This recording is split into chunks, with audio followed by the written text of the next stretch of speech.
criminal. Late at night, when the world grows quiet, certain stories begin to feel different. Small details start to stand out.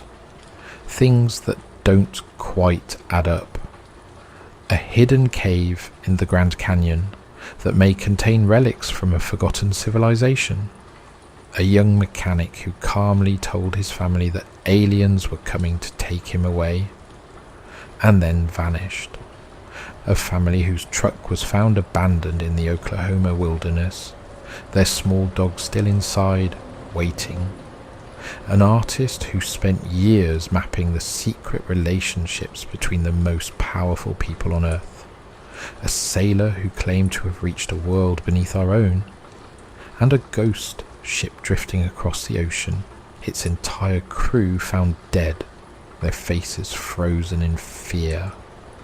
On their own, each of these stories is unsettling, but taken together, they begin to suggest something much stranger.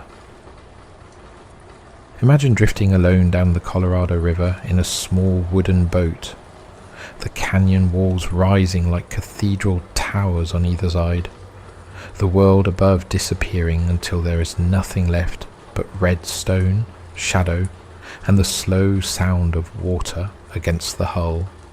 And then, halfway up a sheer cliff face that no ordinary traveller could ever reach, you notice something that should not exist there at all.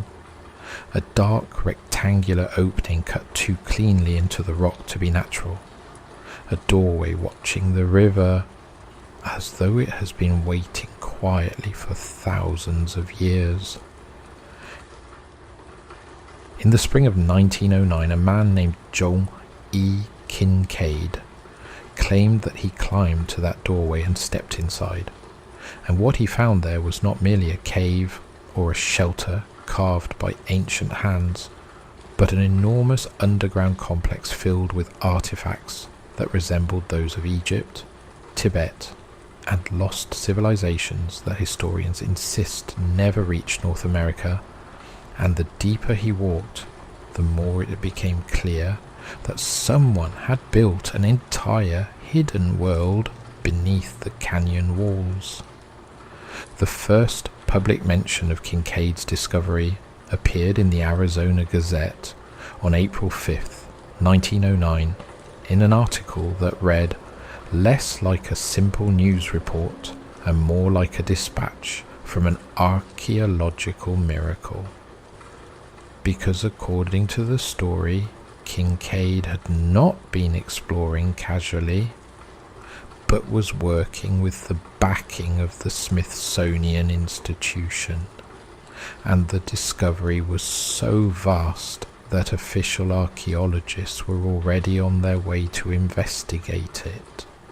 The article described Kinkaid as an experienced explorer who had spent years travelling through the American West and the Pacific, a man comfortable with rivers, deserts, and difficult terrain, and he had set out on the Colorado River searching for mineral deposits and ancient ruins that had occasionally been reported by prospectors along the canyon walls. For several days his journey had been ordinary enough, the canyon stretching endlessly around him in waves of rust-coloured stone and narrow passages of sunlight. But sometime during that expedition he noticed something peculiar high above the river, a formation that looked less like natural erosion and more like deliberate architecture. He guided his boat toward the base of the cliff and studied the opening through field glasses, and what he saw immediately unsettled him because the entrance appeared squared and symmetrical, as though someone had carved it deliberately into the canyon wall. Even stranger was its position. The opening sat hundreds of feet above the river on a narrow ledge that would have required either ladders or ancient pathways to reach, and yet the surrounding rock face showed no obvious signs of natural erosion that might have formed such a precise cavity. Curiosity overcame hesitation, and Kinkaid began the slow and dangerous climb upward. The canyon walls are treacherous in places, with crumbling surfaces and deceptive ledges, but after hours of climbing he finally reached the opening and stood before what he later described as a carefully shaped entrance, resembling a tunnel mouth rather than a cave. The interior passageway sloped inward at a slight angle and seemed intentionally cut, the walls smooth and bearing marks that suggested ancient tools rather than natural fracture. As he moved deeper into the darkness, the temperature dropped noticeably, and the air inside carried the dry stillness of spaces that have not been disturbed for centuries. He lit a lantern and continued forward. What the lantern revealed should have been impossible. The corridor extended straight into the rock for what appeared to be hundreds of feet, wide enough for several people to walk side by side, and the walls were carved with symbols that did not resemble the art of any known Native American culture of the region. Some of the symbols resembled hieroglyphs, others resembled characters more commonly associated with ancient Asian scripts.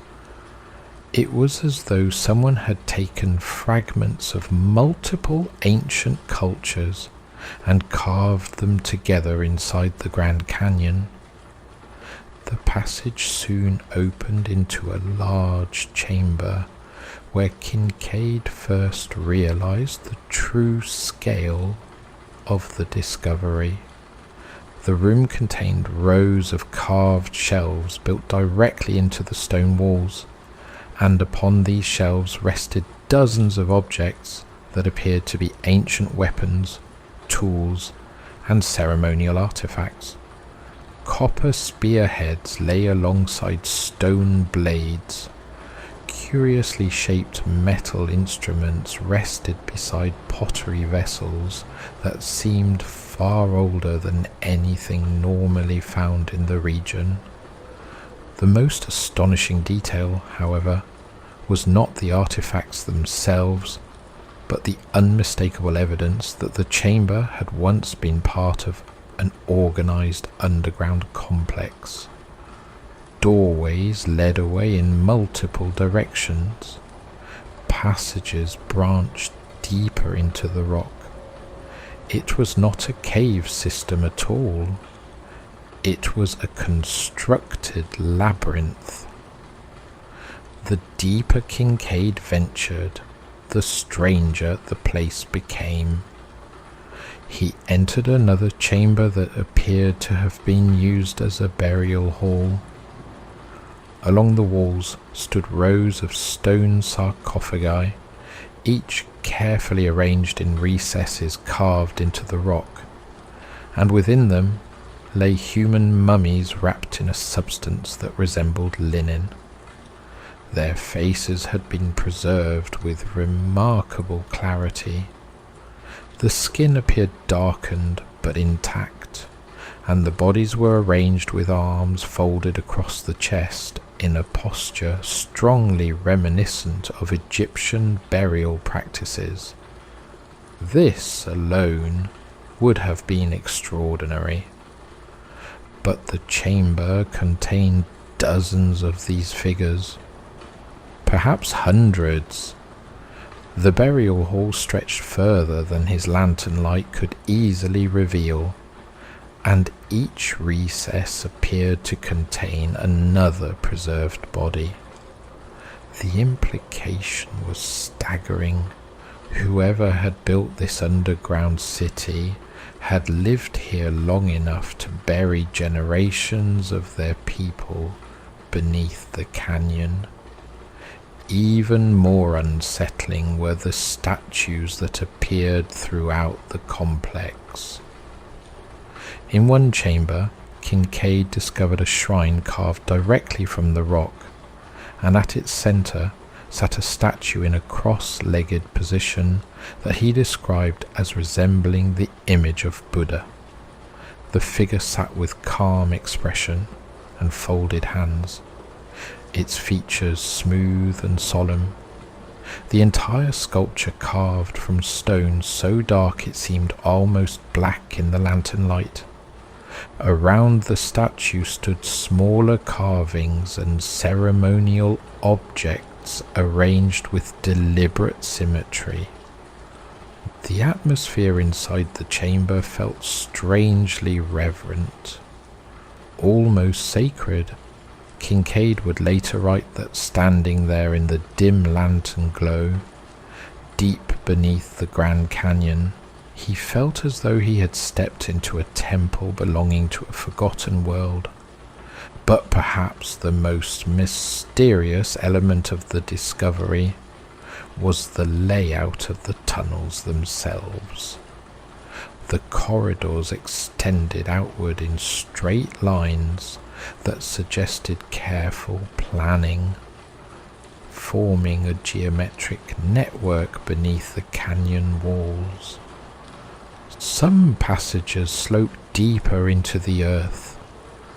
Others climbed upward towards unknown openings.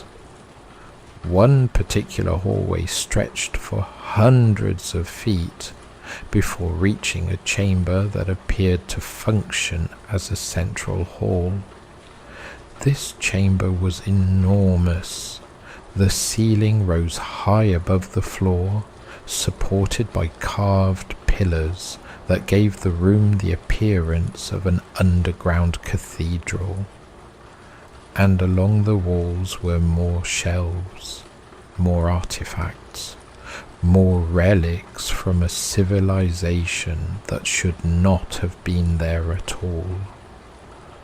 Among the objects were tablets carved with unfamiliar symbols, copper tools of unusual design, and ceremonial weapons that appeared more decorative than practical. Some objects seemed to resemble ancient Egyptian forms. Others resembled artifacts associated with Tibetan monasteries. The similarities were so striking that Kinkaid became convinced he had discovered evidence of a prehistoric migration from the old world. The idea seemed outrageous, and yet he was standing inside the evidence. The tunnels continued beyond the central hall, stretching deeper into the canyon's hidden interior. But even after hours of exploration, he realized he had only glimpsed a fraction of the complex. It was too vast for a single man to fully explore. Eventually he returned to the river, carrying sketches and notes describing the discovery, and he contacted the Smithsonian Institution to report what he had found. What happened next would become one of the most quietly fascinating mysteries in American archaeology, because according to the original report, the Smithsonian responded immediately. They sent an archaeologist named Professor S.A. Jordan to investigate the site, and within weeks an official expedition was underway to explore the underground city hidden somewhere inside the Grand Canyon. But the most extraordinary part of the story is what happened after that expedition began, because once the Smithsonian became involved, the entire discovery seemed to disappear. cave was never publicly located again. The artifacts were never displayed. And the institution that had supposedly investigated one of the most astonishing archaeological discoveries in North America would later claim that it had no record of the expedition at all. And that is where the mystery truly begins. When the Smithsonian expedition arrived in the Grand Canyon shortly after Kinkaid's report, the atmosphere surrounding the discovery shifted immediately from curiosity to secrecy, because the archaeologists who examined the site quickly realized that the scale of what had been uncovered was far beyond the description in the newspaper article, and far more unsettling than anyone had initially imagined.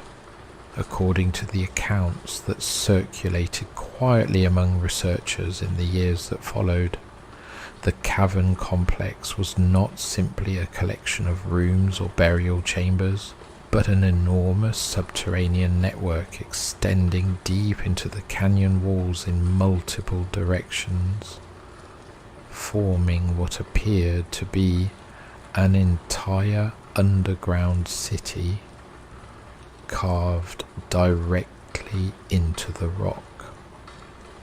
The central corridor that Kinkaid had first followed was only the beginning, because once Professor S.A. Jordan and his team began mapping the tunnels, they discovered that the main passageways branched outward with remarkable symmetry, forming long straight corridors that intersected at carefully measured angles, as though the builders had planned the complex with deliberate geometric precision.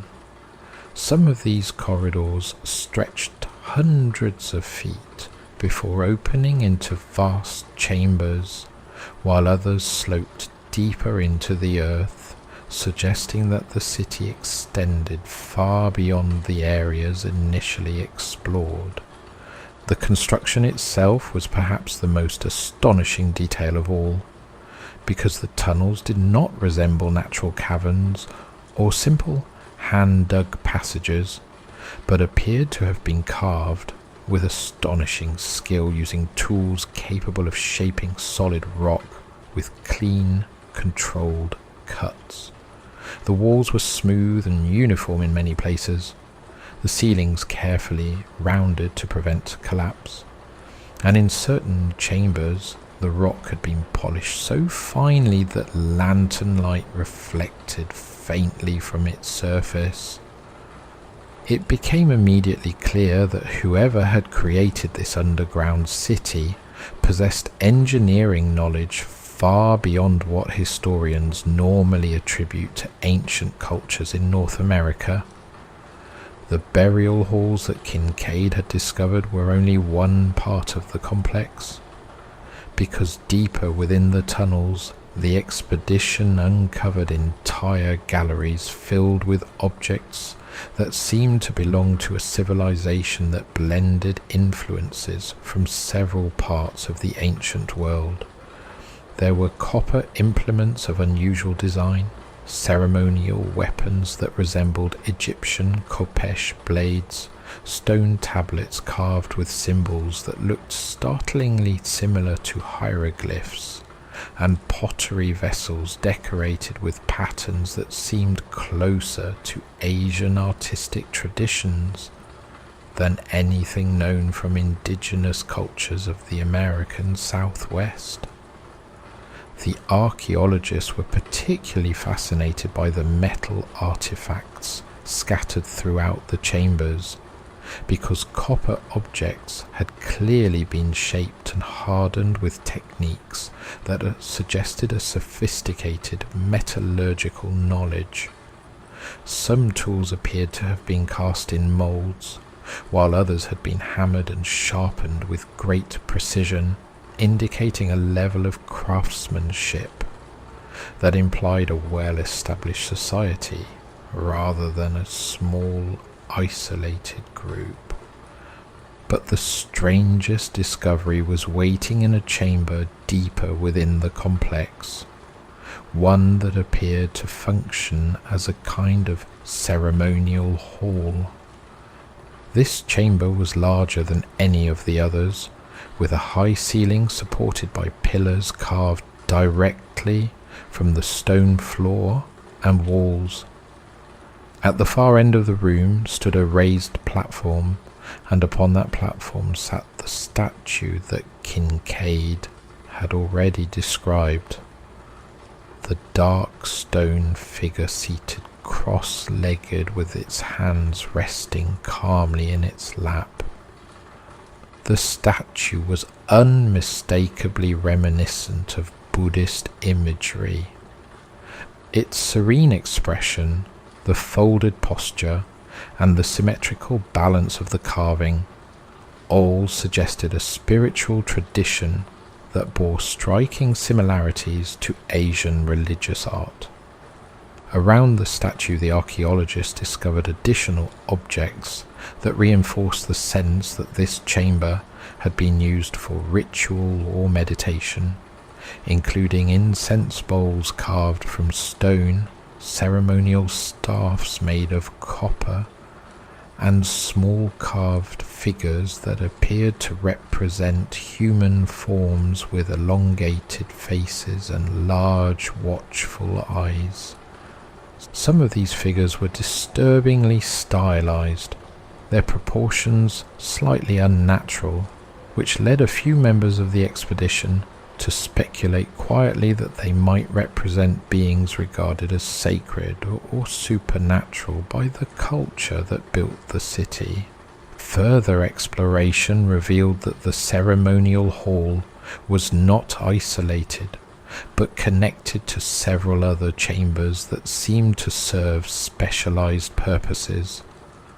One room contained shelves lined with dozens of tablets carved from dark stone, each covered in rows of symbols that no one on the expedition could immediately translate.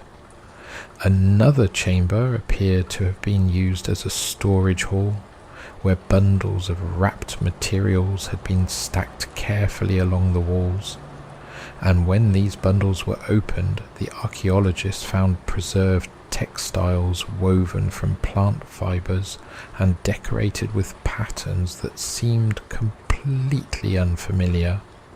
There were also weapons, not simple hunting tools, but elaborate ceremonial blades and spears that seemed designed more for display than for combat. Some were decorated with intricate engravings, while others bore symbols that appeared repeatedly throughout the complex.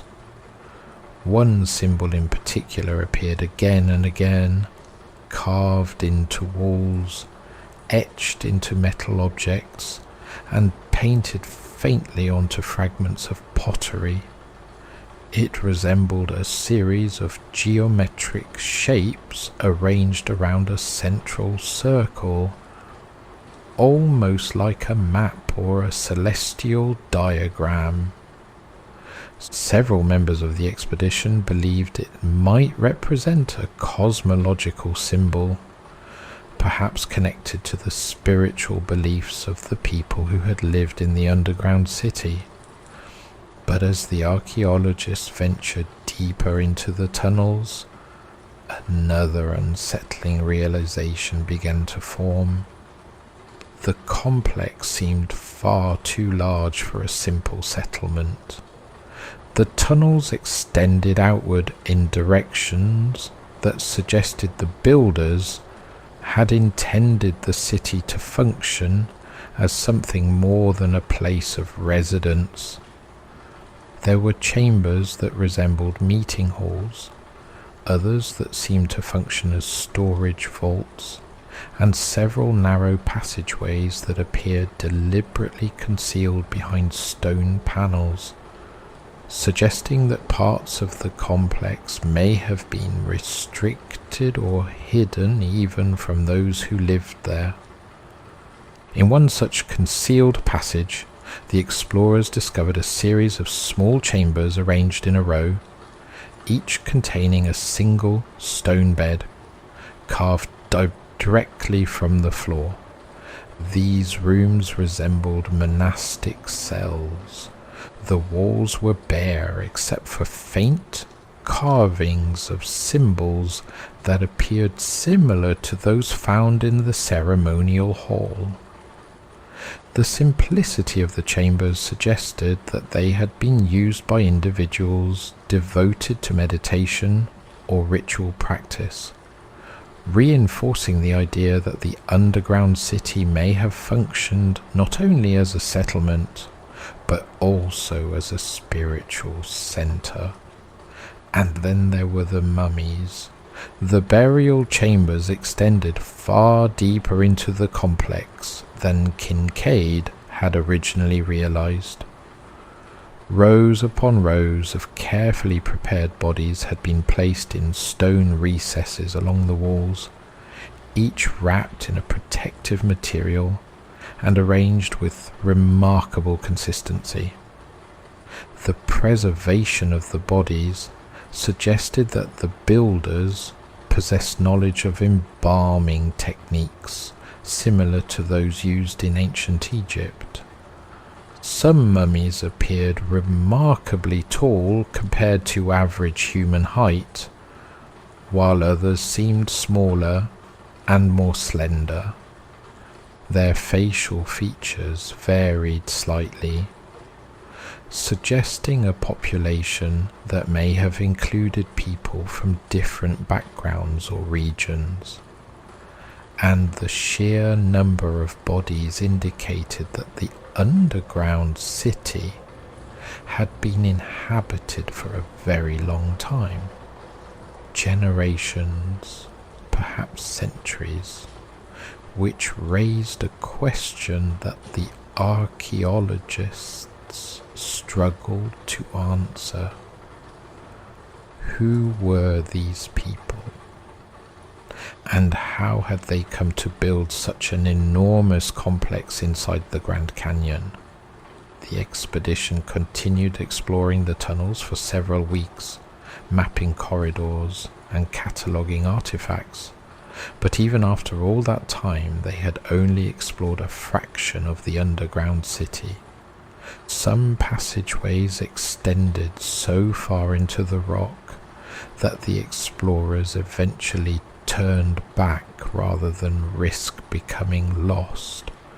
Others sloped downward into deeper darkness, where the air grew colder and heavier, suggesting that the complex might descend far below the visible canyon walls. It was becoming increasingly clear that the discovery represented something extraordinary, something that could potentially rewrite large portions of ancient history, and yet the public heard almost nothing more about it. After the initial newspaper report, information about the expedition grew strangely quiet. No photographs were released. No detailed reports appeared in scientific journals. The location of the cave itself was never publicly revealed.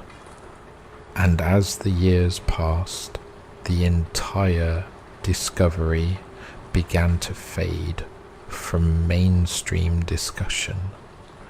But among researchers and canyon explorers who studied the story carefully, a pattern began to emerge. Because while the Smithsonian would later deny having any record of the expedition, the original article describing the discovery remained in the historical archives of the Arizona Gazette, and the details contained in that article were so specific, so unusual, and so strangely consistent with the geography of the canyon that many people became convinced that the underground city described by G.E. Kinkaid had truly existed. The question was not whether the discovery had happened, The question was why it had vanished, and why the canyon still contains areas that are officially closed to the public to this very day. As the years passed after the reported discovery, the story of Kinkaid's underground city might easily have dissolved into a strange footnote of frontier journalism, if not for a series of unsettling details about the Grand Canyon itself. Details that seem to suggest the canyon may indeed be hiding something far older and far stranger than most visitors ever realize. Because when one begins to examine the geography of the canyon closely, it becomes apparent that certain regions of the park are not simply difficult to reach, but are completely restricted, sealed off from hikers and explorers with firm regulations that forbid entry under any circumstances. The area most often associated with the alleged discovery lies along the northern walls of the canyon, a remote stretch of terrain known as Marble Canyon, where the cliffs rise sharply from the Colorado River and where sheer stone faces make access extraordinarily difficult even for experienced climbers. Officially, these restrictions are explained as measures to protect fragile ecosystems and prevent dangerous accidents, which is certainly reasonable given the canyon's treacherous landscape. Yet the exact zones that remain closed correspond uncannily with the locations described in early accounts of Kinkaid's expedition. Visitors studying detailed canyon maps may notice another curious detail as well, something that has puzzled geographers for decades. Many of the buttes and formations in this region carry names drawn from ancient civilizations, names that seem strangely out of place in the deserts of Arizona.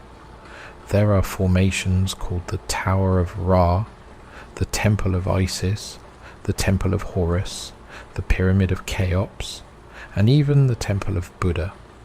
These names were assigned during early geological surveys of the canyon, yet the concentration of Egyptian and Asian references in precisely the same region where the underground complex was reportedly discovered has long intrigued researchers who believe the naming may not have been entirely coincidental.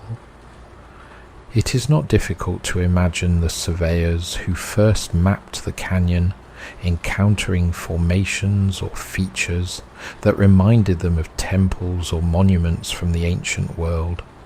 But when those names appear clustered in the exact area associated with a hidden archaeological discovery, the coincidence becomes harder to dismiss. Some investigators have suggested that early explorers might have glimpsed unusual structures or ruins within the cliffs, and chose these evocative names as quiet hints of what they had seen. The canyon itself is an immense labyrinth of stone where entire valleys can remain invisible from above, and its walls are riddled with natural caves and fissures formed over millions of years by erosion and shifting rock. Many of these caverns remain unexplored simply because reaching them requires climbing hundreds of feet of unstable cliff face. If an ancient civilization had intentionally concealed an entrance within those walls, it could easily remain hidden for generations. In fact, several experienced canyon explorers have reported encountering strange openings high in the cliffs that appear unnaturally symmetrical, though most of these openings are far too dangerous to approach without specialized equipment. There are also scattered reports from river guides who have noticed what look like small carved recesses or shadowed doorways along remote sections of the canyon wall, though such observations are rarely investigated officially. because the terrain makes careful examination extremely difficult. But perhaps the most compelling evidence that something unusual may exist within the canyon lies in the quiet persistence of the story itself. Archaeological hoaxes typically collapse quickly once investigators begin searching for inconsistencies, yet the Kinkaid mystery has endured for more than a century without ever being convincingly disproven.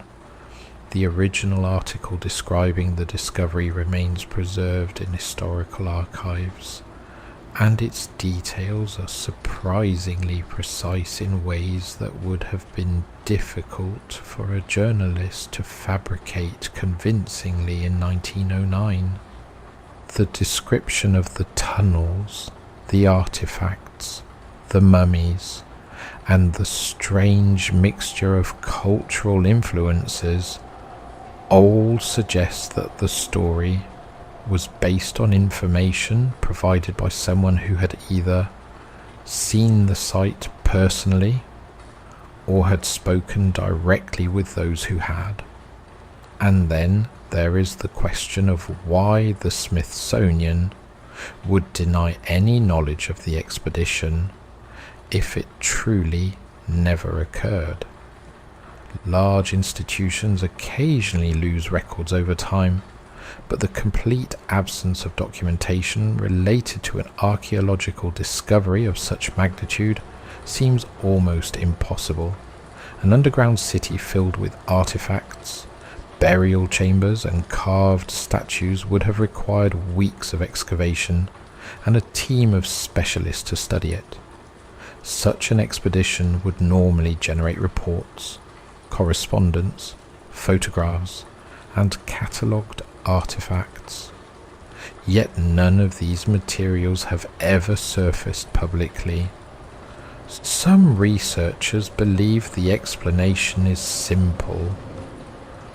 The discovery may have been considered too disruptive to accepted historical narratives. If an advanced civilization had existed in North America thousands of years before known indigenous cultures, and if that civilization showed clear connections to ancient Egypt or Asia, it would challenge many established theories about the development of human societies. In the early 20th century, archaeology was still a relatively young field, and institutions were often cautious about discoveries that might provoke controversy or undermine widely accepted timelines. It is entirely possible that the expedition uncovered something so unexpected that the decision was made quietly to remove the artifacts from public view and seal the site to prevent further attention. Supporters of this theory often point to the vast collections held within the Smithsonian itself. The institution stores millions of artifacts in private archives and research facilities that are not accessible to the general public. While most of these objects are ordinary archaeological specimens awaiting study, the sheer scale of the collections means that certain items could remain hidden from public awareness indefinitely. If the Kinkaid discovery produced artifacts that did not fit comfortably within existing historical frameworks, those objects could easily have been placed in restricted archives where only a small number of researchers might ever see them. There are also intriguing parallels between the Kinkaid story and legends passed down by several Native American tribes of the region. Some Hopi traditions speak of ancestors who emerged from underground worlds beneath the earth, describing vast subterranean chambers where earlier civilizations once lived before migrating to the surface. These stories describe tunnels, hidden passageways, and sacred chambers beneath the land. While such legends are often interpreted symbolically, The idea of underground cities existing beneath the American Southwest has been part of indigenous oral tradition for centuries. If the canyon truly contains an ancient complex carved into its walls, those legends might represent distant cultural memories of a civilization that once inhabited those hidden spaces. Another fascinating detail comes from the design of the tunnels themselves, as described in the original reports. The corridors were said to extend in straight lines forming geometric patterns, a feature that suggests deliberate planning rather than gradual expansion. Such precision would require a society with advanced architectural knowledge and a clear understanding of spatial organization. Ancient Egyptian builders, for example, constructed temple complexes and burial chambers with remarkable geometric accuracy, aligning structures with astronomical events and cardinal directions. If the builders of the canyon complex possessed similar knowledge, it would help explain the symmetrical layout described by Kinkaid and the Smithsonian expedition. One cannot help but wonder what purpose such a hidden city might have served. Was it a refuge built by a migrating civilization seeking isolation from the surface world? Was it a spiritual center where monks or priests practiced rituals far removed from ordinary society? Or was it something even more unusual, a place deliberately concealed because the knowledge preserved there was considered sacred or dangerous? Whatever the truth may be, the Grand Canyon remains one of the most mysterious landscapes on Earth, and its immense cliffs and labyrinthine caverns continue to guard secrets that modern explorers have only begun to glimpse. And if even a portion of the Kinkaid story is accurate, then somewhere within those towering canyon walls there may still exist a hidden entrance leading into an underground world that historians have never fully acknowledged. A silent city carved into stone, a place where statues sit in eternal meditation, and rows of ancient mummies rest in shadowed halls beneath the desert. And perhaps a place that was never meant to be rediscovered at all. Over the past century, a small but persistent group of researchers, canyon explorers, and independent historians have quietly tried to locate the entrance that G.E. Kinkaid described, studying old maps, examining the terrain from river expeditions, and comparing the details of the 1909 report with the geography of the canyon itself. Yet despite decades of curiosity, the cave has never been publicly rediscovered, which has only deepened the feeling among believers that the site was deliberately concealed rather than simply forgotten. One reason the mystery has endured so stubbornly is that the Grand Canyon is almost unimaginably vast, stretching more than 270 miles long and over a mile deep in places, its walls carved into an endless maze of cliffs, ledges, shadowed alcoves, and hidden valleys that cannot be seen from above. And even today, large portions of its interior remain extremely difficult to access without specialized climbing equipment or helicopter support. A person drifting along the Colorado River can pass beneath thousands of openings and fissures in the canyon walls, many of them appearing for only a brief moment before vanishing behind bends in the river. and it would be surprisingly easy for a single carved entrance to remain hidden among those countless shadows. River guides who spend their lives navigating the canyon sometimes mention strange formations high in the rock that look uncannily symmetrical, small dark openings that appear almost like windows or doorways carved into the cliff face. Yet because the canyon walls are so steep and unstable, most of these features are never investigated closely, and they remain little more than fleeting glimpses noticed by people who happen to look up at the right moment as their boats drift past. Some explorers have even attempted to estimate where the cave might lie based on the limited geographical clues in the original newspaper article, which described the entrance as being located roughly 40 miles up the Colorado River from a point known today as El Tovar Crystal Canyon.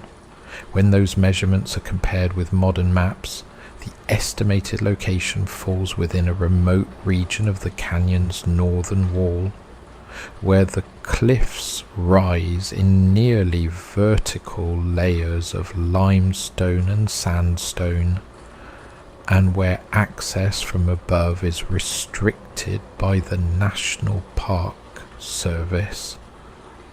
These restrictions have always been explained as conservation measures designed to protect fragile wildlife habitats and prevent accidents in hazardous terrain. Yet the fact remains that some of the most tightly controlled areas of the canyon lie precisely where the alleged discovery would be expected to exist. Even aerial surveys have revealed strange features in that region, including clusters of openings scattered along the cliffs that appear unusually regular in shape, though it is impossible to determine from a distance whether these are natural caves or something more deliberate. If the entrance described by Kinkaid still exists, it may be hidden behind rockfalls, concealed by shadow, or located on a narrow ledge that can only be reached by climbing from the river below. And unless someone were to approach the exact spot with the right equipment, the opening could remain invisible to anyone passing through the canyon. But perhaps the most intriguing aspect of the entire mystery is the remarkable consistency of the original description.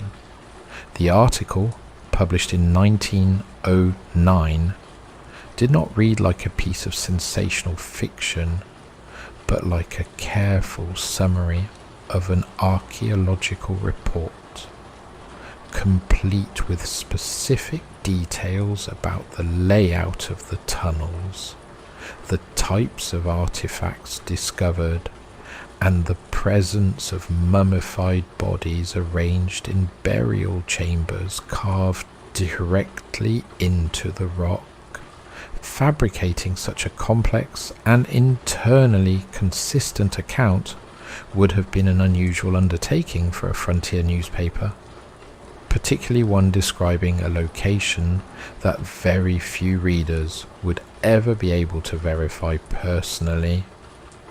The fact that the story appeared only once and then vanished from public discussion suggests that something unusual may indeed have happened after the initial report was published. If the Smithsonian expedition truly explored the underground complex and removed artifacts for study, those objects may still exist somewhere in the institution's immense collections, quietly catalogued under obscure classifications or stored in restricted archives where few people ever look. The Smithsonian holds millions of artifacts gathered from excavations across the world, and only a small fraction of those objects are displayed publicly.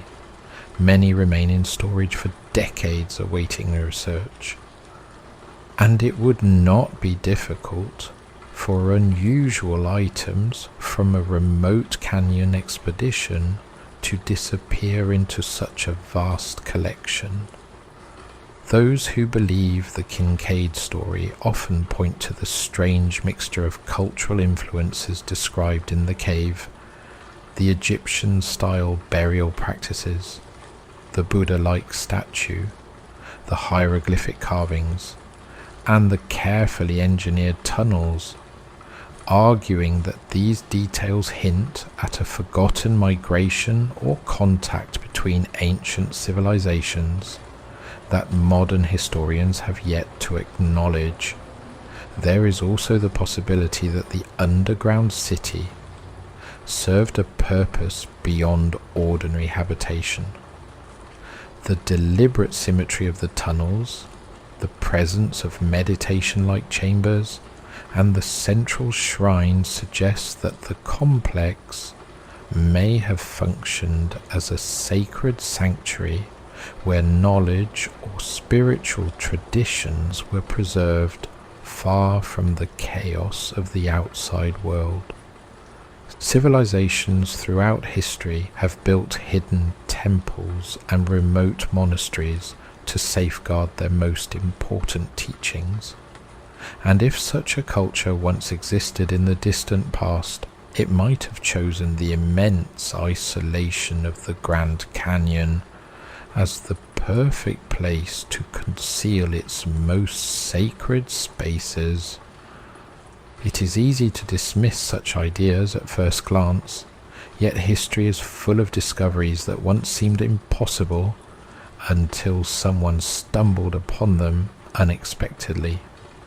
The ruins of Machu Picchu remained hidden in the Andes for centuries before being rediscovered, and entire underground cities have been found beneath the deserts of Turkey, where thousands of people once lived in vast subterranean chambers carved into the rock. Compared with those astonishing discoveries, the idea that an ancient complex might exist somewhere within the enormous labyrinth of the Grand Canyon does not seem quite so far-fetched. What makes the Kinkaid story so haunting is that it feels unfinished, like a fragment of history that slipped briefly into public view before being quietly folded back into secrecy. A single newspaper article appeared describing an archaeological wonder beneath the canyon. An expedition was reportedly organized to explore it, and then the trail simply went cold. No official explanation, no follow-up reports, just silence.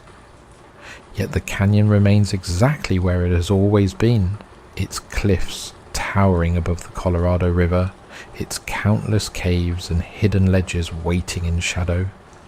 And somewhere among those walls there may still be a carved doorway that leads into the stone, a doorway that once revealed an underground city of mummies, temples, and forgotten symbols. A place where an ancient statue sits cross-legged in silent meditation deep beneath the desert. And if that doorway still exists, if the tunnels still stretch through the rock as Kinkaid described them, then the Grand Canyon may be guarding one of the greatest archaeological discoveries ever made. A hidden civilization sealed within its walls for centuries, waiting quietly for someone curious enough to climb the cliffs and step once again into the darkness. And perhaps somewhere beneath those vast canyon walls, the silent halls are still there exactly as they were in 1909, untouched, undisturbed, and filled with the lingering presence of a civilization that history was never meant to remember. On a cold night in November of 1980, a young mechanical genius walked out of his home on Vancouver Island, climbed into his pickup truck, and vanished into the forests of British Columbia. Before leaving, he wrote a 6-page letter explaining that he had been invited aboard an alien spacecraft for a journey through the universe that would last 42 months. 6 years later, investigators claimed they found the shattered remains of his truck at the site of a violent explosion deep in the wilderness. They said the mystery was over, but there is a problem with that explanation. Several people who knew Granger Taylor best believed the truck found in the forest was not his at all. If they were right, then the official ending to this story collapses instantly, and that means one of the most bizarre disappearances in Canadian history may never have been solved. Granger Ormond Taylor lived in the quiet logging town of Duncan on Vancouver Island in British Columbia. The place is surrounded by thick forests and grey Pacific weather, a region where heavy machinery is more common than universities, and where mechanical ability can matter more than formal education.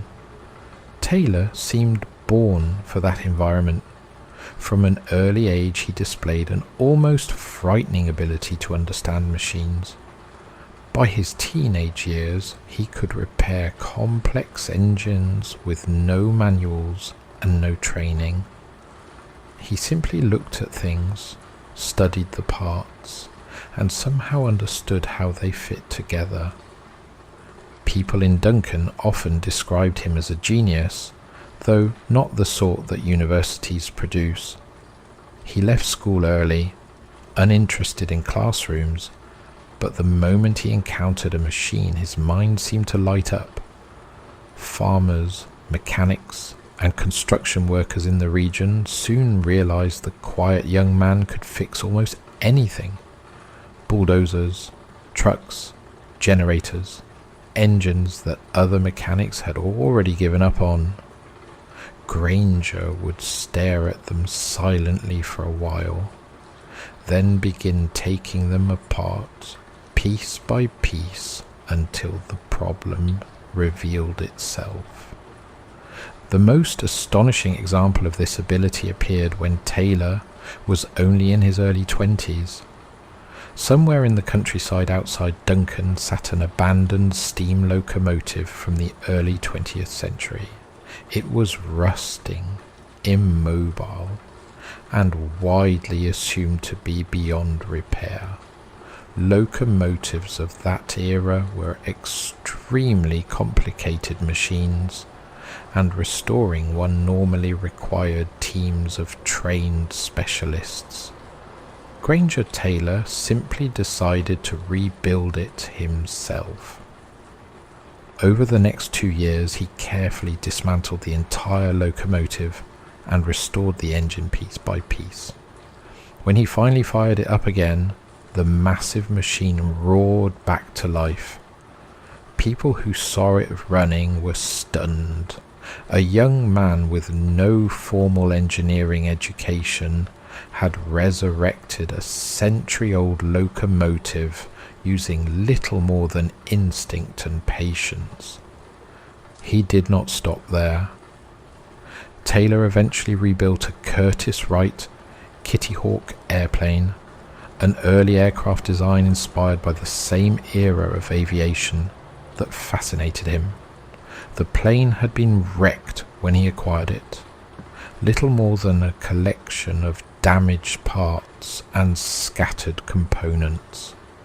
But once again he slowly reconstructed the entire machine until it could fly.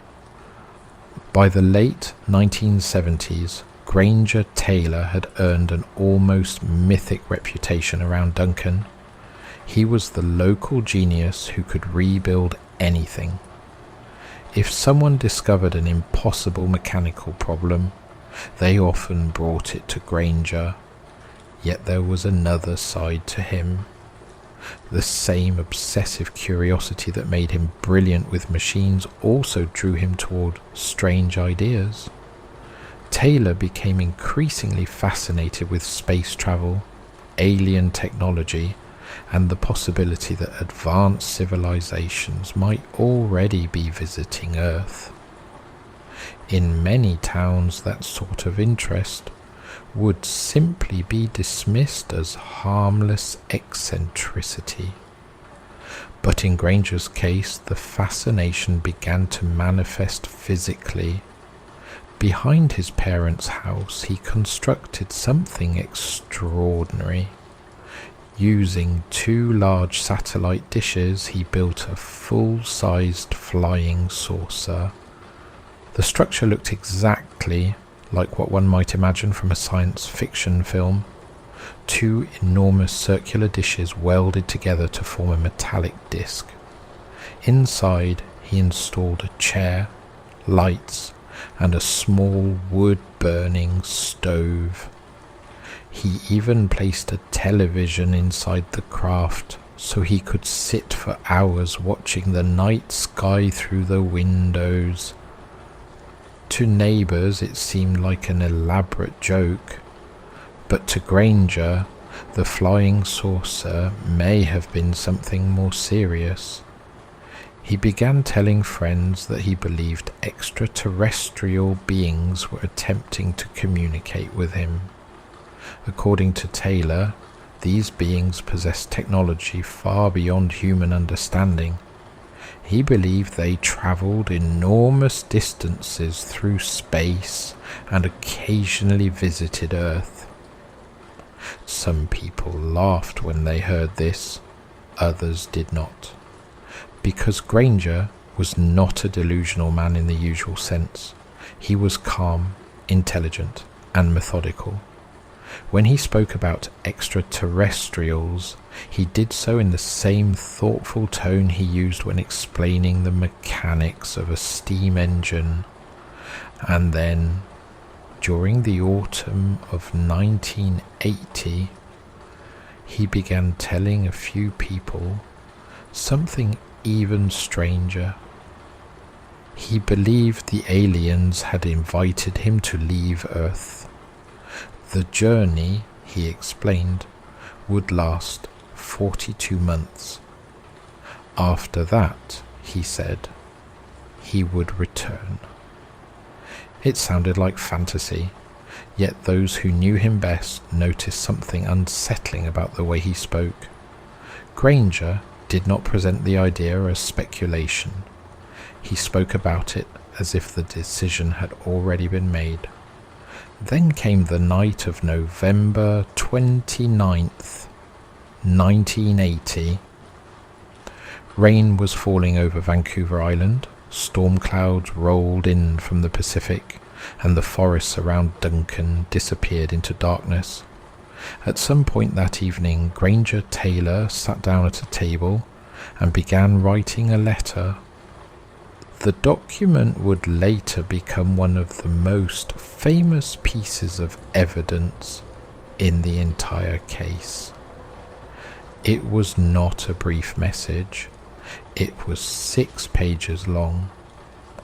And in that letter, Granger calmly explained that he was leaving Earth aboard an alien spacecraft.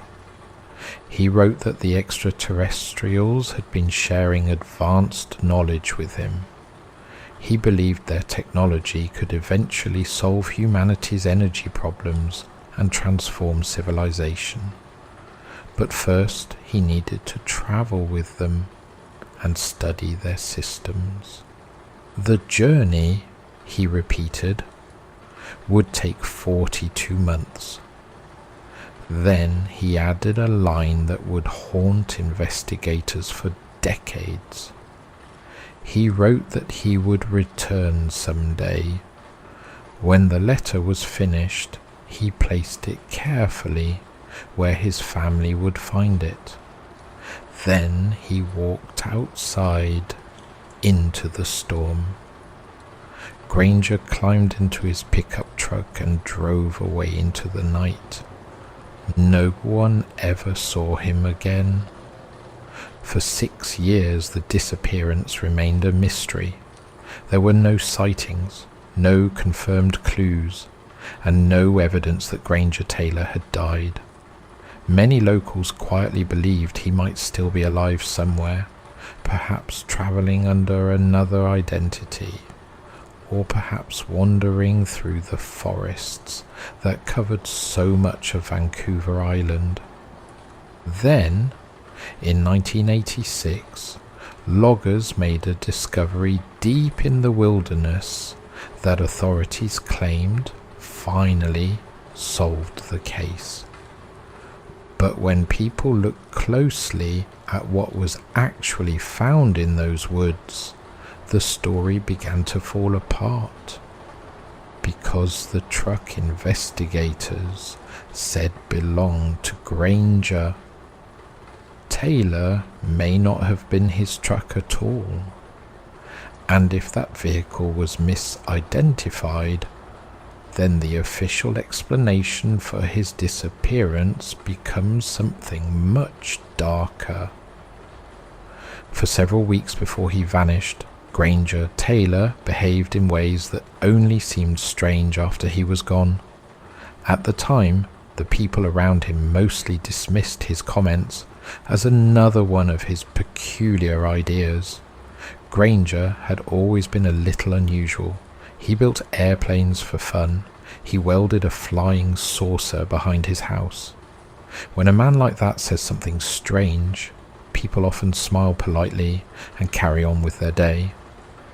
But when investigators later reconstructed the final weeks of his life, they began hearing the same unsettling detail repeated again and again.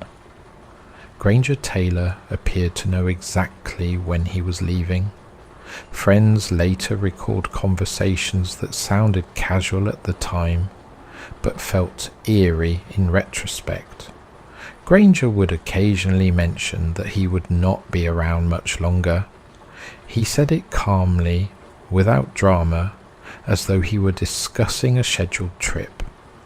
Some assumed he meant he might move away from Duncan or take a job elsewhere, but he never spoke about finding work or relocating to another city.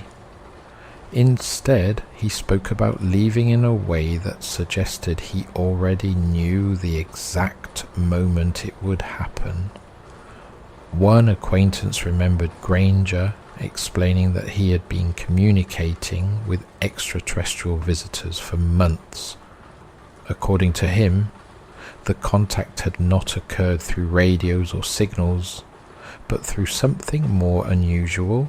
He believed the aliens were able to communicate telepathically, placing ideas and instructions directly into his mind. To most listeners, this sounded like science fiction, but what disturbed them later was the level of detail he sometimes provided.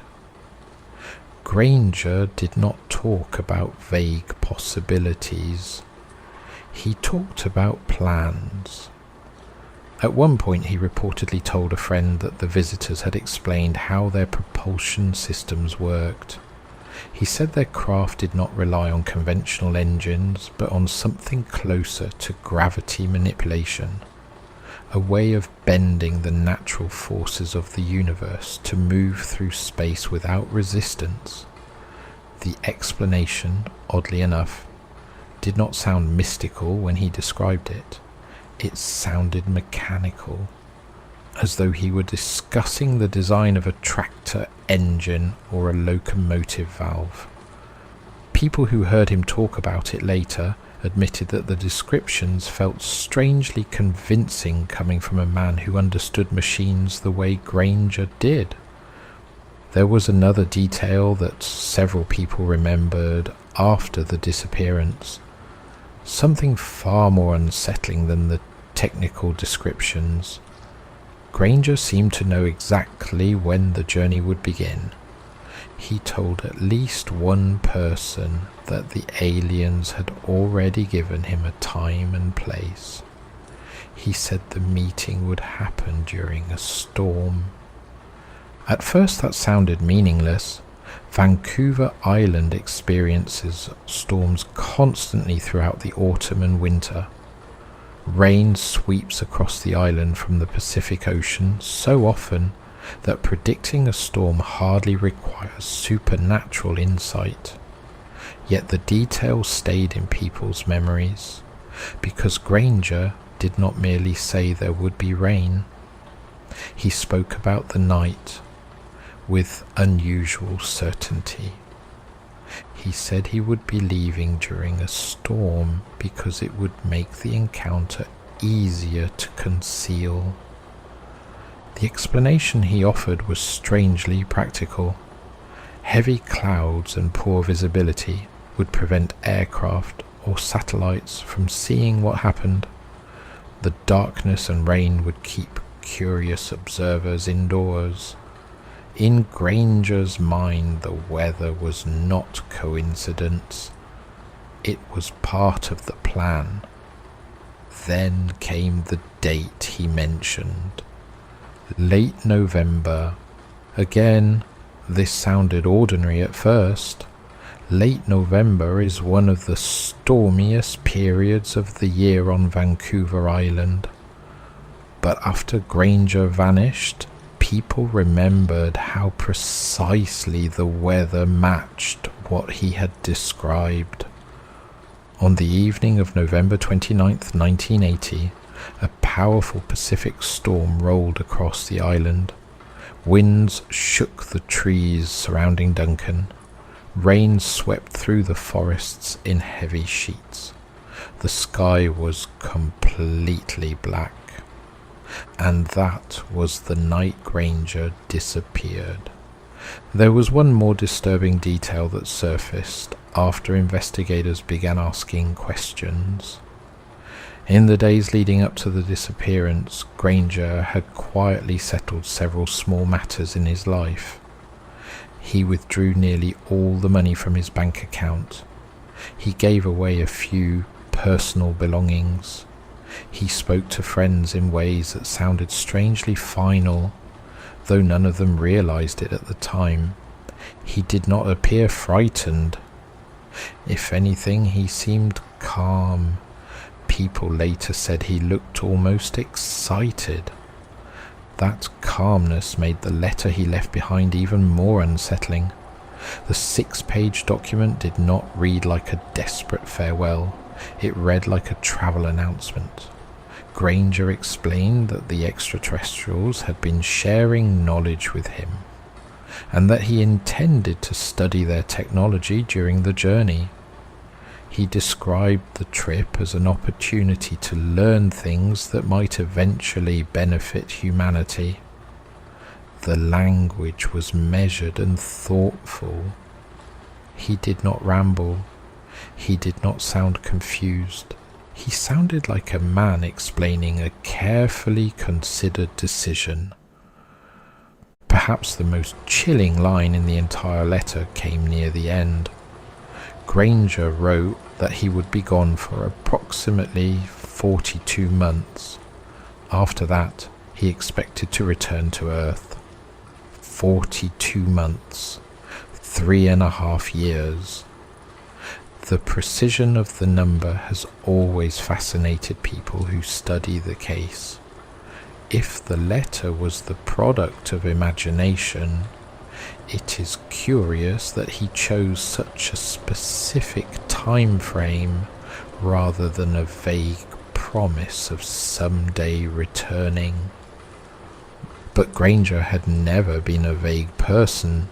Everything he built, every machine he restored, every project he attempted had been carried out with patience and exact measurements. Even his most unusual claims seemed to follow that same pattern, which raises an uncomfortable question. If the letter was not merely fantasy, then what exactly had convinced him the journey would last 42 months?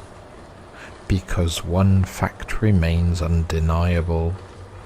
Granger Taylor left home during a violent storm on the exact night he had predicted, and from that moment forward, he was never seen again. At first, the people of Duncan assumed he would eventually reappear. Someone as intelligent and resourceful as Granger could easily disappear for a while, and then return with an explanation that made sense only to him. But as weeks turned into months, and months turned into years, the mystery deepened. Then stories began emerging about something else Granger had told people before he vanished. Something even stranger than the alien journey. He had hinted that the visitors had already shown him things about the future, and if those stories were true, then the young mechanic from Vancouver Island may have believed he already knew far more about what was coming than anyone around him realized. Long before the night of the storm, Granger Taylor had already begun describing encounters that most people would hesitate to repeat out loud. At first, the stories circulated quietly among friends and acquaintances in Duncan, passed along in the casual tone people use when discussing the town eccentric. But once Granger vanished, those same stories began to sound less like harmless speculation and more like pieces of a puzzle no one had known they were assembling. One of the most repeated accounts concerned an experience Granger claimed to have had deep in the forests outside Duncan. Vancouver Island is covered in vast stretches of wilderness, where logging roads snake through miles of cedar and fir trees. At night, the region becomes extraordinarily dark. Once you leave the town lights behind, the forest swallows everything. Granger once told a friend that while driving one evening along a remote logging road, he noticed an intense light descending through the clouds. At first, he assumed it was an aircraft, but the object moved in ways that did not resemble a plane or helicopter. It drifted silently downward and hovered above the trees. Granger stopped his truck and watched it. According to his account, the object remained suspended in the air for several minutes before descending toward a clearing not far from the road. He said the light was brilliant, almost painful to look at directly. The surface of the craft appeared smooth and metallic, reflecting the surrounding forest in distorted patterns. Most people hearing a story like that would probably keep driving. Granger did not. He claimed he followed the object into the woods. When he told the story later, he described walking toward the craft as if he were approaching a machine he intended to inspect. That detail is strangely consistent with the kind of person he was. Granger had spent his entire life examining complicated mechanical systems. To him, the idea of encountering advanced technology may have sparked curiosity rather than fear. He said that when he reached the clearing, the craft was already on the ground. What happened next was never described in great detail. Granger rarely spoke about the encounter directly, and when he did, he seemed reluctant to elaborate. But he did say something that several people remembered very clearly. He said the beings inside the craft were not hostile. They were interested in him. That claim alone might have been dismissed as imagination if it had come from someone else, but the people who heard it always returned to the same observation about Granger Taylor. He was not the sort of man who told elaborate stories for attention. If anything, he avoided attention whenever possible. He also did not speak about the encounter as though it were mystical or spiritual. He talked about it the way a mechanic might describe meeting engineers who had built an unfamiliar machine. He was fascinated, not frightened. After that alleged encounter, Granger's interest in extraterrestrial technology seemed to intensify. The flying saucer he built behind his parents' house was no longer just a novelty structure. According to several friends, he sometimes spent entire evenings sitting inside the metal disc, staring out into the sky. The interior of the structure was surprisingly comfortable. He had placed a chair in the center and installed a small stove, so he could remain inside during the cold nights of Vancouver Island's winter. From the outside, the saucer looked like a strange sculpture resting in the yard, but inside it felt almost like a tiny observatory. People occasionally joined him there, and during those quiet nights, Granger sometimes spoke about the visitors.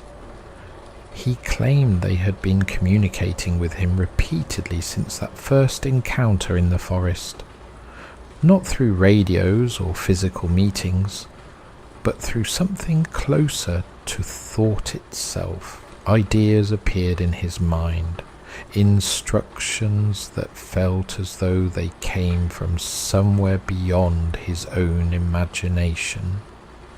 Again, the language he used was not mystical. He described the communication as if it were simply another form of signal transmission. To Granger, the universe was full of systems waiting to be understood. Even telepathy sounded like a technical problem. The beings, he said, were interested in his mechanical abilities. They believed he possessed a kind of intuitive understanding of machines that could help him comprehend their technology more quickly than most humans. Whether anyone truly believed this is difficult to say, but there was one detail that kept listeners from dismissing the story entirely. Granger occasionally described technical concepts that sounded far beyond the knowledge of an ordinary mechanic. He spoke about propulsion systems that manipulated gravitational fields, and about energy sources that did not rely on combustion or electricity in the conventional sense. Now, it is possible he simply absorbed these ideas from science fiction or physics articles, yet the way he explained them struck people as unusually precise. He spoke about them with the same quiet certainty he displayed when explaining how to repair a broken engine. And then there were the things he said about time. Several friends remembered Granger hinting that the visitors understood time differently than humans did. According to him, they could observe events before they happened, almost as if the future existed in a form that could be studied the way engineers study blueprints. It was an unsettling idea, and when Granger spoke about it, He sometimes sounded as though he believed he had been shown small glimpses of what was coming. One friend later recalled a conversation in which Granger mentioned that certain events in his life were already fixed, not determined by fate exactly, but by a sequence of decisions that had already been set in motion. When asked what he meant, Granger simply smiled and changed the subject. Moments like that became deeply unsettling after his disappearance, because if Granger truly believed the future could be glimpsed in advance, then the night he drove into the storm may not have felt like a gamble to him at all. It may have felt like something that was meant to happen. As the weeks passed after his disappearance, people around Duncan began revisiting every conversation they had ever had with him. Small comments that once seemed harmless started to sound strangely prophetic. Someone remembered Granger once saying that people would not understand where he had gone until much later. Another recalled him mentioning that his absence would eventually make sense. At the time, these statements sounded like nothing more than philosophical remarks. But when investigators later claimed to have solved the mystery with a single discovery in the forest, many locals felt the explanation arrived far too conveniently. Because if Granger Taylor truly believed he was leaving Earth that night, then the violent explosion investigators described later does not easily fit the story. It suggests something very different happened in those woods. And that brings us to the moment 6 years after his disappearance, when a group of loggers stumbled upon a strange and disturbing scene hidden deep in the mountains of Vancouver Island. Authorities quickly announced they had finally solved the mystery of Granger Taylor, but the evidence they presented raised almost as many questions as it answered. And one detail in particular would cause several of Granger's friends to doubt the official story entirely. The truck investigators claimed to have found did not look like the truck Granger Taylor had been driving the night he vanished, which means that the explosion in the forest may not have ended the mystery at all. It may have begun a second one. 6 years passed with no trace of Granger Taylor. In a small place like Duncan, a disappearance never completely fades. People continue to speak about him in the present tense, as if he might simply walk back into town one afternoon with grease on his hands and some complicated explanation about where he had been. The flying saucer he had built behind his parents' house still sat there quietly, rusting in the weather, a strange monument to the young mechanic who claimed he had been invited to leave Earth. Then, in 1986, something unexpected appeared deep in the wilderness. Loggers working far from the town came across a violent blast site in the forest. The ground had been torn open by an explosion powerful enough to scatter debris across the surrounding trees. Pieces of twisted metal lay half buried in the soil. Among the wreckage, investigators believed they had found fragments of a pickup truck, and near those fragments were small pieces of bone. Authorities soon concluded they had finally located the remains of Granger Taylor and the vehicle he drove the night he disappeared. According to the official explanation, Taylor had likely been experimenting with dynamite, something he was known to possess, and the explosion had killed him instantly. To investigators, the case appeared solved. But to several people who knew Granger well, the explanation did not feel convincing. One of the first details that troubled them was the truck itself. Friends who had seen the wreckage photographs believed the colour of the vehicle did not match the one Granger had been driving when he left Duncan. His truck was widely remembered as a distinctive shade of pink, something unusual enough that people in town noticed it immediately whenever he drove by.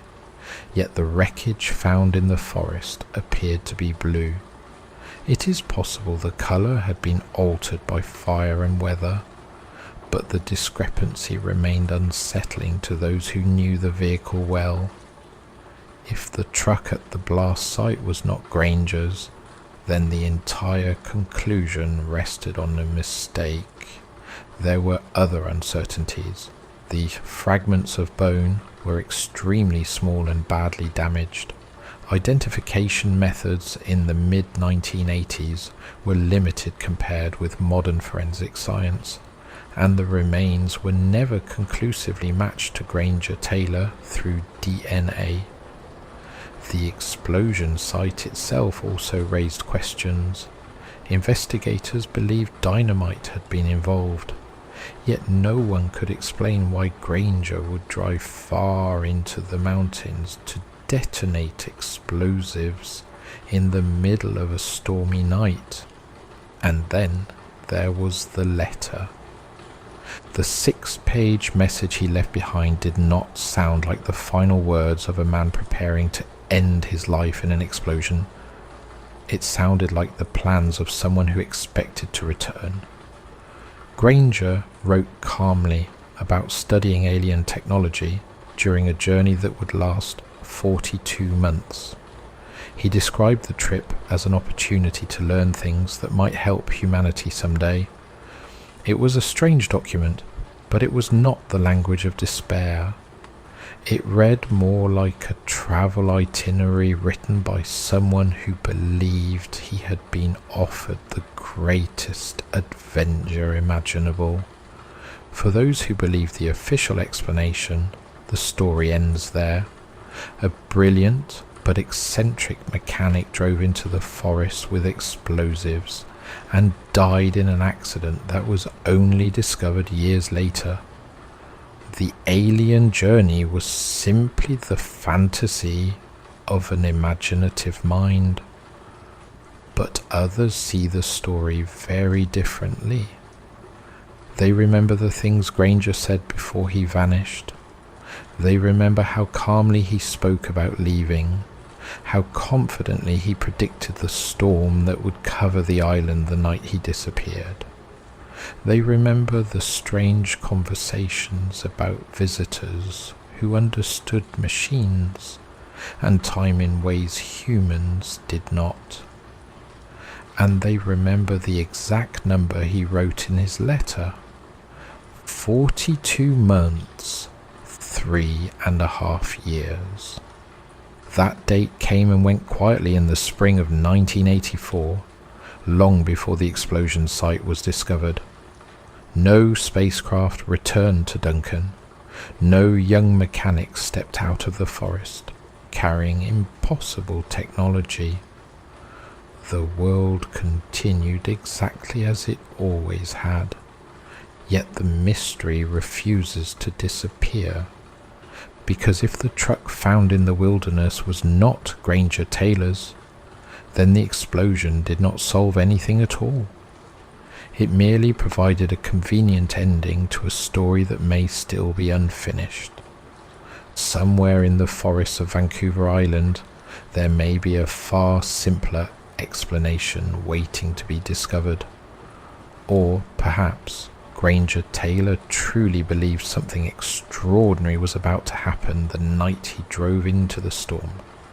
Whatever the truth may be, one detail remains undeniable. A mechanical genius who could rebuild locomotives and airplanes from scrap metal vanished without a trace after calmly announcing he was leaving Earth. And more than 40 years later, no one has ever proven where he actually went. 3 people drove into the Oklahoma mountains in broad daylight and seemed to fall off the edge of the world. When their truck was found, the dog was still inside, barely alive. $32,000 in cash sat untouched. Their phones were there, their wallets were there, their little girl was gone, and on the security footage from home, the family moved like sleepwalkers, as if they already knew something waiting out in the hills had started walking toward them first. If you spend enough time with unsolved cases, you begin to recognize a pattern. Most mysteries only pretend to be mysterious. Once you strip away the rumors, the badly repeated details, the lurid headlines and the people online trying to turn every death into folklore, most of them settle into something human and grim. A bad marriage, a debt, an affair, a panicked choice, a violent person who should have been stopped long before the fatal night. But every so often, a case resists that process. Every so often, you are left staring at the facts for far longer than you should, because the facts themselves feel wrong. Not impossible, just wrong.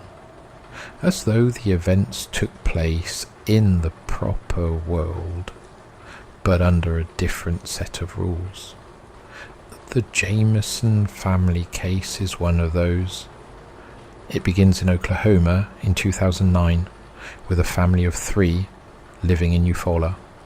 Bobby Jamison, 44 years old, his wife, Sherilyn, often called Cheryl, 40, and their 6-year-old daughter, Madison. If you only looked at the bare outline, it might sound almost ordinary. A husband and wife trying to start over, a young child caught in the middle of adult unhappiness, plans to buy land, a trip out into the countryside, then silence. But the closer you get to the Jamisons, the stranger everything becomes. Their home life was troubled, their finances were cloudy, their relationships with relatives were tense enough to spill into accusations and court filings. They were said to be afraid, or angry, or both. There were stories about spirits in the house, a Bible with odd markings, a storage container on the property, a pastor being asked questions no pastor expects to hear, and a surveillance video that would later unsettle even seasoned investigators. By the end of it, the family would be found dead in the wilderness. No one would be able to say for certain how they died. No one would be charged. And the case would turn into the sort of story that keeps resurfacing because it never really lands anywhere. It doesn't close. It just hangs there, like a door left open in the dark. To understand why the Jamison case has such a grip on people, you have to begin before the disappearance itself, because this was not a family stepping neatly out of a normal life and vanishing between 1 hour and the next. There were fractures everywhere. Bobby Jamison had reportedly suffered serious injuries in a car accident years earlier, and by 2009 he was living with chronic pain and disability. That matters more than it first appears, because his physical condition colours so many later questions. The land where the family disappeared was not a tidy suburban cul-de-sac. It was rugged country, remote roads, heavy brush, rough terrain, steep inclines, When people later suggested that the family had simply wandered off and succumbed to the elements, others pushed back for a very practical reason. Bobby was not in the shape to go cheerfully hiking for miles into hard country, especially not under chaotic circumstances, especially not with a 6-year-old child. Sherilyn has often been described as volatile, troubled, or emotionally unstable, depending on which account you read and who is telling it. There were reports that she struggled with bipolar disorder. There were also suggestions that the marriage itself was under strain, though strain is far too soft a word for the atmosphere that seems to emerge from various accounts. The Jamisons were not presenting the picture of a calm household. There were arguments, mood swings, suspicion, and private tensions that were already beginning to leak into public view. Then there was Bobby's relationship with his father, Bob Dean Jamison. This is one of those details that some summaries treat as background colour, when in fact it is anything but. Before the family vanished, Bobby had filed legal papers alleging that his father had threatened to kill him and his family. In one account tied to those court records, Bobby claimed his father had once struck him with a vehicle. He also alleged criminal involvement and portrayed his father as dangerous. Whether every allegation was true exactly as stated is a separate question. The important point is this: the Jamisons were not living in some placid bubble. There were serious accusations of menace and fear swirling around them well before they disappeared. So when people later looked back and asked who might have wanted the family harmed, that prior conflict immediately became impossible to ignore. And yet, even that isn't the detail people fixate on first. What people remember first is the haunting. According to widely repeated accounts, Bobby and Sherilyn told their pastor, Gary Brandon, that their house was plagued by spirits.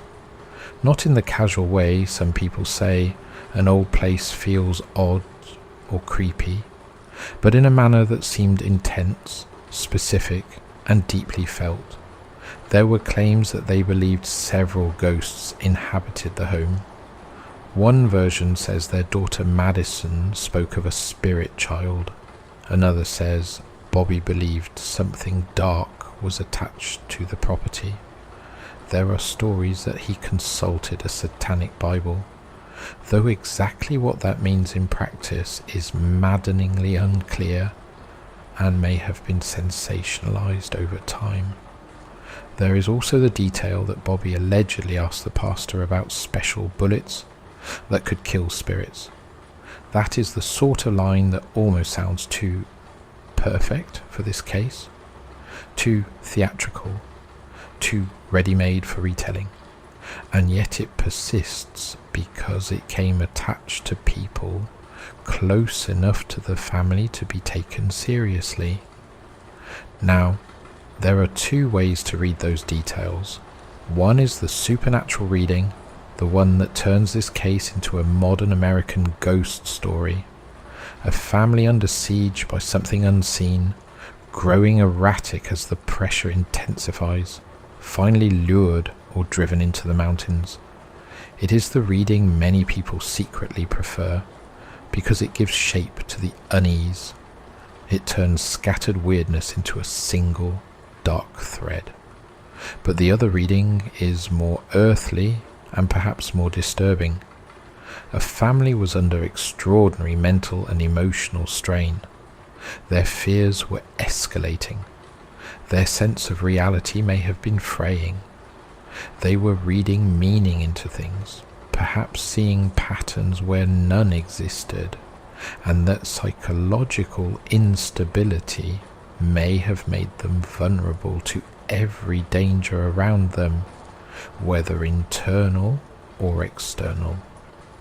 That tension between haunting and breakdown is present almost from the start, and it never really leaves the case. Then there is the land. At some point before they vanished, the Jamisons began talking about a move to a remote piece of property in the mountains near Red Oak, in southeastern Oklahoma. This was not a casual Sunday drive fantasy. They were reportedly serious about buying around 40 acres and living off-grid. The plan has often been described as an attempt at a fresh start. If that was true, then it speaks volumes. People do not usually decide to isolate themselves in the hills unless they are drawn by an unusually powerful motive. Peace, perhaps. Privacy. Escape. Reinvention. Or fear. Sometimes those are all the same thing wearing different clothes. The image is easy enough to romanticize from a distance.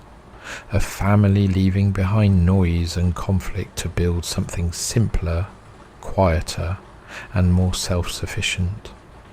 But in the Jamison case, even the dream of isolation takes on an uneasy cast. Were they yearning for solitude or hiding from the world? Were they planning a hopeful new chapter or retreating into a narrower and more dangerous one?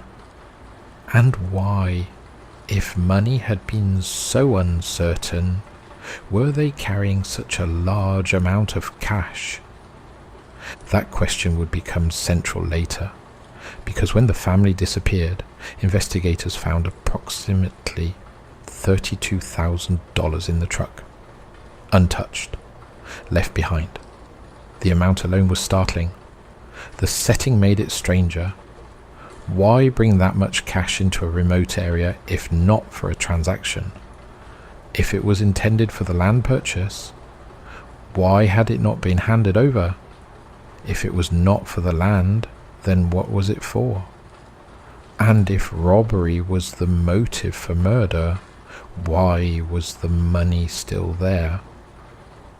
Cases often hinge on one object that seems to defy common sense. Here, the money sits at the heart of everything like a dare. The last fully known day in the Jamisons' lives was October 8th, 2009. This is where the story starts to take on that frozen quality people find so unnerving. We are not dealing with a disappearance in which the final movements are wholly unknown. We can see pieces of that day. We have fragments, but each fragment deepens the unease rather than reducing it. At the Jamison home, a security camera recorded the family as they prepared to leave. The footage has been described over and over in nearly the same terms. Bobby and Sherilyn move back and forth between the house and the truck. Slowly, silently, methodically. They do not appear to speak to one another. They do not appear affectionate, hurried, flustered, or particularly alive to the normal bustle of getting ready for a drive. They look detached. Investigators later called their behaviour trance-like.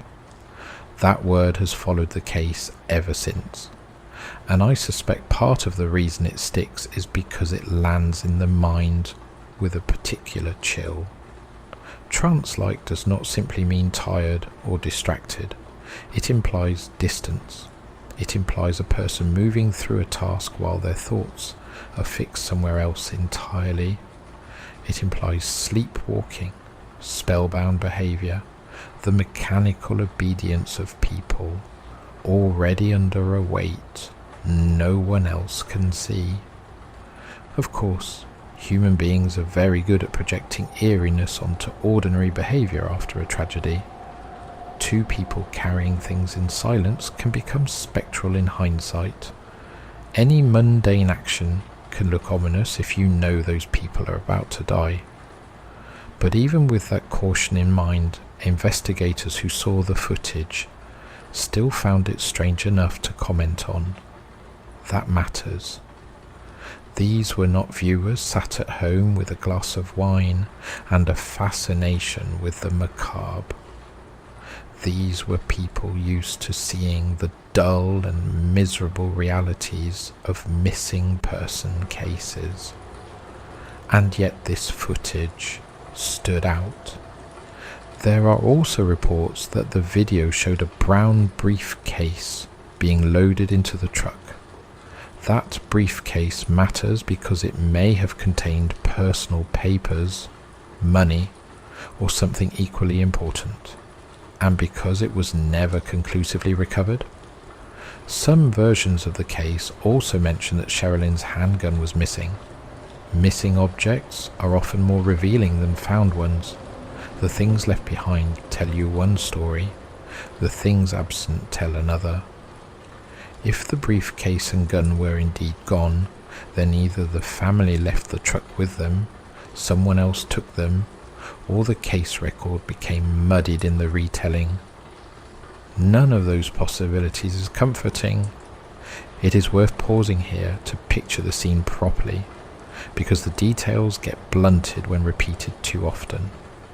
A woman and a man, each carrying private anxieties, no one outside the home can fully measure, move in and out of a house under a camera's eye. A little girl is somewhere in the orbit of that preparation.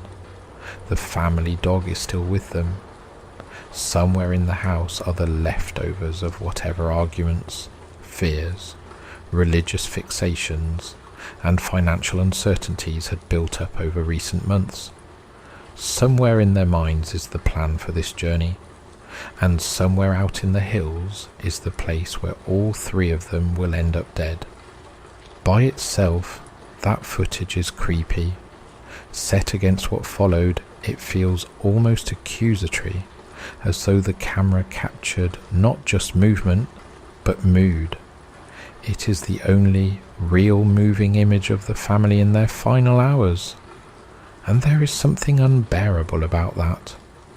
We want final moments to explain themselves. We want to spot the gesture that reveals intent, the look that betrays terror, the slip that tells us what kind of story we are in. But the Jamison footage offers none of that. It withholds. It turns the family into figures in a silent film and leaves the viewer to invent the missing sound. At some point after leaving home, Bobby, Sherilyn, and Madison travelled toward the mountains near Red Oak. The landscape there matters enormously. This was not the sort of place where a stranded family would necessarily be found quickly by chance. Southeastern Oklahoma can be rugged, isolated, and dense, particularly once you move off the more travelled roads. The Sans Bois and Kiamichi country has a reputation for beauty, but beauty in such places often comes wrapped in indifference. A road can feel navigable until it isn't. A slope can look manageable until the light drops. Distance can become a trick of the eye. You can be closer to help than you think and still effectively unreachable. The family appears to have been heading to or near the parcel of land they had been considering. That is important because it means they probably had a reason to be there. This was not random wandering. They were not merely out for a scenic drive with no destination in mind. They went into that area because, on some level, it mattered to them. Then everything ended. A few days later, the Jamisons' white pickup truck was found abandoned on a remote dirt road in Latimer County, locked. Their dog, Maisie, was inside, alive, but badly weakened after being trapped without proper food or water for days. Imagine for a moment what that looked like to the first people on scene. Not an empty vehicle by the roadside, but a vehicle containing evidence of life interrupted. A starving dog, personal belongings, money, no family. Inside the truck, investigators found the Jamisons' wallets, their identification, their mobile phones. Accounts also mention a GPS device. There was no obvious sign of struggle in or around the vehicle. No straightforward indication that a violent abduction had occurred at that exact spot. And then, of course, the cash. Roughly $32,000 in a bag under the seat. You can almost feel the case turn at that point. A missing family in the wilderness is one sort of investigation. A missing family in the wilderness with their money, phones, IDs and dog all left behind is another altogether, because now every simple explanation starts to fail.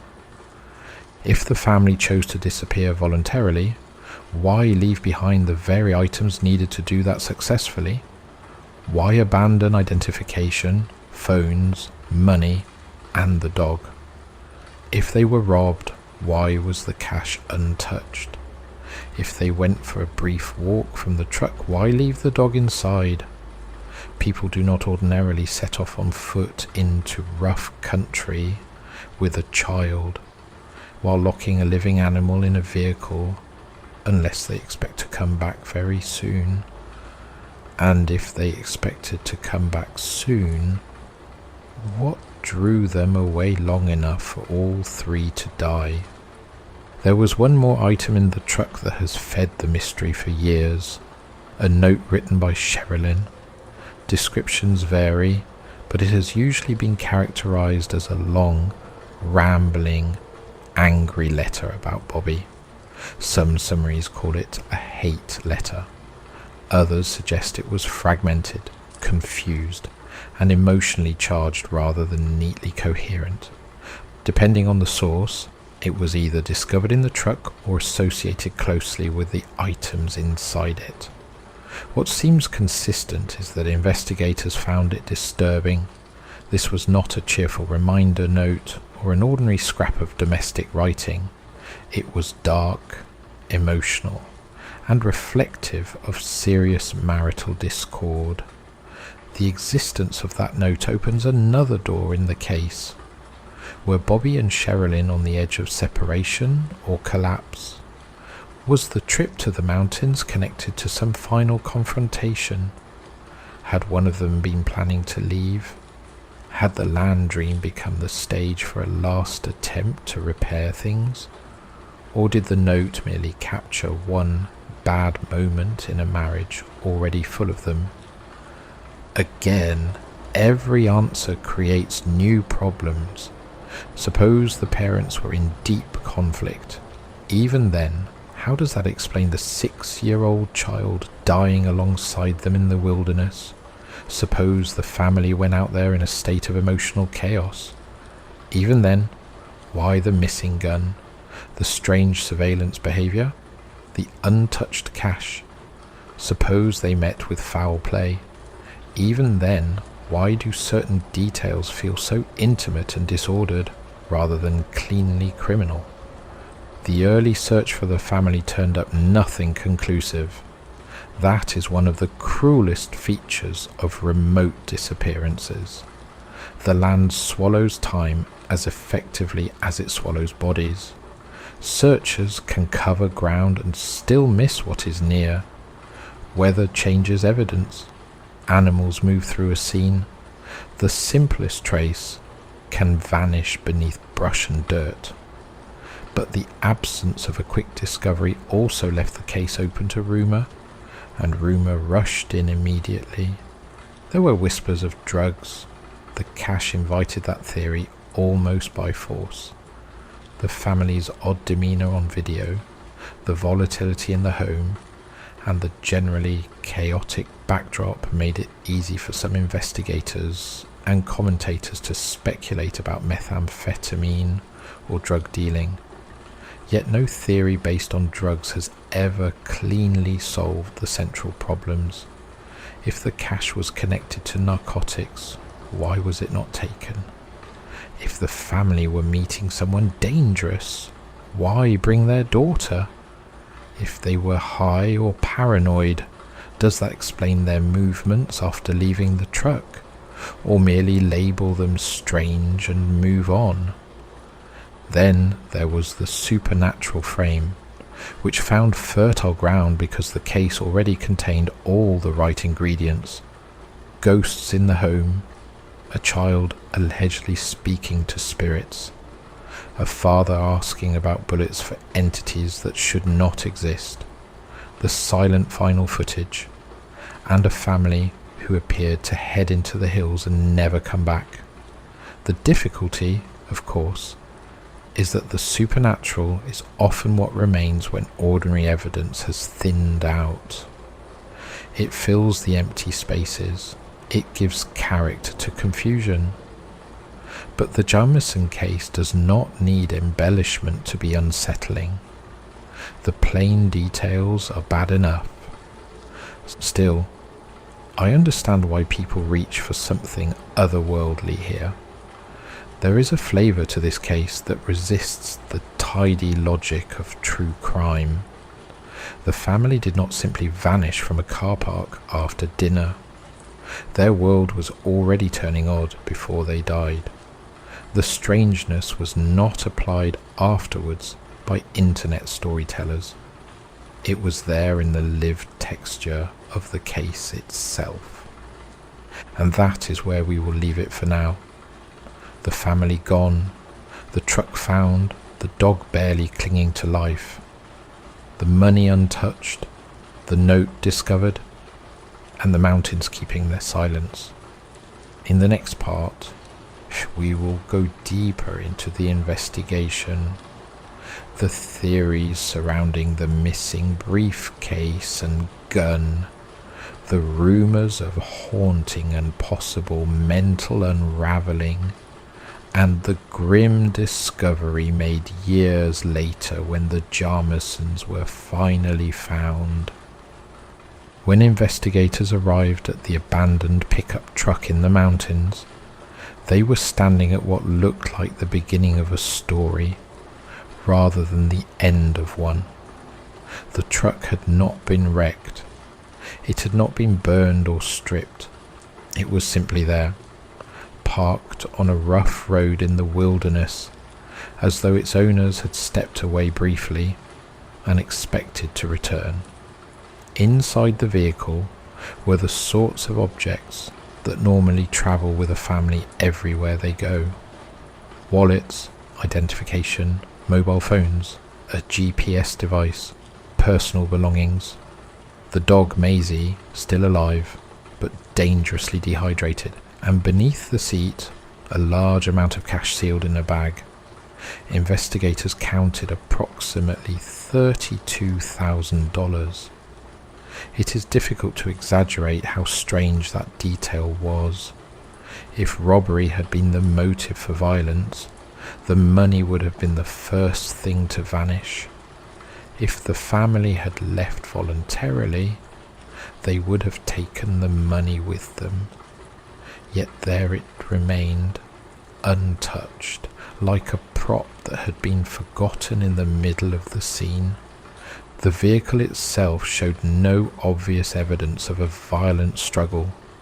There were no broken windows, no large pools of blood, no clear signs that someone had been forced out of the truck at gunpoint. That absence created a deeply uncomfortable possibility. Whatever had happened to the Jamison family, it likely began somewhere away from the truck itself. In other words, the vehicle was not the crime scene. It was only the doorway to it. Search teams began working the surrounding terrain, and that terrain mattered enormously. The mountains and forests in southeastern Oklahoma are not the sort of gentle countryside where you can easily see for miles in every direction. The land folds into itself. Trees close in. Thick brush blocks visibility. Narrow dirt tracks wind unpredictably through ridges and slopes. A person standing 50 yards away can vanish from view completely depending on the vegetation and the angle of the ground. In places like that, a search operation can move through an area and still miss what is there. Investigators tried to reconstruct the final movements of the family using the small pieces of information available. It appeared the Jamisons had been heading toward the property they were interested in purchasing. The idea had been to buy roughly 40 acres and begin a new life away from town. That detail is easy to romanticize if you imagine it as a peaceful escape from modern stress. But to detectives working the case, it raised more immediate questions. Had they arranged to meet someone regarding the land? Had they gone there to inspect it alone? Did anyone else know they would be in that remote area that day? The property itself sat deep enough in the countryside that a meeting there would be difficult to monitor. No neighbours watching through curtains, no passing traffic every few minutes, just dirt roads, wooded slopes, and long stretches of quiet. One of the earliest frustrations for investigators was that the truck told them very little about what direction the family had gone.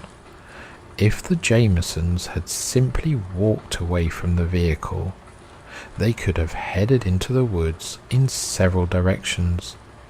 Without immediate evidence pointing to a specific path, searchers were forced to cover a wide area. The difficulty of that task increased with every passing day. Then there was the question of the missing handgun. Accounts differ slightly depending on the source, but investigators believed Sherilyn owned a .22 caliber pistol that could not be located after the disappearance. Whether that weapon had been brought on the trip and taken from the truck, or had been elsewhere entirely, was never conclusively determined. Yet the absence of the gun became one more puzzle piece. If the family had left the truck carrying the pistol, then at least one of them expected some form of danger or felt the need for protection. If someone else took the gun, then that person had been inside the vehicle or had confronted the family before they walked away. Around the same time, investigators also noticed something odd about the Jamison home itself. When police examined the property after the disappearance, they found the house in a state that suggested the family had left quickly, but not permanently. Some personal belongings were still scattered around as though daily life had simply paused. It did not look like the home of a family who had carefully packed up and fled. Instead, it looked more like a house abandoned mid-sentence. During interviews with people who knew the Jamisons, detectives began hearing again about the couple's growing fear of supernatural forces. Their pastor, Gary Brandon, repeated the story that Bobby had asked him about special bullets that could kill spirits. The request was so specific that Brandon later admitted it had unsettled him deeply. Bobby had apparently believed something evil was present in their home. Sherilyn reportedly spoke about multiple spirits inhabiting the property. One of them, according to some retellings, was described as a small child that Madison claimed to see. From a detective's perspective, that kind of belief can be interpreted in several ways. It might reflect genuine religious or supernatural convictions. It might suggest psychological distress. It might even indicate the couple were becoming increasingly paranoid or fearful of something they could not explain.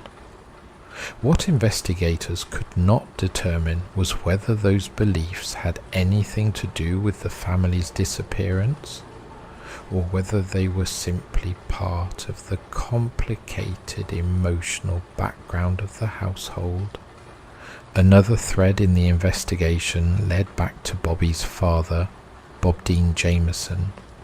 The relationship between the two men had reportedly deteriorated badly in the years leading up to the disappearance.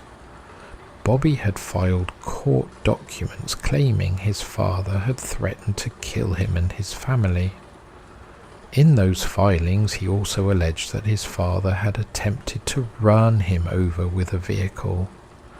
These accusations placed the elder Jamison squarely on the radar of investigators, at least initially. When someone vanishes under suspicious circumstances, detectives begin with the people closest to them, especially those who have already been involved in conflict. However, nothing definitive tied Bob Dean Jamison to the disappearance. Interviews and follow-up checks failed to produce solid evidence that he had travelled to the remote mountain area that day. As often happens in unsolved cases, the suspicion lingered without resolving into proof. Meanwhile, the strange security footage from the Jamison home continued to disturb people working the case. Investigators reviewed the recording repeatedly, trying to determine whether the family's slow, silent movements hinted at something specific. Were they under the influence of drugs? Were they exhausted after an argument? Were they emotionally numb from stress? Or were observers simply reading too much into ordinary behavior now that they knew the outcome? The video showed Bobby and Sherilyn making multiple trips between the house and the truck, carrying items back and forth without visible urgency. At one point, Bobby appeared to place a brown briefcase in the vehicle. That briefcase, according to some reports, was never recovered. If it did contain documents or money, it might have provided important context about why the family had travelled into the mountains that day. Instead, like so many details in the case, it simply vanished into uncertainty. Another troubling element involved the note written by Sherilyn. Investigators described it as long, angry, and fragmented, focusing heavily on her resentment toward Bobby. It was not a neat letter explaining a plan or decision. Instead, it appeared to be an emotional outpouring of grievances. The presence of that note suggested the marriage was under severe strain. Whether it had been written on the day of the disappearance or earlier was less clear, but its tone added another layer of tension to an already unstable picture. As search efforts continued in the mountains, the lack of immediate results began to worry investigators. If the Jamisons had suffered an accident nearby, searchers expected to find signs of them relatively quickly. If they had been attacked, there should have been at least some physical evidence left behind. Yet days passed without a clear discovery. Over time, the search radius widened. Volunteers and law enforcement combed through wooded hillsides and dirt trails. Helicopters surveyed the area from above, but the mountains held their silence. Months turned into years.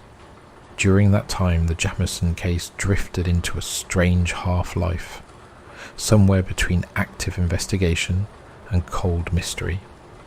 Detectives continued to receive tips, though most led nowhere. Internet forums began circulating increasingly elaborate theories. Some insisted the family had been murdered over drugs. Others claimed they had encountered something supernatural in the hills. Still others believed the tragedy was rooted in domestic conflict that spiraled out of control.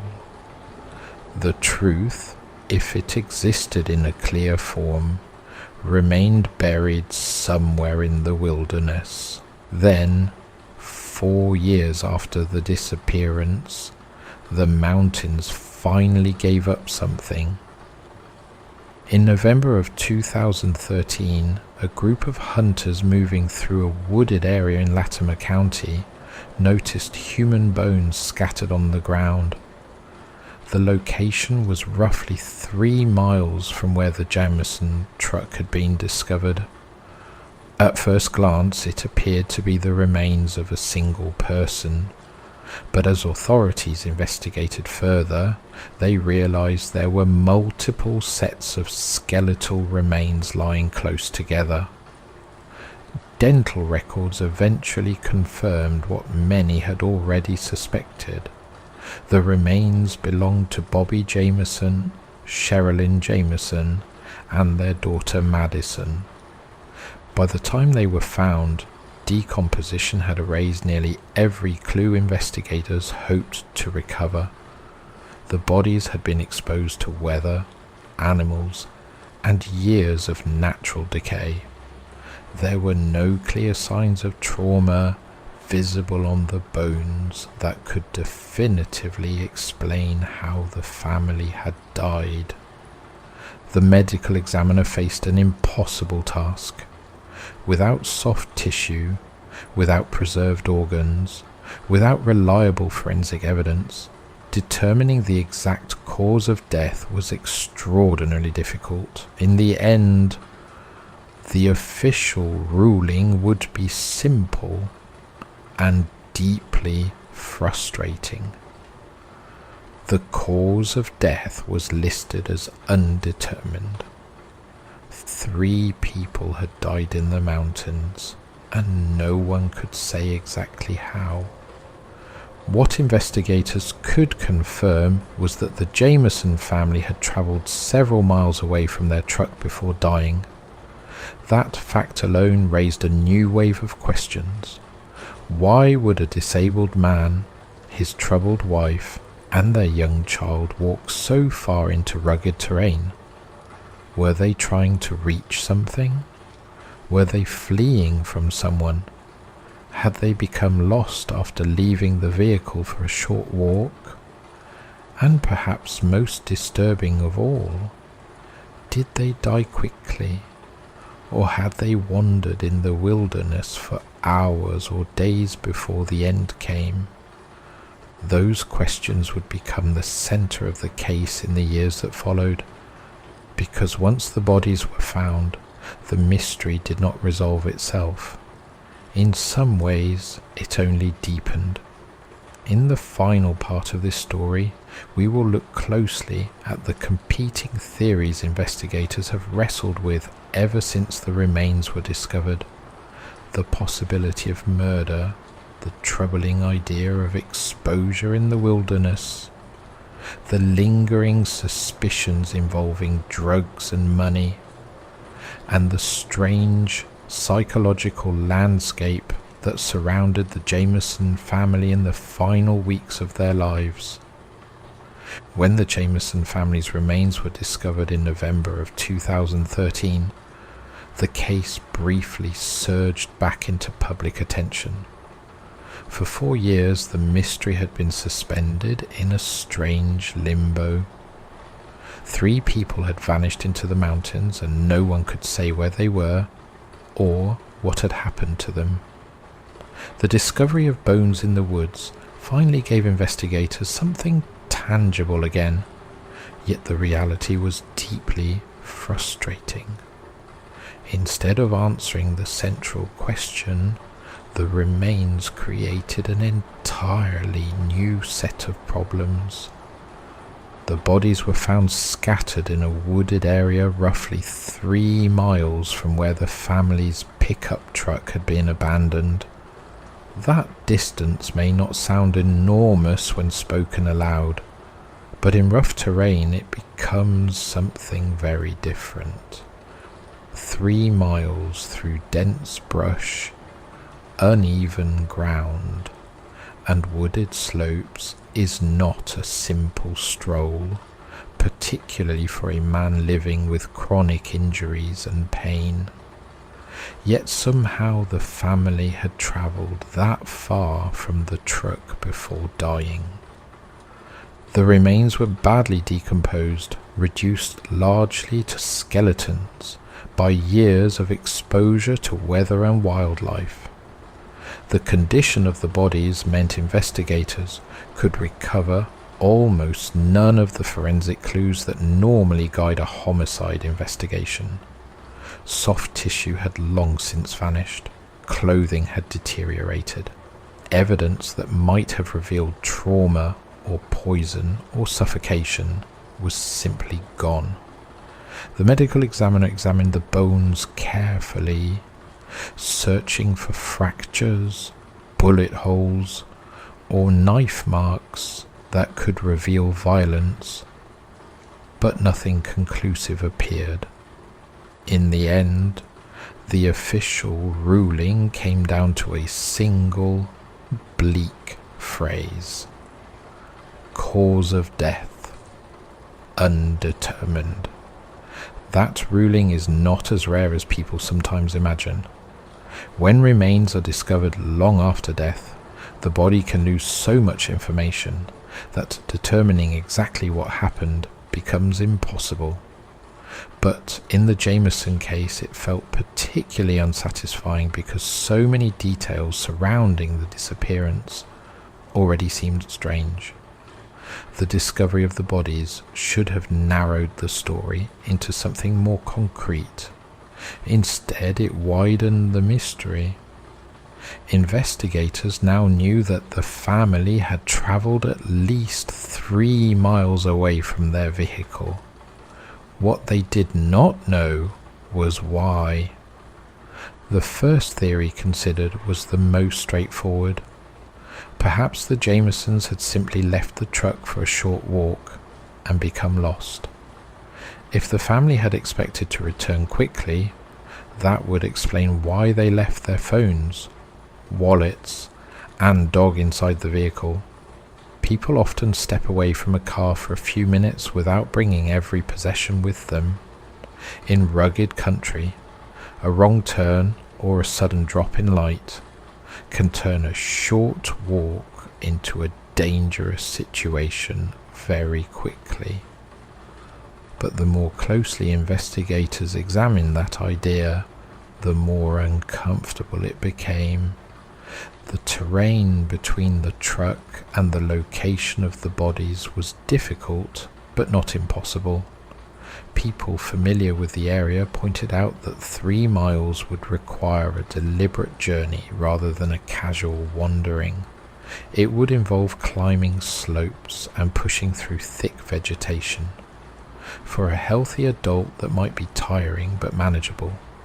For Bobby Jamison, who was reportedly dealing with chronic pain and limited mobility after his accident, it seemed unlikely that he would willingly undertake such a trek without a clear purpose. And there was also the child. 6-year-old Madison Jamison was not the sort of child who would easily endure a long, exhausting walk through heavy brush unless the adults insisted on it. Children complain, they tire, they want to go back to the car. If the family had set off on foot without expecting to go far, at some point one of the parents would have turned around, unless they believed something ahead was more important than the return. Another possibility was that the family had been forced away from the truck by another person.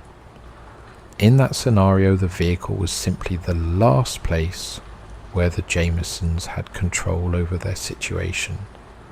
Someone else could have confronted them, perhaps armed, and ordered them to move deeper into the woods. Once far enough away from the road, the attacker could have killed them and left the bodies to decompose. At first glance, that theory might explain the long walk and the remote location of the remains. Yet it also raised questions. If someone intended to rob the family, the $32,000 inside the truck would have been an obvious prize. The cash remained untouched. If the attacker had planned a murder, why choose such a complicated method? A killer could have acted at the truck itself and left far fewer uncertainties behind. Of course, crimes are not always logical. People make strange choices under pressure. But investigators could find no clear evidence that another person had been present at the scene. Years of weather had erased footprints and other traces long before the remains were discovered. The drug theory returned repeatedly during the investigation, largely because the large sum of cash seemed difficult to ignore. Some detectives quietly considered whether the Jamisons might have been involved in illegal activity, perhaps transporting money connected to narcotics. If the family had travelled into the mountains to meet someone involved in the drug trade, that meeting could have turned violent. Yet again, the money created a problem. If the encounter had been motivated by drugs or robbery, the bag of cash inside the truck would likely have disappeared. Criminals rarely overlook $32,000 sitting in a vehicle. Another interpretation focused on the psychological state of the family. By the time investigators began piecing together the Jamisons' final months, a portrait had emerged of a household under considerable strain. Bobby's conflict with his father had escalated into allegations of death threats. Sherilyn's emotional state had reportedly become volatile. Both parents appeared increasingly frightened by what they believed were supernatural forces inside their home. Their conversations with their pastor about spirits and demons hinted at a level of anxiety that might have been overwhelming. If the couple were already living inside a storm of fear and suspicion, it is possible their behavior in the mountains reflected that tension. Some investigators quietly wondered whether the family had driven into the wilderness to escape something they believed was following them.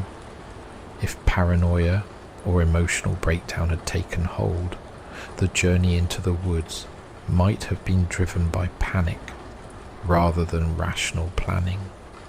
That possibility could explain the strange surveillance footage recorded before they left home. When detectives reviewed the video again, the slow, silent movements of Bobby and Sherilyn took on a different meaning. Perhaps they were not in a trance at all. Perhaps they were simply exhausted and mentally overwhelmed, moving through their preparations with the dull focus of people carrying too much stress. Still, the psychological theory could not explain everything. Even if the parents had been frightened or unstable, why walk so far from the truck? Why not simply drive away? Why not return home? Then there was the question of the missing gun.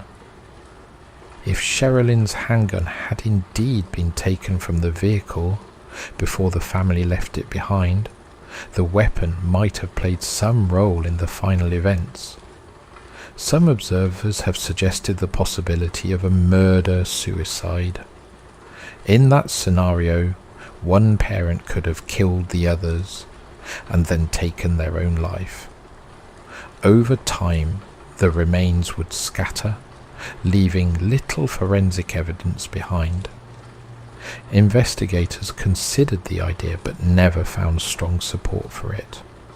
The remains did not clearly show gunshot damage, though decomposition made certainty difficult, and the idea of a parent killing a child in such a remote place introduces emotional questions that evidence alone cannot answer.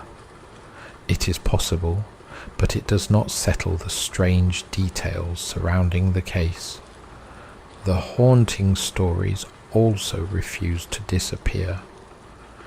Years after the disappearance, people who had known the Jamisons continued repeating the accounts of spirits in the home. Some believed Bobby had grown obsessed with the idea that something supernatural was threatening his family. Others suggested the couple's fears were symptoms of deeper psychological struggles rather than literal hauntings. But the stories persisted because they fit the tone of the case so neatly. A family convinced something unseen was stalking them, a desperate attempt to escape, a final journey into the mountains. Whether those fears were real or imagined may never be known. Perhaps the most unsettling detail is simply how ordinary the final day looked on the surface. A family loaded belongings into a truck. They drove toward a piece of land they hoped to buy. Nothing about that morning suggested it would end with 3 skeletons lying quietly in the forest. And yet, something happened out there. Something convinced the Jamison family to leave their vehicle and walk miles into rugged terrain.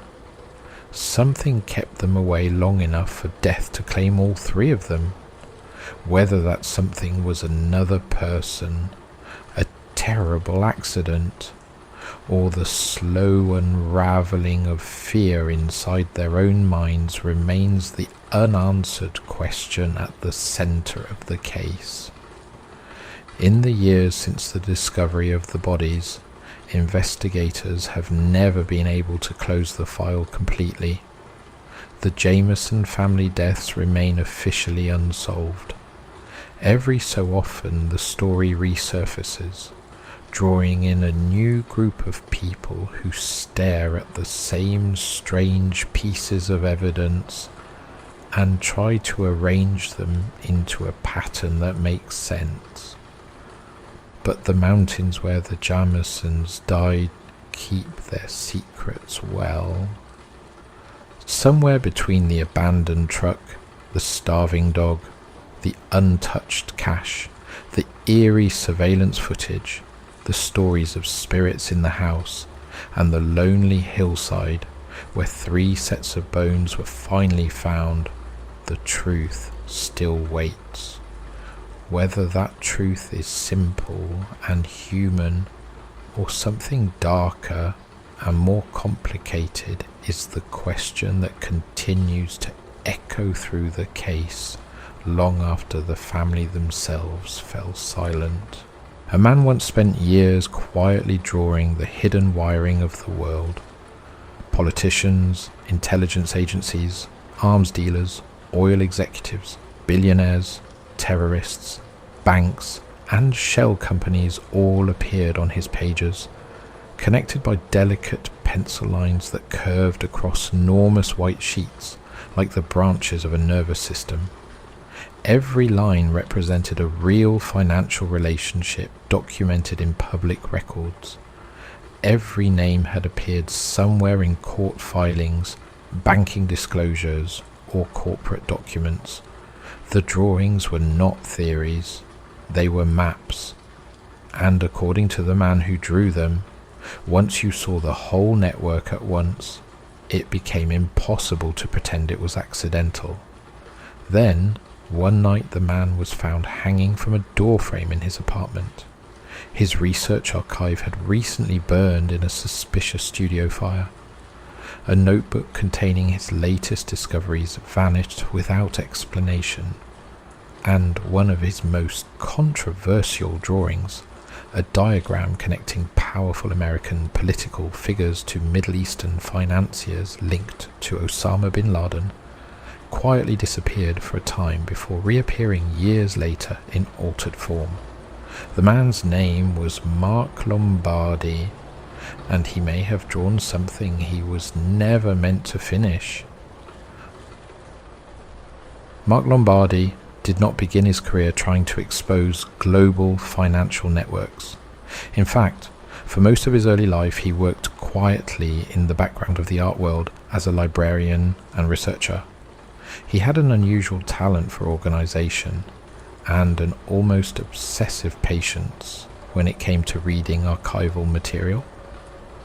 While other people skimmed documents, Lombardi read them slowly, line by line, paying attention to the small details that most readers ignored, names that appeared briefly in one article and then resurfaced years later in another, companies that dissolved suddenly and reappeared under slightly different names, loans that moved through several countries before ending somewhere unexpected.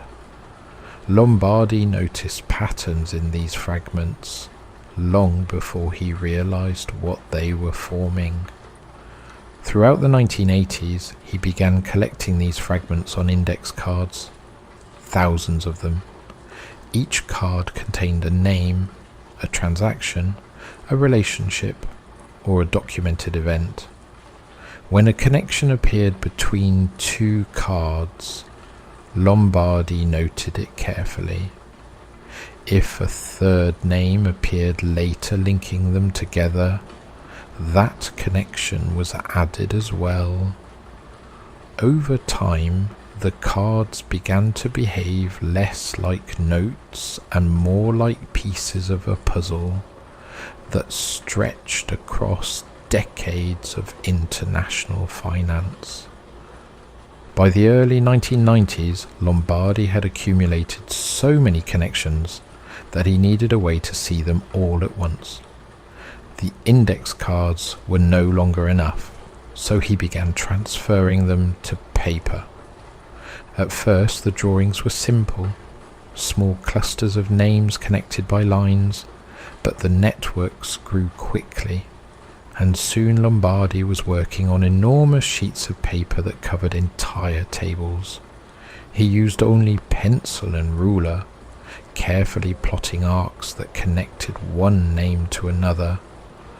The lines curved gracefully across the page, creating shapes that looked almost like astronomical charts. Visitors who saw these drawings for the first time often assumed they were abstract art, elegant, minimal, strangely beautiful. Then they started reading the names. Suddenly the drawings stopped looking abstract. One circle might contain the name of a Saudi financier, another the name of an American oil executive, another a bank in Luxembourg, another a political figure who had quietly served on a corporate board years earlier. The lines between them were not speculation. Lombardi had documentation for every single connection: corporate filings, financial disclosures, newspaper investigations, court testimony. Each drawing was essentially a map of power. He called them narrative structures, a phrase that sounded almost academic, but was actually very precise. Lombardi believed these networks told stories, not stories invented by imagination, but stories created by money moving quietly through the world. One of the networks that fascinated him most was the scandal surrounding the Bank of Credit and Commerce International, known simply as BCCI. In the late 20th century, BCCI had become one of the most controversial banks ever uncovered. It operated through dozens of shell companies spread across multiple countries, and had been accused of laundering money for intelligence agencies, dictators, arms dealers, drug traffickers, and terrorist organizations. Investigators later described it as a bank designed specifically to avoid oversight. For Lombardi, BCCI was not just a scandal, it was a crossroads where dozens of powerful networks intersected. His drawings of the BCCI network became enormous, sweeping across the page in graceful arcs that linked intelligence officials, Middle Eastern investors, American political figures, and shadowy financial intermediaries. Standing in front of the finished diagram felt strangely unsettling, as though someone had pulled back a curtain on a system that normally operated out of sight. But Lombardi's most controversial drawing was still to come. In the late 1990s, he began tracing financial relationships surrounding a Texas oil company called Harken Energy. The company itself was not particularly famous, but one of its directors in the late 1980s had been George W. Bush, the son of former CIA director and future President George H.W. Bush. While examining investment records connected to Harken, Lombardi noticed something interesting. Several investors linked to Saudi business networks had participated in financial dealings with the company or with related firms. Some of those Saudi investors were connected through business relationships to the family of a wealthy construction magnate named Mohammed bin Laden. Mohammed bin Laden's son, Osama bin Laden, would later become infamous around the world. Lombardi did not suggest conspiracy. He did not claim secret plots, but he did something almost more unsettling than that. He drew the network. Names connected to Saudi banking interests curved across the page toward American investment firms. Those firms connected to oil companies. Those companies linked to political figures and financial advisors who had moved between government and private industry for years. When Lombardi finished the drawing, the result looked almost like a constellation chart mapping how money and influence moved quietly between two powerful families that most people would never have imagined appearing in the same diagram. Anyone who saw the drawing could read the names and follow the lines themselves. The information was all public, but seeing it arranged that way felt profoundly uncomfortable. Not long after Lombardi began exhibiting these works, something strange happened. In 1999, a fire broke out in his Houston studio late at night. The blaze consumed filing cabinets filled with index cards and research documents he had spent years collecting. Firefighters eventually extinguished it, but much of Lombardi's archive had already been destroyed. Friends who visited the studio afterward described the scene as devastating. Blackened shelves, melted boxes, paper reduced to fragile ash. Lombardi stood inside the room quietly surveying the damage. Years of investigative work had vanished in a single night. For most people, that kind of loss would have ended the project entirely. Instead, Lombardi did something remarkable. He began rebuilding the entire archive from memory, and this time the networks he was drawing began to look even larger.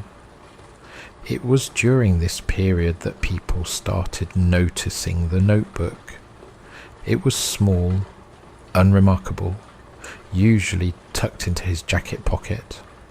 Lombardi carried it almost everywhere.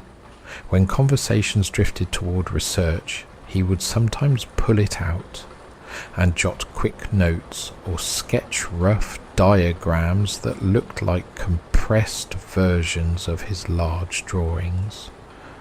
But there was something different about this notebook compared with his usual index cards. He did not like people looking at it. Friends later said he treated it almost like a private field journal.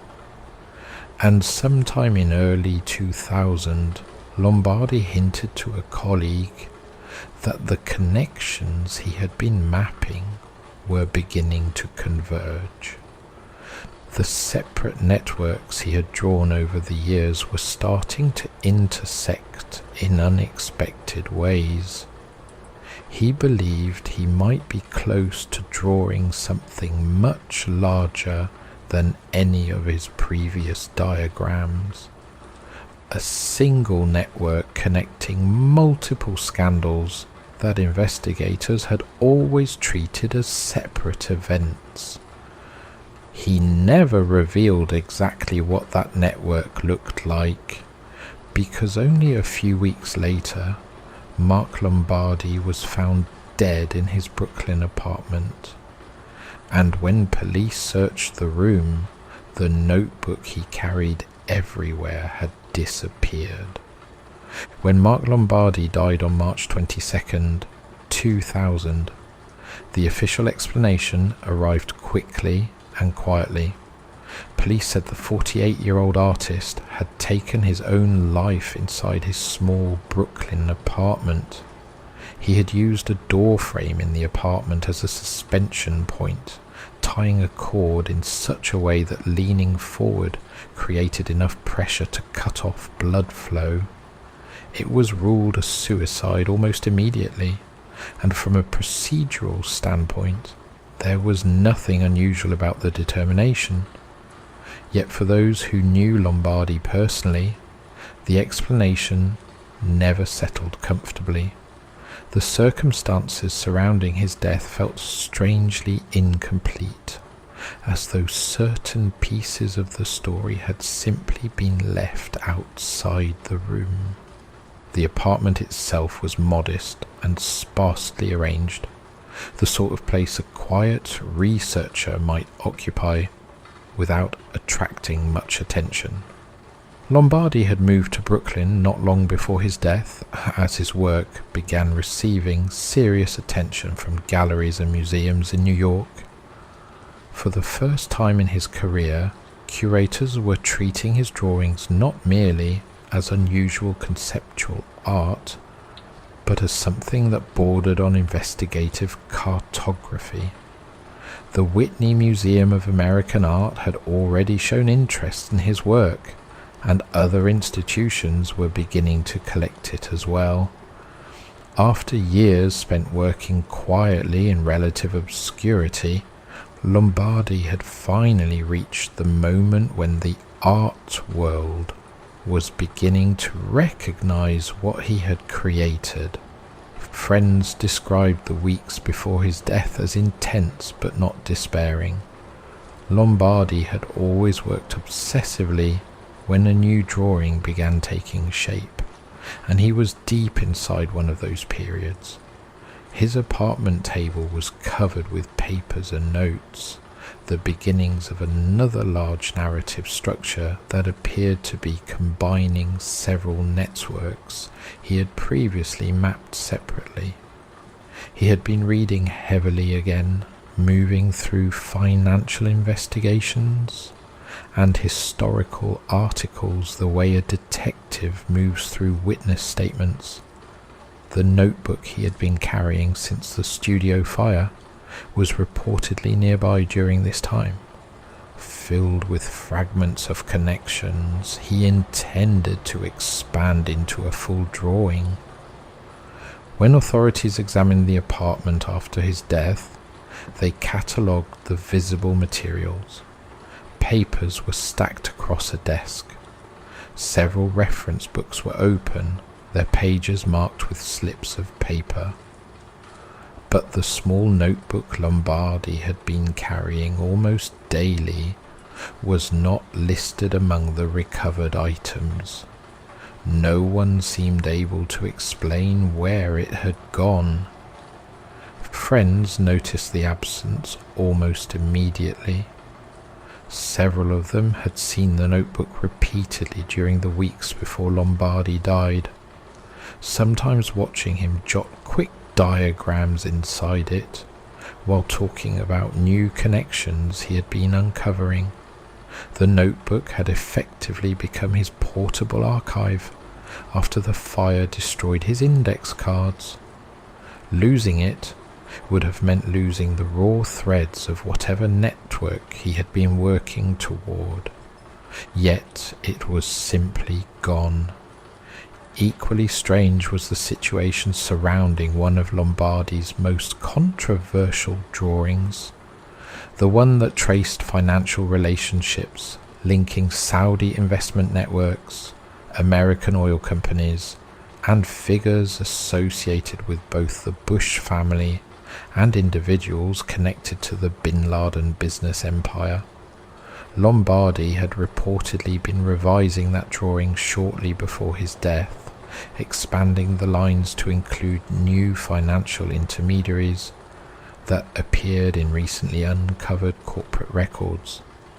The earlier version of the diagram had circulated among galleries, but some people familiar with Lombardi's work later claimed that the version displayed publicly after his death looked slightly different from the one he had been revising.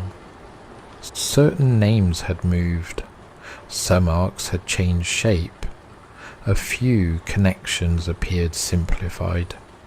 It was impossible to know whether these changes were made by Lombardi before he died or reconstructed afterward by curators attempting to preserve the work from incomplete materials. But those who had studied the earlier version remembered it being more complex, with additional figures connected through investment partnerships that were not visible in the later drawing. No definitive explanation was ever offered. To understand why Lombardi's work caused such discomfort, it helps to understand what he was actually revealing. His drawings did not accuse individuals of crimes, nor did they speculate about secret plots. Instead, they visualized something that most people only encounter in fragments. Money and influence rarely move in straight lines. They travel through intermediaries, partnerships, holding companies, advisory boards, and financial vehicles designed specifically to obscure the original source. A person can appear completely removed from a transaction that ultimately benefits them through 3 or 4 layers of corporate structure. Lombardi's genius was that he made those layers visible. Standing in front of one of his drawings felt almost like watching a time-lapse film of influence spreading outward. One connection led to another, which led to another, until the viewer realized that a political figure on one side of the diagram was linked through half a dozen financial relationships to a financier or intelligence asset on the other side of the world. Everything was documented. Lombardi cited his sources carefully. But when all those documented relationships appeared on a single page, they formed patterns that were difficult to ignore. And that is why something that happened the following year drew such attention among people who knew Lombardi's work. On September 11th, 2001, terrorists carried out coordinated attacks against the United States, hijacking 4 commercial airplanes and crashing them into the World Trade Center, the Pentagon, and a field in Pennsylvania. The attacks killed nearly 3,000 people and triggered the largest intelligence investigation in modern American history. Federal agencies began tracing financial networks connected to the individuals responsible for the attacks, searching for clues about how the operation had been funded. During that period, a rumor began circulating quietly within the art world. According to several individuals who later spoke about the matter, investigators from the Federal Bureau of Investigation visited a museum exhibition where Lombardi's drawings were being displayed. The agents reportedly spent a considerable amount of time studying one particular narrative structure, the diagram that mapped relationships between Saudi investors, international banking networks, and figures associated with American political and corporate circles. Witnesses described the agents examining the drawing closely, reading the names, tracing the arcs between them with their eyes. What happened next became the subject of persistent speculation. According to the rumor, the drawing was temporarily removed from the exhibition shortly afterward. Museum staff later insisted that no such removal had occurred, stating that the artwork remained on display without interruption.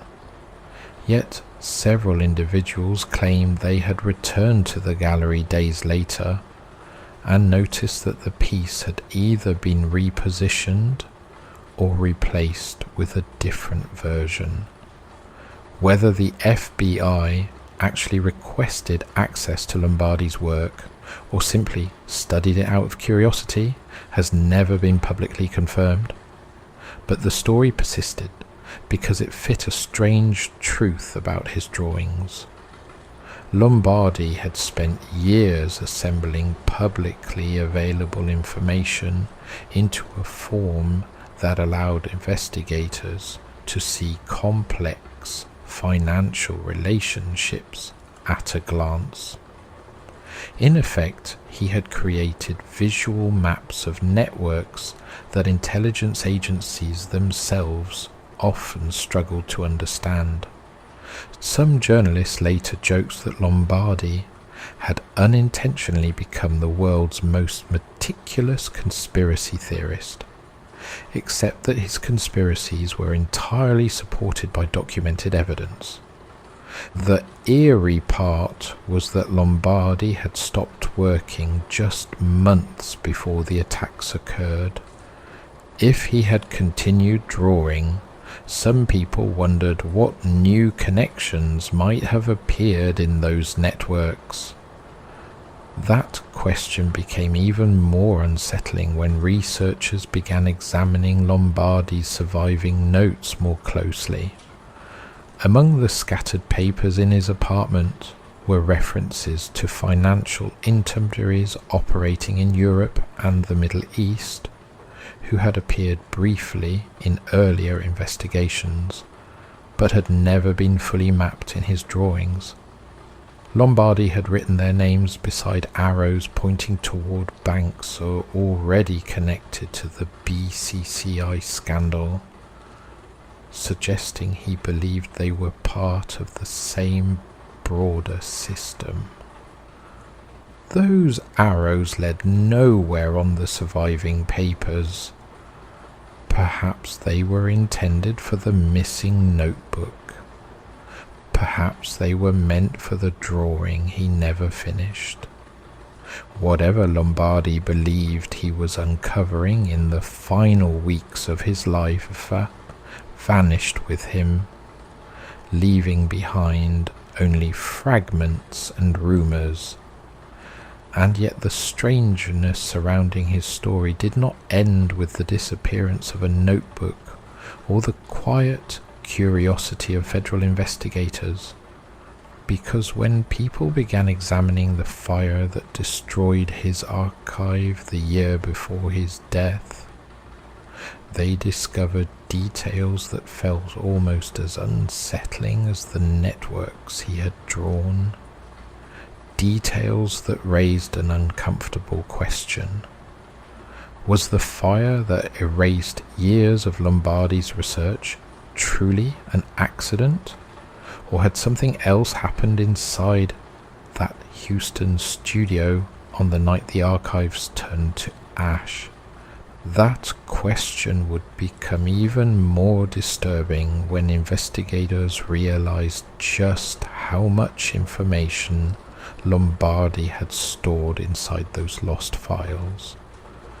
To understand why Mark Lombardi's death feels suspicious, it is not enough to say that he drew diagrams of corruption. That description is technically true, but it does not capture what made the drawings so unsettling, or why the right people would have found them dangerous. Lombardi was not merely illustrating scandals people already understood. He was doing something far more threatening than that. He was revealing the architecture beneath them. A scandal in a newspaper is usually isolated.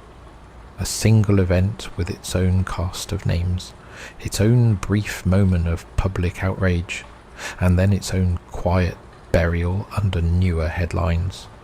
Lombardi's drawings refused to let those events remain isolated. He showed that the same banks, the same intermediaries, the same political families, the same intelligence-adjacent businessmen, and the same discreet financiers kept reappearing in case after case. Once those repetitions were drawn onto a single surface, the comforting illusion of coincidence began to collapse. That was the true power of the narrative structures. Each drawing looked at first like a beautiful, almost serene composition, but the beauty was a trap. Lombardi understood balance, spacing, rhythm, and visual seduction. He knew how to pull a viewer inward. The page would appear open and elegant, with names distributed like stars and the graphite arcs sweeping from one cluster to another in long, graceful curves.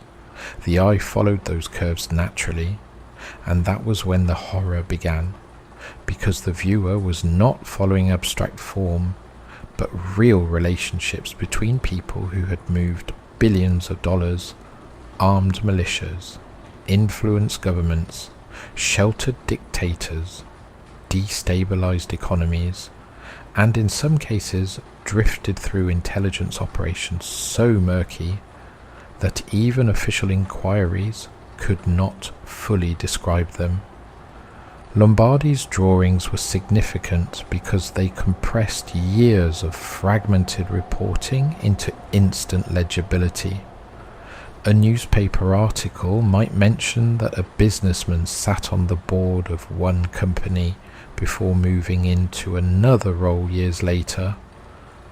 A separate article might note that the second company received financing from a bank later accused of laundering illicit funds. A court filing might reveal that one of the bank's shareholders also had ties to a defense contractor or intelligence intermediary. Normally, those details remain buried in separate places, inaccessible to everyone except obsessive researchers. Lombardi pulled them out of time, removed them from their scattered contexts, and placed them in one field of vision. He did not merely tell you that a connection existed, he forced you to look at it. One of the most striking qualities of his work was his use of chronology inside the network. The lines were not random. Many of them implied movement through time, through changing roles and evolving partnerships. A man might begin as an investor in one cluster, reappear as an advisor in another, and then surface years later beside a bank or shell company connected to an entirely different scandal. Lombardi's drawings therefore did something investigative agencies often fail to do in public. They showed continuity. They suggested that influence was not episodic but ongoing, that the same hidden class of operators remained active across decades while the visible surface of politics changed around them. This is exactly why the art was dangerous. Lombardi's work made plausible deniability much harder to maintain.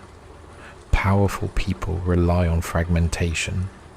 They rely on the fact that most citizens will never read the court records, never compare old business filings, never remember the names in a scandal after 5 years have passed. More importantly, they rely on the idea that even if those facts are public, no one will ever assemble them into a form the average intelligent person can understand in a few minutes. Lombardi destroyed that protection. He took systems built to be unreadable and made them readable.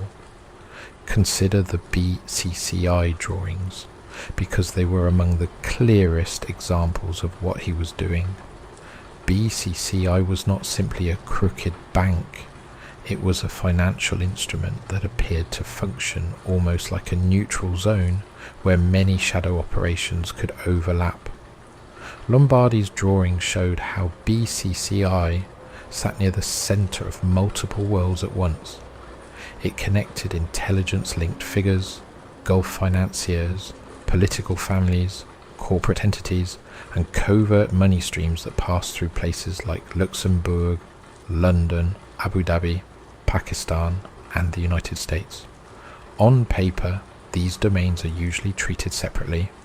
One article discusses banking fraud, another discusses covert geopolitical relationships, another discusses political patronage. Lombardi arranged them so the viewer could see that the same names and institutions often hovered between all three. Once you saw that, BCCI no longer looked like a single criminal enterprise. It looked like infrastructure.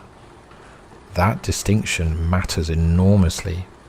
A single criminal enterprise can be shut down and blamed on a few bad actors. Infrastructure cannot be explained away so neatly. Infrastructure implies that the system was serving many parties at once, some of whom depended on its secrecy for reasons far beyond ordinary profit. If Lombardi's drawings suggested that BCCI was infrastructure, then they were indirectly suggesting that some of the most powerful institutions in the world had tolerated, used, or benefited from the same hidden financial machinery. That is a much more dangerous idea than ordinary corruption. Then there was the Harken energy and Bush-linked material, which is where the danger became even sharper. Lombardi was not saying that George W. Bush and Osama bin Laden sat in a room together plotting history. The story was more subtle and, in some ways, more disturbing than that. He was drawing how elite financial networks moved through oil, investment, and advisory structures in ways that connected American political families to Saudi business circles that also intersected with the broader bin Laden family's commercial world. This was not the same as criminal accusation, and Lombardi understood the difference. But he also understood that in the real world, formal innocence is not the same thing as harmless proximity. Money passing through shared networks can create dependencies, loyalties, vulnerabilities, and silences long before any crime is proven. His drawing forced viewers to confront those proximities. That was why the Bushbin-Laden related work was so explosive. It threatened to reframe public understanding of elite separation. Most people imagine power as compartmentalized. The government is over here, corporations over there, foreign capital somewhere else, and extremist histories in another realm entirely. Lombardi showed that these worlds touched constantly, often through polite and legal-looking channels. Investment partnerships, board memberships, holding companies, and private banking relationships formed bridges between domains that the public preferred to imagine as totally distinct. Once seen, those bridges were not easy to forget, and this is where his art became truly subversive. Lombardi was not dealing in fantasy or occult symbolism. He was taking the hidden grammar of real power and turning it into the image. The lines on the page represented something very specific: pathways of trust. Money does not move through opaque systems without trust.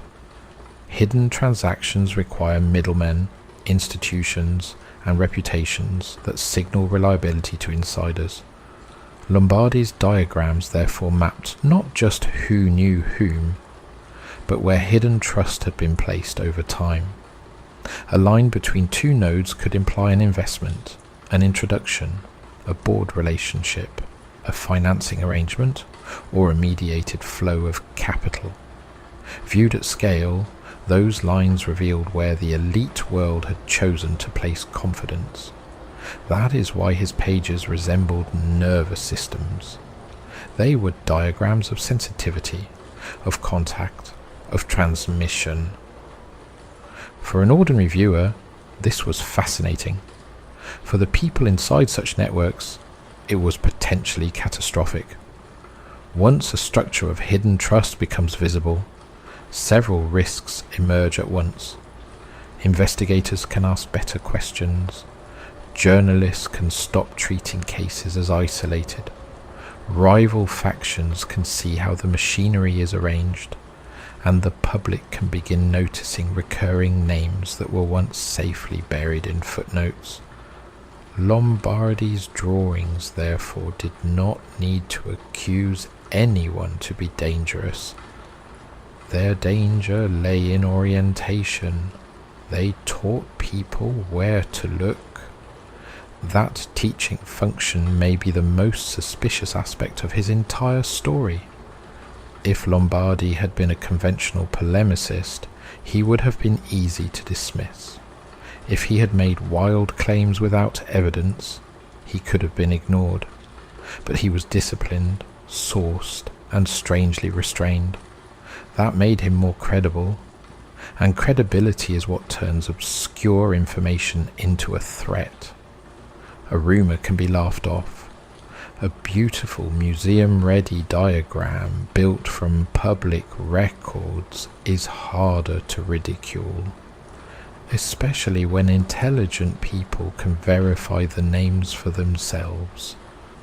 By the final phase of his life, Lombardi appears to have been moving beyond discrete diagrams into something even more dangerous.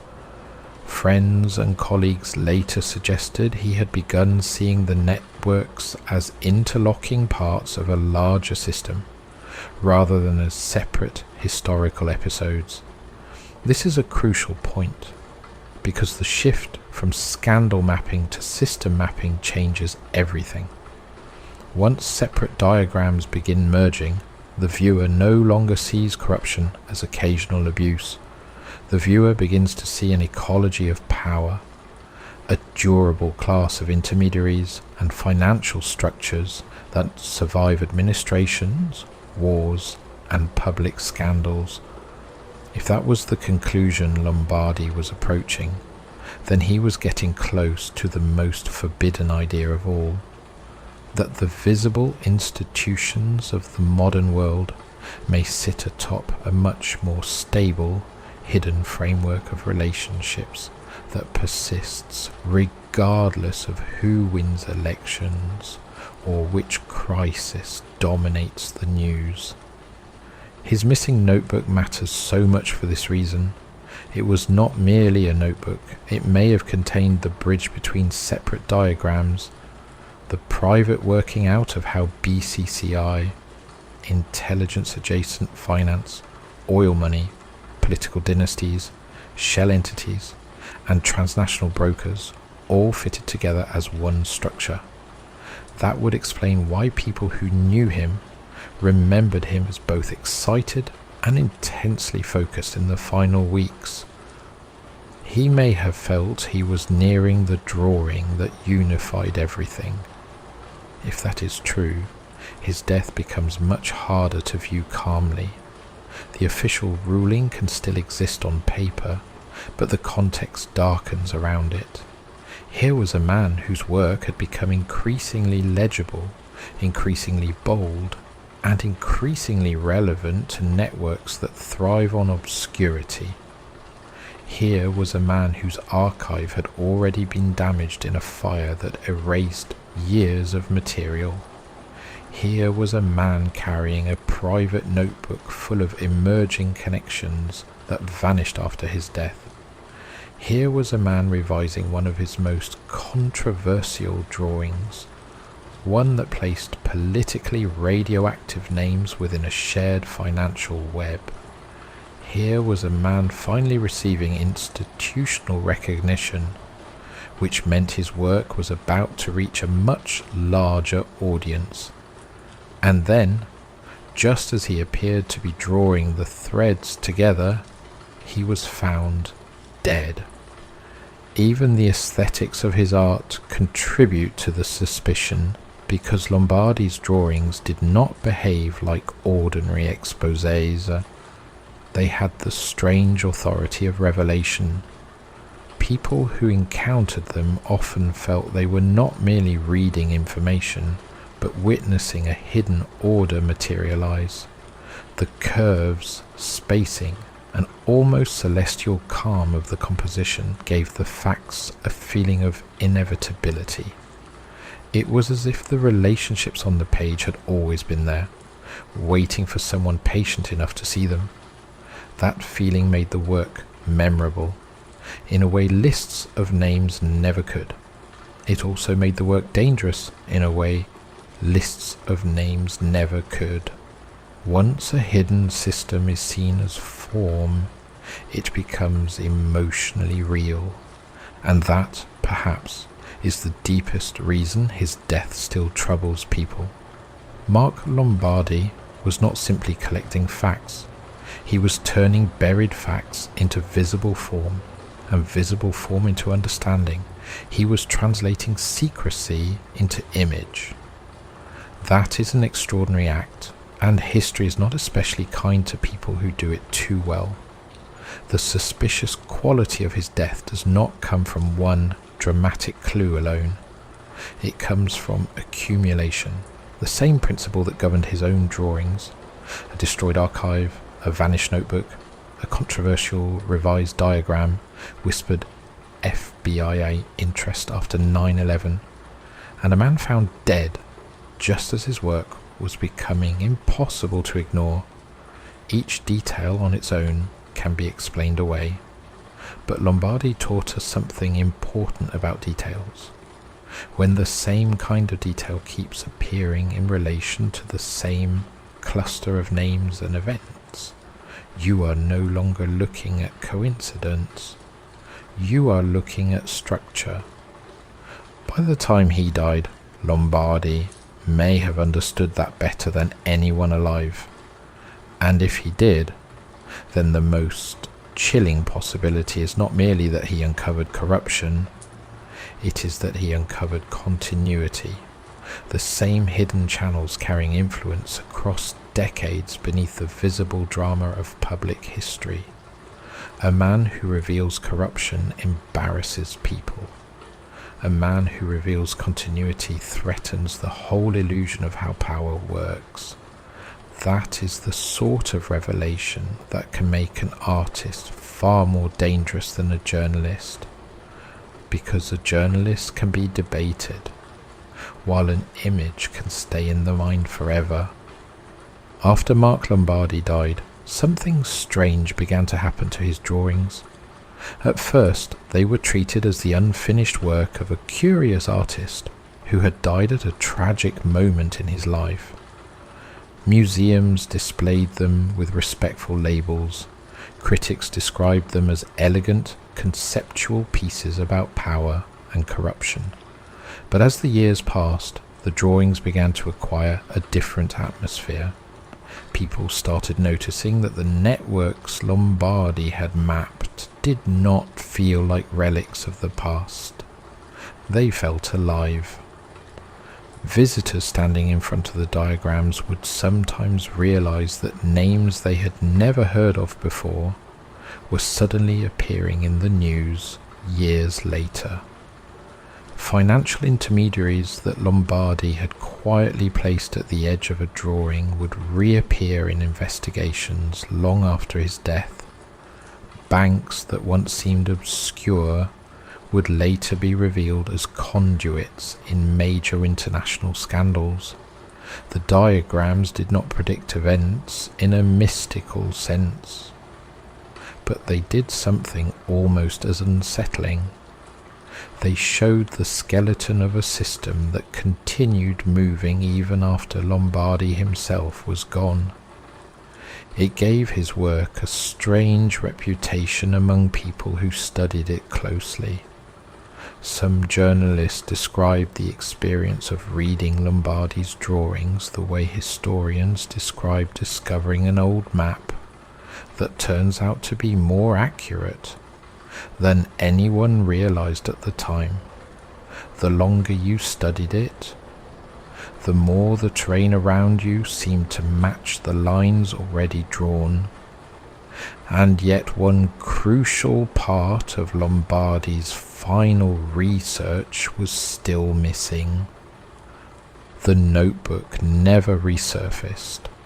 Friends searched for it after his death. Curators looked for it among the materials transferred to our archives.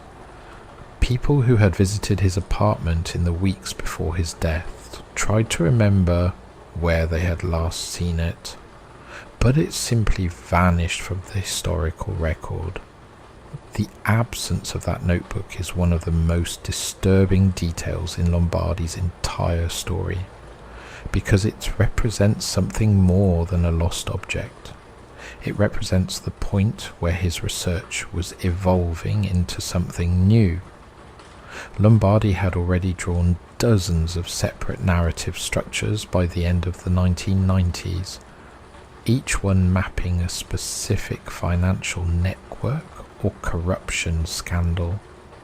But according to people who spoke with him shortly before he died, he believed those networks were starting to overlap in ways he had not fully understood before.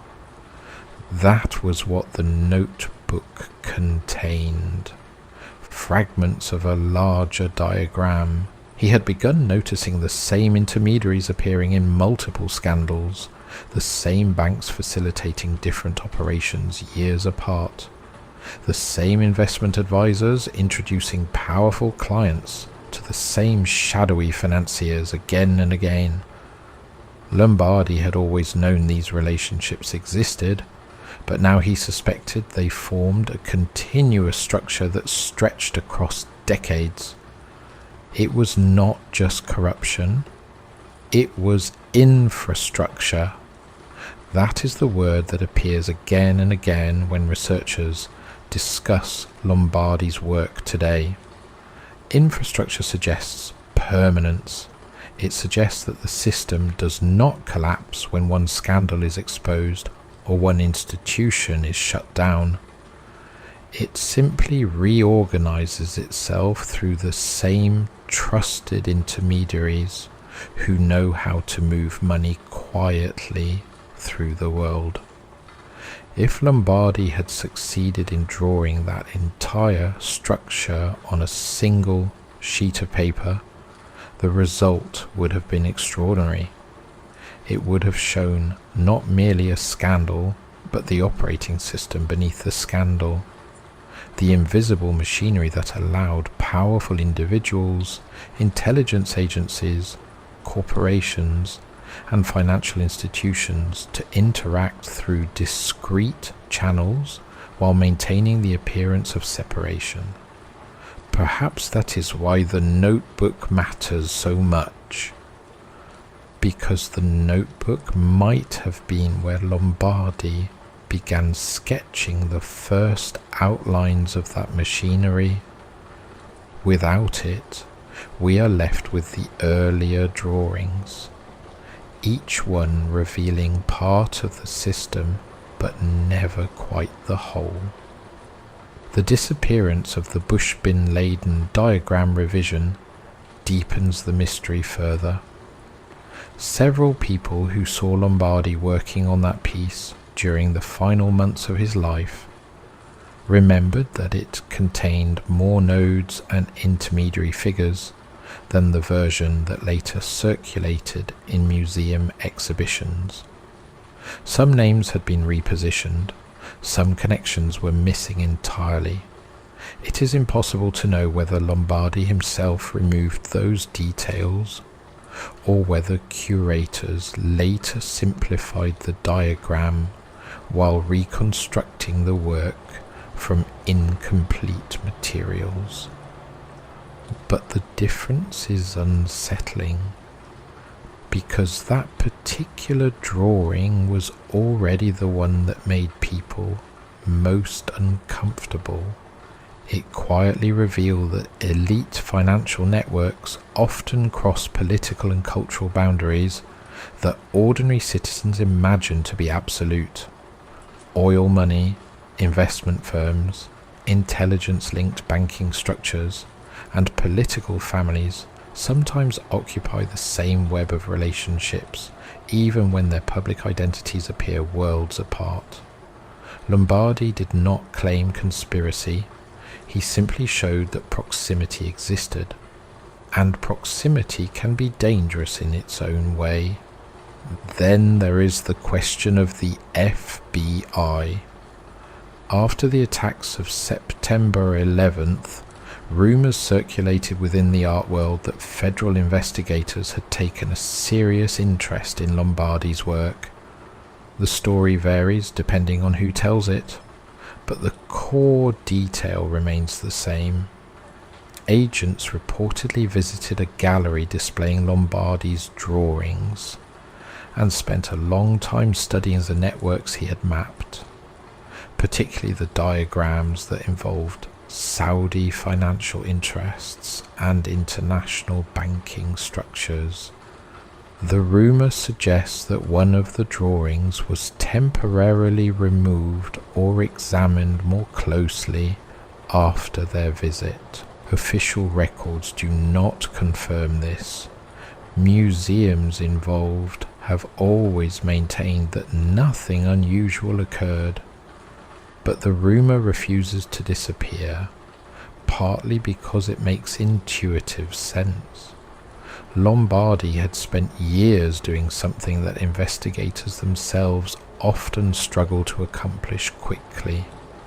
He had mapped complex financial relationships visually, allowing patterns to emerge in ways that written reports rarely achieve. Even if the FBI had no intention of removing his work, it would have been perfectly logical for them to study it during an investigation into international financing networks. And if they did study it, they may have discovered something unsettling, because Lombardi's drawings were never static diagrams of the past. They were snapshots of a living system. The names in the drawings might change over time, but the pathways of influence remained remarkably consistent.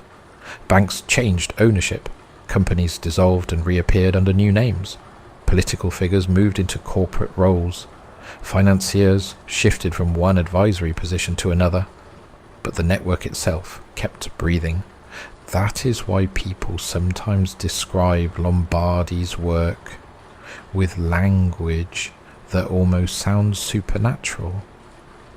Not because he predicted events, but because he revealed the hidden geometry of power. Once you see that geometry, it begins to appear everywhere. Standing in front of one of his drawings today still produces the same uneasy feeling that viewers experienced when Lombardi first exhibited them. At first, the work appears calm and orderly, almost meditative. The white paper, the gentle arcs of graphite, the quiet handwriting spaced across the page. But the longer you look, the more the calm begins to feel deceptive. The lines resemble constellations, and like constellations, they represent patterns imposed on something vast and difficult to comprehend. Except in Lombardi's case, the stars are not distant lights in the sky. They are real people, real banks, real transactions, real relationships. Every name once existed in the same financial universe, crossing paths through investments, advisory roles, political connections, or discrete banking arrangements that were perfectly legal on paper but deeply revealing when seen all at once. This is the strange legacy Lombardi left behind. He did not prove a grand conspiracy. He did something far more unsettling. He showed that the world's most powerful networks are often hidden, not because they are secret, but because they are too complex for most people to see in full. The information sits quietly in archives and financial records, waiting for someone patient enough to assemble it. Mark Lombardi was that person. For years he sat with those fragments, drawing line after line until the hidden structure began to emerge. His drawings still exist today in museums, preserved behind glass as works of art. But they are more than art. They are visual memories of a system that most people never realize surrounds them. And perhaps the strangest part of his story is this. Even now, more than 2 decades after his death, researchers still discover new names that could fit into Lombardi's networks. New scandals reveal familiar patterns. New financial investigations uncover the same style of intermediaries moving quietly between governments, corporations, and international banking structures. It sometimes feels as though Lombardi was drawing a map that history itself continues to fill in, which leaves one final, unsettling thought. If Mark Lombardi had lived just a few years longer, and if the notebook containing his final connections had not vanished, he might have completed the drawing that tied all those systems together. And if that drawing existed somewhere today, it would probably look less like a work of art and more like something ancient and alive. A nervous system, the hidden wiring of power, and the blueprint of a world that was never meant to be seen all at once. Every sailor knows the Arctic is supposed to be a graveyard of ice. The charts say so, the captains say so, and the bones of lost ships drifting in frozen water say so. But in 1829 a Norwegian fisherman sailed north with his son and discovered something that should not exist at the top of the world. The sea grew warm, the ice disappeared, the sun turned red and hazy, and somewhere beyond the last edge of the known ocean, they found a land where the plants were gigantic, the air was soft, and the footprints in the soil belonged to people twice the size of any human being. Only the son would return from that place, and the story of what happened to his father in those impossible waters has haunted sailors ever since. The man who vanished was named Jens Jansen, a fisherman from the Norwegian coast, where the mountains drop straight into the cold Atlantic, and men spend their lives staring at the horizon. The sea raised him the way forests raise hunters. By the time he was a young man, he could read the water the way other men read books. A slight shift in the wind, the colour of a cloud, the nervous movement of birds above the waves. These were the things that told him where the fish would be and whether the weather was about to turn cruel. His son Olaf grew up under that same sky. The boy's childhood was not made of toys or classrooms, but of rope, salt, and long grey mornings hauling nets from freezing water. By the age of 19, he was already a strong sailor, tall and broad-shouldered like his father, used to the groaning timbers of fishing boats and the endless rhythm of the sea. In the spring of 1829, Jens decided they would sail farther north than they ever had before. It was not a reckless decision. Norwegian fishermen had pushed deep into the Arctic for generations, chasing whales and cod. But Jens had always been fascinated by the strange reports that drifted back from those waters. Sailors talked about currents that felt warmer than they should be. They talked about flocks of birds flying north long after the last ice fields were supposed to begin.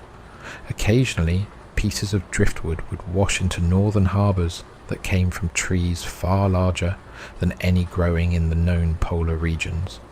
Jens believed those clues meant something. The Arctic was not the endless frozen cap the maps claimed it was. So, one grey morning, father and son loaded their small fishing sloop with nets, harpoons, dried meat, barrels of water, and a simple iron stove bolted to the deck. The boat was sturdy, but not remarkable.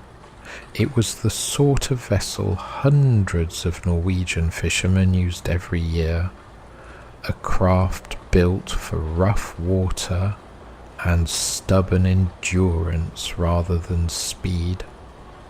They slipped out of harbour quietly while gulls screamed overhead, and the cold wind carried the smell of salt and kelp across the docks.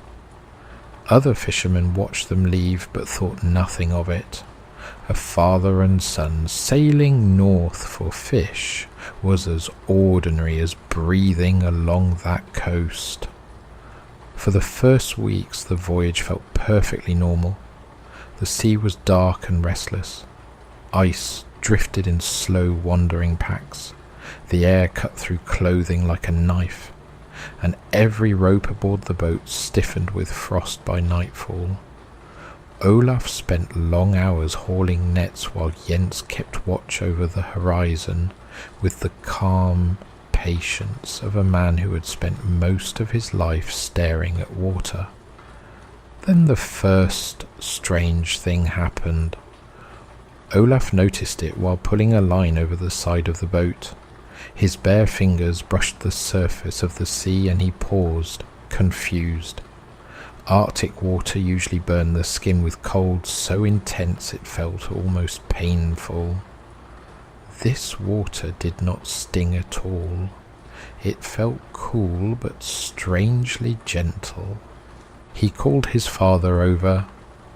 Jens leaned over the rail and dipped his own hand into the ocean.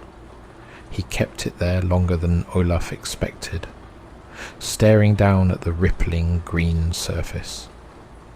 "This is wrong," Jens muttered quietly. The farther north they sailed, the stranger the sea became. The temperature of the water continued to rise until it felt no colder than the coastal waters of Norway in early spring. At the same time, the ice around them began to thin. The massive drifting fields that had surrounded their vessel for days slowly broke apart into scattered fragments. Eventually, even those vanished. Ahead of them stretched open ocean as far as the eye could see. That alone was unsettling enough. The maps of the time assumed the polar regions were buried beneath a permanent crown of ice.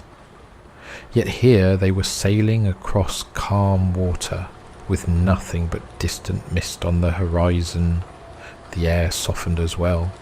The biting Arctic wind faded into something gentler, almost pleasant. Olaf found himself working the nets without gloves for long stretches. The sails hung loose and quiet above them, as though the sea itself had entered some strange protected pocket where storms rarely reached. Then the birds appeared. At first it was only one or two large white birds gliding above the mast. They were bigger than any gull Olaf had ever seen, their wings stretching wide like pieces of drifting cloud. Over the next days more of them arrived until dozens circled the vessel lazily. Birds never fly toward empty wilderness. They fly toward land. Jens watched them silently for a long time before speaking. "There is something ahead of us." Another unsettling problem soon followed. The compass began behaving strangely. The needle swung back and forth as though confused, sometimes pointing east, sometimes west, sometimes simply trembling in place. Jens tried adjusting it and checking it against the position of the sun, but nothing fixed the problem. It was as though the invisible, magnetic bones of the earth itself were twisting beneath them. Even the sunlight had changed. Instead of the pale gold glow Olaf was used to seeing over the northern sea, the sky now held a faint, reddish haze that spread across the horizon like distant smoke. The sun itself seemed dimmer, less harsh, as if its light had passed through some enormous veil. Days passed with no ice and no land. Then one morning Olaf climbed onto the bull to check the nets and froze in place. Far ahead, rising from the mist, was a dark line that should not have been there. Land. As they sailed closer, the details sharpened. The shoreline was not made of ice, cliffs, or frozen rock. It was green. Actual vegetation covered the hills. Trees stood along the ridges with thick, dark trunks and enormous spreading crowns. Olaf felt a slow chill crawl along his spine. This far north there should have been nothing alive but moss and lichen clinging to bare stone. Jens said nothing for several minutes as they drifted closer to the shore. Finally he spoke in a quiet voice that Olaf had rarely heard from him. "No map shows this." They guided the sloop into a calm inlet and dropped anchor in shallow water. The sea there was so clear Olaf could see smooth stones resting on the bottom like scattered coins. The air smelled different as well, carrying a warm, earthy scent instead of the sharp bitterness of Arctic salt. Olaf stepped onto the shore first. The ground beneath his boots felt soft, thick with grass that rose nearly to his knees. Strange flowers grew between the rocks with petals larger than his open hand. But the most unsettling discovery came only minutes later. Olaf noticed an imprint in the soil beside a cluster of tall ferns. At first, he assumed it belonged to some large animal. When he knelt to examine it more closely, he felt the hair rise along the back of his neck. The shape was unmistakable. A human footprint, except it was nearly twice the size of his own.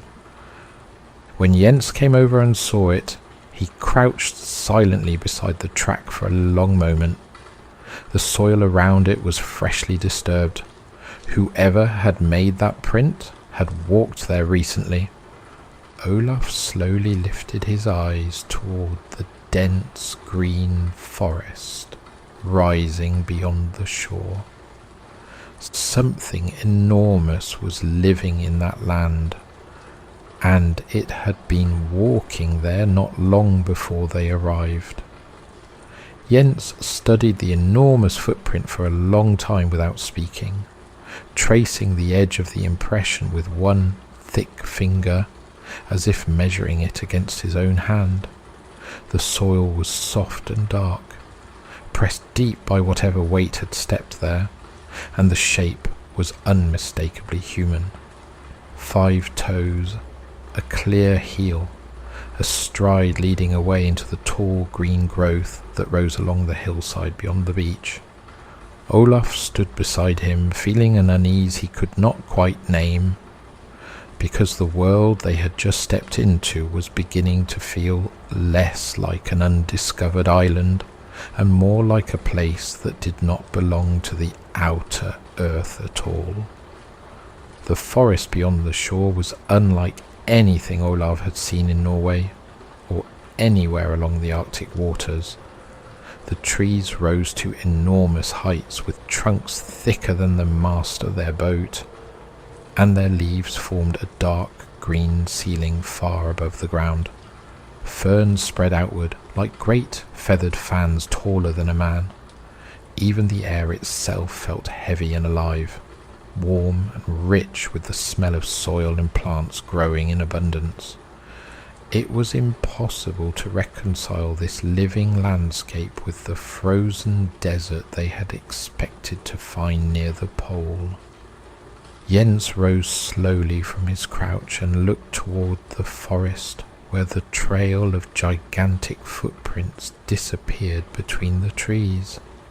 He was not a man easily frightened, but Olaf could see the tension in his father's shoulders as he spoke quietly.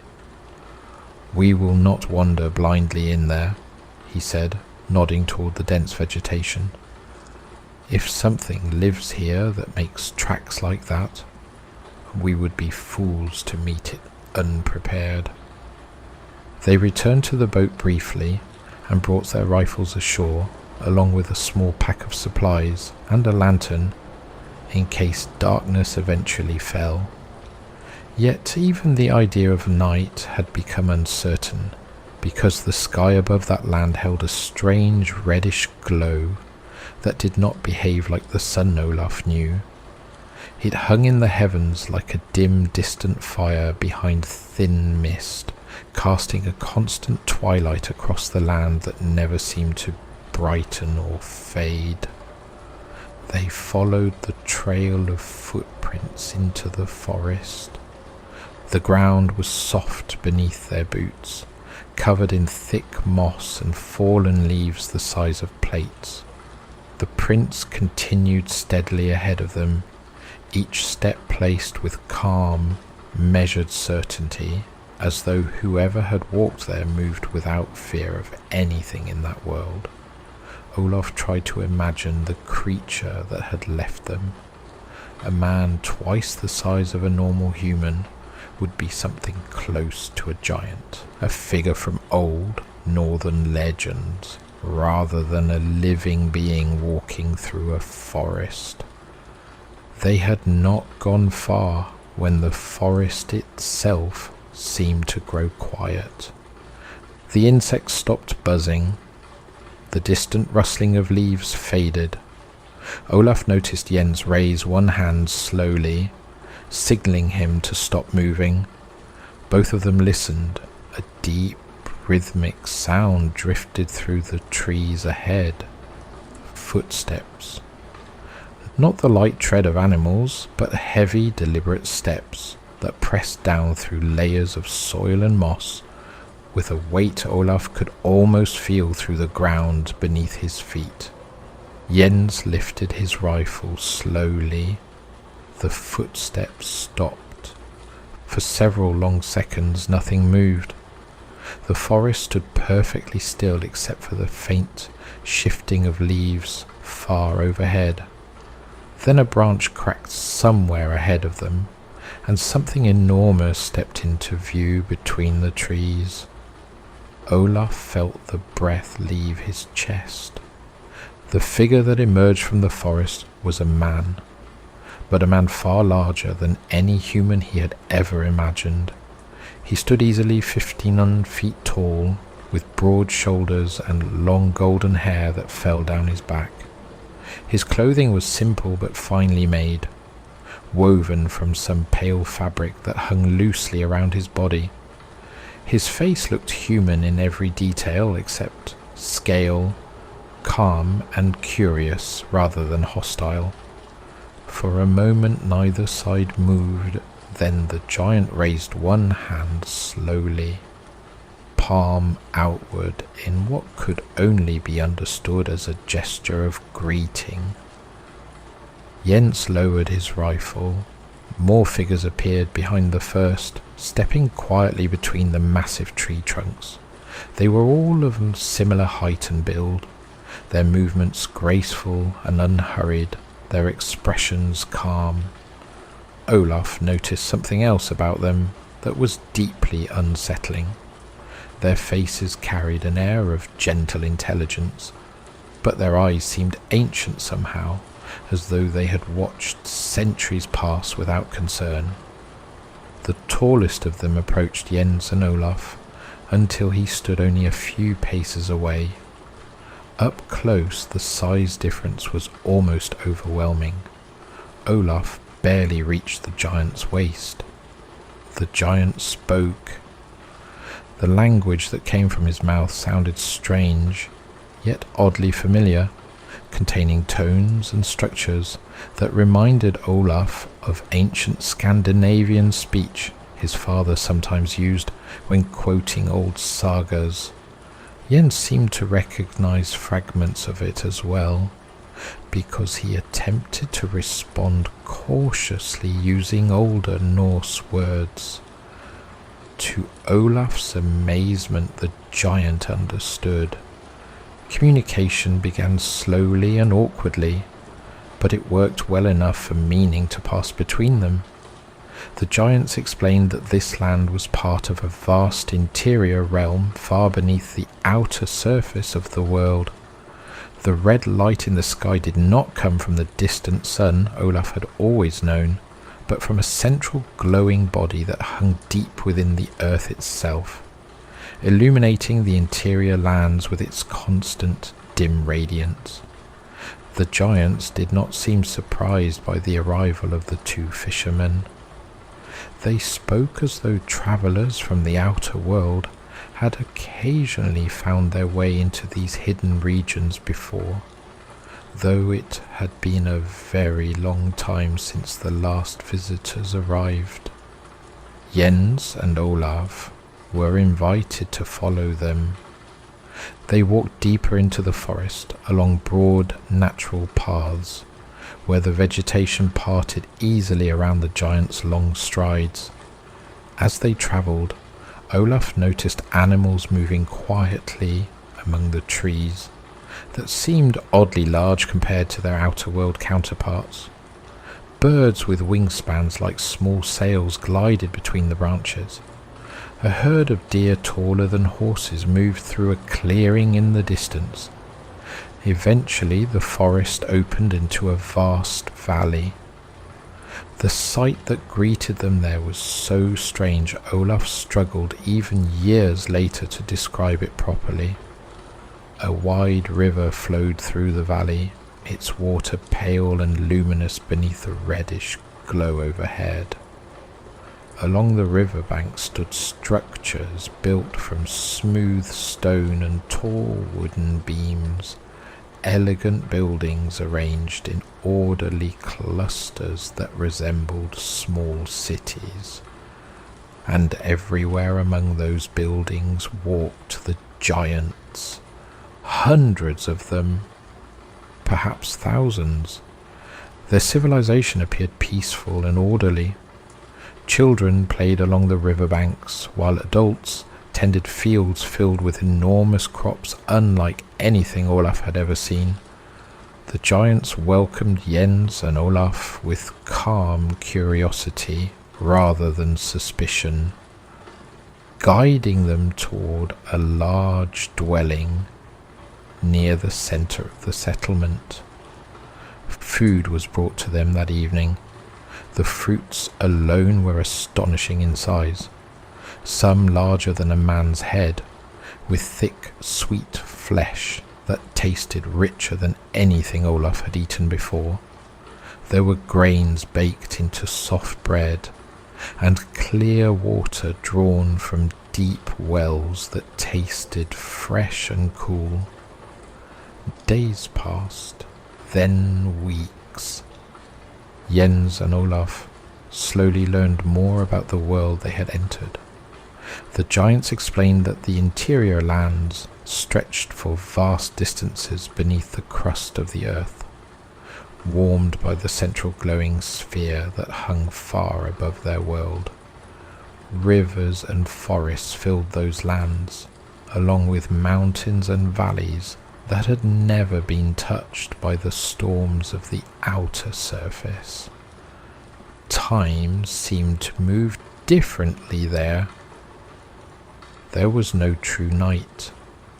The dim red glow in the sky remained constant, casting an eternal twilight across the land. Jens often spoke privately with the giants' leaders, fascinated by the knowledge they possessed about the earth and its hidden geography. Olaf sensed his father's mind racing with thoughts of the outside world, and how impossible their discovery would sound to anyone who had never seen this place. 2 full years passed before Jens finally made a decision. They would return home. The giants did not try to stop them. Instead, they prepared a strong boat and supplies for the journey back through the polar sea. Several of them escorted Jens and Olaf part way toward the distant opening that led upward to the outer ocean. On the morning they finally departed, Olaf stood beside his father on the shore of that hidden land, watching the great valley fade into the distance behind them. Neither of them spoke, because both men knew something. The world they were sailing back to would never believe where they had been, and the ocean they were about to enter again was the same ocean that had swallowed countless ships without leaving a trace. The morning they left the interior lands was quiet and strangely solemn, as though the giants themselves understood that Jens and Olaf were about to return to a harsher world than the one they had lived in for the past 2 years. The boat they were given was far stronger than the small fishing sloop that had carried them north from Norway. Its hull was thick and smooth, crafted from pale wood, harder than oak, and sealed so perfectly that the seams between the planks were almost invisible. The giants loaded it with provisions that would last months: enormous fruits, sacks of grain, clean water, and tools fashioned with a precision Olaf had never seen before. Several of the giants accompanied them along the wide river that flowed toward the distant polar opening, where the interior sea eventually met the outer ocean. The journey took many days, the river widening gradually until it became a vast, calm expanse of water, reflecting the constant reddish glow that hung above the hidden world. As they travelled farther north, the air slowly grew cooler, and the vegetation along the banks thinned. The giants eventually stopped at a shoreline where dark cliffs rose on either side of a broad channel of water leading upward into mist. Their leader stood there with Jens and Olaf beside the boat, speaking slowly in that ancient language that carried echoes of Old Norse. He warned them that the passage ahead would become violent once they reached the outer sea, because the currents that flowed between the inner and outer worlds collided there with tremendous force. Olaf remembered the look in his father's eyes as he listened. Jens was not frightened, but he understood the danger perfectly. Sailors recognized the difference between ordinary storms and waters that behave like living things, and something in that warning told him the journey ahead would test everything he knew about the sea. The giants pushed the boat into the water and stepped back along the shore. Olaf watched them grow smaller behind the mist as the current carried the vessel forward through the narrowing passage. Soon the river banks vanished entirely, and the water around them became darker and colder. The reddish glow that had illuminated the interior lands faded slowly until the sky above them turned pale grey once more. The familiar sun of the outer world returned, glaring through thin cloud as though nothing extraordinary existed beyond the horizon. For a short time the sea remained calm, but Jens stood at the stern watching the water carefully with the wary focus of a man who expected trouble. The boat moved steadily northward through drifting fog until Olaf began noticing the first signs of change. The water beneath them grew restless. Small swells formed where moments before the surface had been smooth. A low rumbling sound seemed to travel through the hull, like distant thunder echoing beneath the ocean itself. Jens tightened the ropes along the mast and checked the supplies one final time. "Hold fast to whatever you can reach," he said quietly without looking at Olaf. "The current is beginning to fight itself." Within an hour the sea turned violent. The boat rose and dropped sharply as waves surged from different directions at once. The water around them churned with swirling currents that twisted the vessel sideways, forcing Jens to fight the rudder with all his strength. Olaf grabbed the rigging to keep from being thrown across the deck, while cold spray drenched them both. The sky darkened.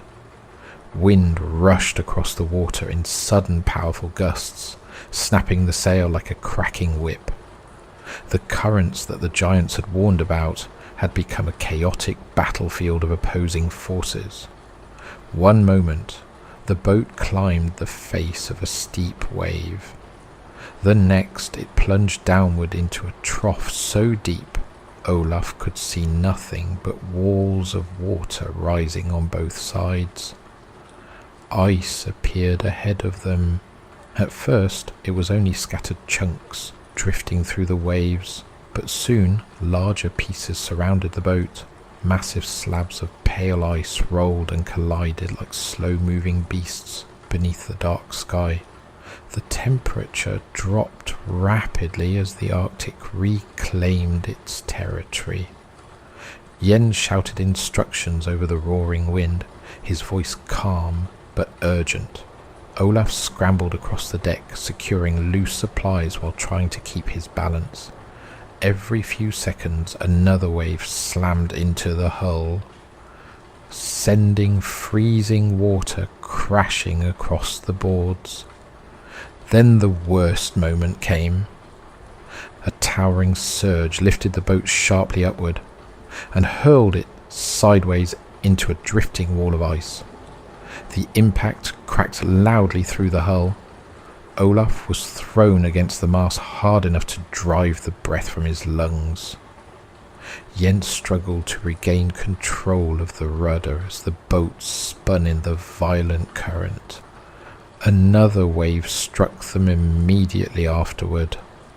The mast groaned, ropes snapped loose and whipped across the deck like angry snakes. Olaf managed to crawl toward the stern, where his father was bracing himself against the railing. Jens grabbed his arm and pulled him closer, shouting something that the wind swallowed completely. At that exact moment, a massive block of ice rolled against the side of the boat. The collision threw the vessel violently to one side. Olaf felt himself sliding across the deck as the world tilted beneath him. Jens lunged forward to steady the rudder, but the movement carried him directly into the path of the shifting ice. The block struck the railing with crushing force. Olaf heard the wood splinter. His father vanished over the side. For a fraction of a second, Olaf saw him in the churning water beside the boat, one arm reaching upward as the current dragged him beneath the surface. The icy sea swallowed him instantly. Olaf threw himself toward the railing and shouted his father's name, scanning the waves desperately for any sign of movement. There was nothing. The storm raged around him, hurling waves across the deck and smashing ice against the hull. Olaf grabbed a rope and tried to spot Jens in the freezing water, but the current was too powerful. The sea that had taken countless sailors before had claimed his father in a matter of seconds. Jens never resurfaced. The storm did not end quickly after Jens vanished into the sea. It continued raging through the night with the stubborn fury of Arctic weather, and Olaf spent those hours alone on the damaged vessel, fighting simply to remain alive. The shattered railing left one side of the deck dangerously exposed, and every time the boat lurched, he feared the next surge of water might drag him over the edge the same way it had taken his father. He lashed himself to the mast with a length of rope so that exhaustion would not send him sliding into the freezing water. The cold was relentless. Each gust of wind cut through his clothing while the waves drenched him again and again, turning the deck into a sheet of ice beneath his boots. Several times he shouted his father's name into the darkness, even though he knew the sea had already claimed him. No voice answered him except the howling wind. By morning the storm had begun to weaken. The violent swells settled into long, heavy waves that rolled slowly beneath a pale grey sky. Ice drifted around the damaged vessel in scattered fields, grinding softly together as the currents pushed them south. Olaf untied himself from the mast and searched the water one final time, scanning every dark swell for any sign of movement. He knew it was hopeless. No man could survive long in that water without protection. The Arctic does not allow second chances. Eventually, he sank down beside the shattered railing and sat there in silence, staring at the place where Jens had disappeared, as though the sea might return him if he watched long enough. For several days Olaf drifted alone through the polar waters. The current slowly carried the battered vessel southward away from the violent collision of inner and outer seas. The sky remained cold and empty. At night the familiar northern stars returned overhead, shining with a clarity that almost felt cruel after the strange reddish glow of the hidden world they had left behind.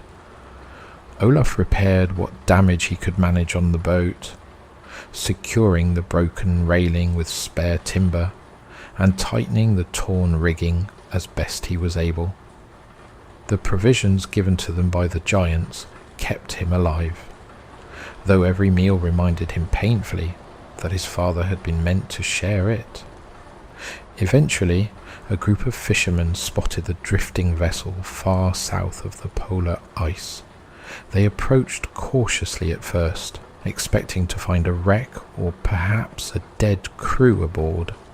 Instead, they discovered a single, exhausted young man clinging to a boat that did not resemble any craft they had seen before. Olaf was barely conscious when they brought him aboard their ship. His clothes were stiff with salt and frost, his hands swollen from days of exposure, and his eyes carried the distant look of someone who had seen something no one else would believe. The fisherman asked him what had happened to his father and how he had ended up alone so far north. Olaf told them everything. He spoke about the warm sea where the ice disappeared, about the strange reddish sky, and the immense forest growing where no forest should exist. He described the giant people who had welcomed them into their cities beside glowing rivers beneath the earth. He explained how they had lived among those giants for 2 full years before attempting the return voyage that ended with Jens being torn from the boat by shifting ice in the polar storm. The men who listened to his story did not know how to respond.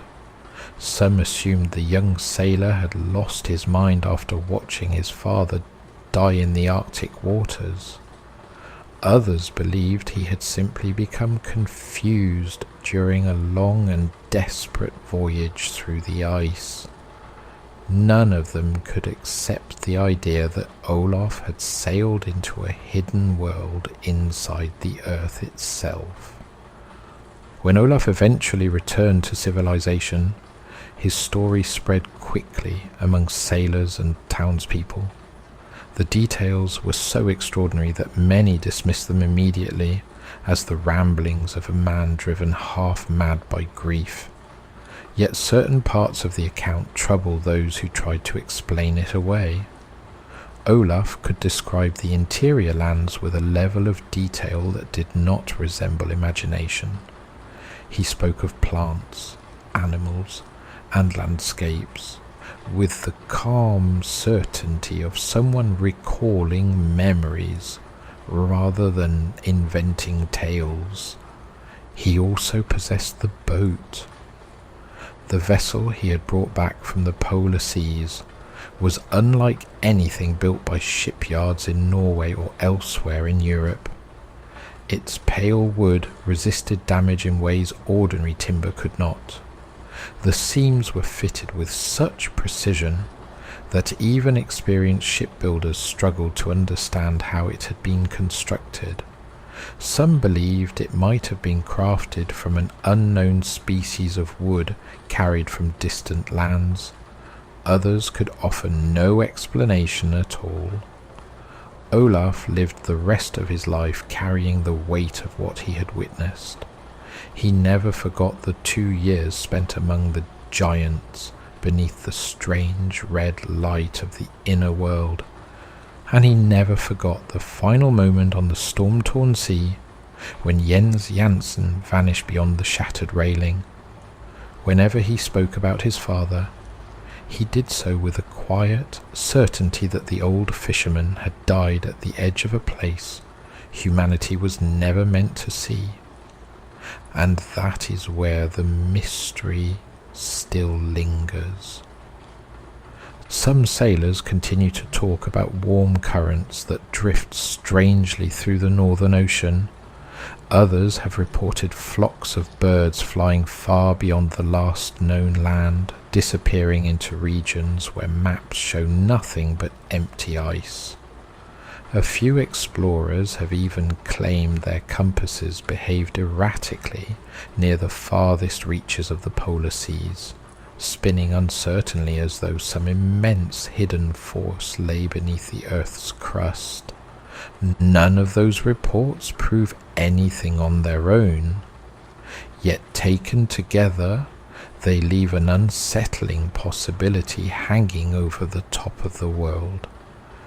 Somewhere beyond the drifting Arctic ice, there may still be an opening in the earth where warm seas flow inward and strange red light glows in the distance. And if that hidden passage still exists, the place where Jens Jansen vanished might not be just another tragedy lost to the ocean. It might mark the doorway to a forgotten world, where giants walk through forests larger than mountains, beneath a sky no human civilization has ever truly seen. In the middle of the night, somewhere in the steaming black waters between Sumatra and Malaya, a wireless operator sent a message that no sailor who heard it would ever forget.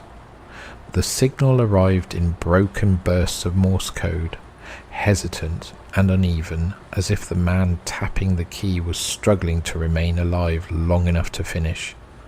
The message was short. Every officer aboard his ship was dead. The captain lay in the chart room. Bodies were scattered across the bridge. The entire crew might already be gone. There was a pause after that, a long silence across the radio frequencies of the sea, before the operator returned to the key one final time and tapped out 2 final words. "I die." The ship transmitting that message was a cargo steamer called the Orang Medan, and what was discovered aboard her shortly afterward remains one of the most disturbing mysteries ever recorded at sea. The waters where the signal originated were among the busiest shipping lanes in the world, and several nearby vessels received fragments of the distress call that night. Merchant ships constantly monitored shared radio frequencies so they could assist one another in emergencies.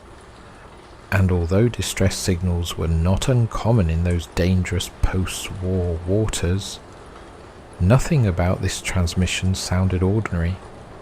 The operator had not described a fire, a collision, or a mechanical failure. Instead, he had calmly reported that the crew around him were already dead. One of the vessels that received the message was the American freighter SS Silver Star, which immediately altered course toward the position of the signal. The captain understood that something deeply unusual had happened aboard the drifting ship, yet he still expected to find survivors, or at least some explanation waiting when his vessel arrived. The sea that morning was calm and strangely quiet, and the lookout eventually spotted the mysterious freighter sitting alone on the horizon. At first glance, the ship looked completely intact, riding the water as steadily as any healthy cargo vessel. As the Silver Star approached, however, something about the Orang Medan began to feel unsettlingly wrong. The decks were empty, the bridge showed no movement, and no one appeared along the railings even after the American ship sounded its horn several times. Ships rarely drifted silently like that because even a vessel in trouble normally had sailors moving across the deck, waving for help or preparing lifeboats. The Orang Medan showed no sign that anyone was alive aboard her. The captain of the Silver Star eventually ordered a small boarding party to investigate the vessel directly. Several experienced sailors climbed down into a launch and crossed the short distance between the two ships, expecting to discover a medical emergency or perhaps a mechanical accident that had incapacitated the crew. The morning air was heavy with tropical humidity, yet as the men climbed the rope ladder hanging from the freighter's side, they immediately noticed something strange. The deck of the ship felt unusually cold beneath their boots, and the air carried a faint chemical odour that none of them could identify. The first sailor to step onto the deck froze when he saw the body lying near the railing. The man had collapsed on his back with his eyes wide open and his mouth drawn into a rigid expression of horror. His arms were stretched outward as though he had attempted to push something away from him in the final seconds of his life. When the rest of the boarding party climbed aboard, they quickly realized that the dead man was only the first of many. Bodies were scattered across the deck in positions that suggested the men had died suddenly and without warning. One sailor lay near the cargo hatch with his hands raised toward the sky, while another had collapsed beside a coil of rope with his head tilted backward and his eyes staring upward. A third man had fallen halfway across the deck with his fingers curled tightly as if he had tried to grasp something in the air before collapsing. Every face carried the same expression of overwhelming fear, yet none of the men showed any visible wounds or injuries. The rescuers moved cautiously toward the bridge, stepping around the dead sailors as they tried to understand what had happened. Inside the chart room, they found the captain sitting at the navigation table with his head tilted backward and his eyes fixed on the ceiling above him. Several officers lay on the floor nearby, their bodies twisted into positions that suggested they had collapsed where they stood. One officer had both arms raised in front of his face as though trying to shield himself from something approaching from above.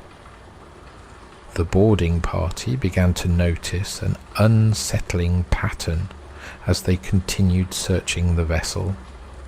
Nearly every corpse appeared to be staring upward at something that was no longer there.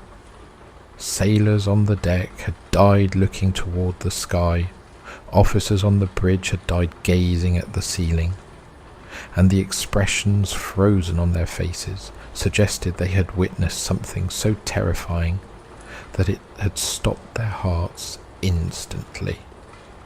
As the rescuers moved further along the deck, they discovered the ship's dog lying near the stern. The animal's body was stiff, and its lips were pulled back in a savage snarl that exposed its teeth, as though it had died barking at something directly in front of it.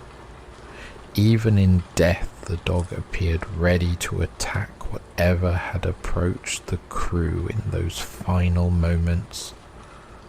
The silence aboard the Orang Medan grew heavier the longer the rescuers remained on the ship.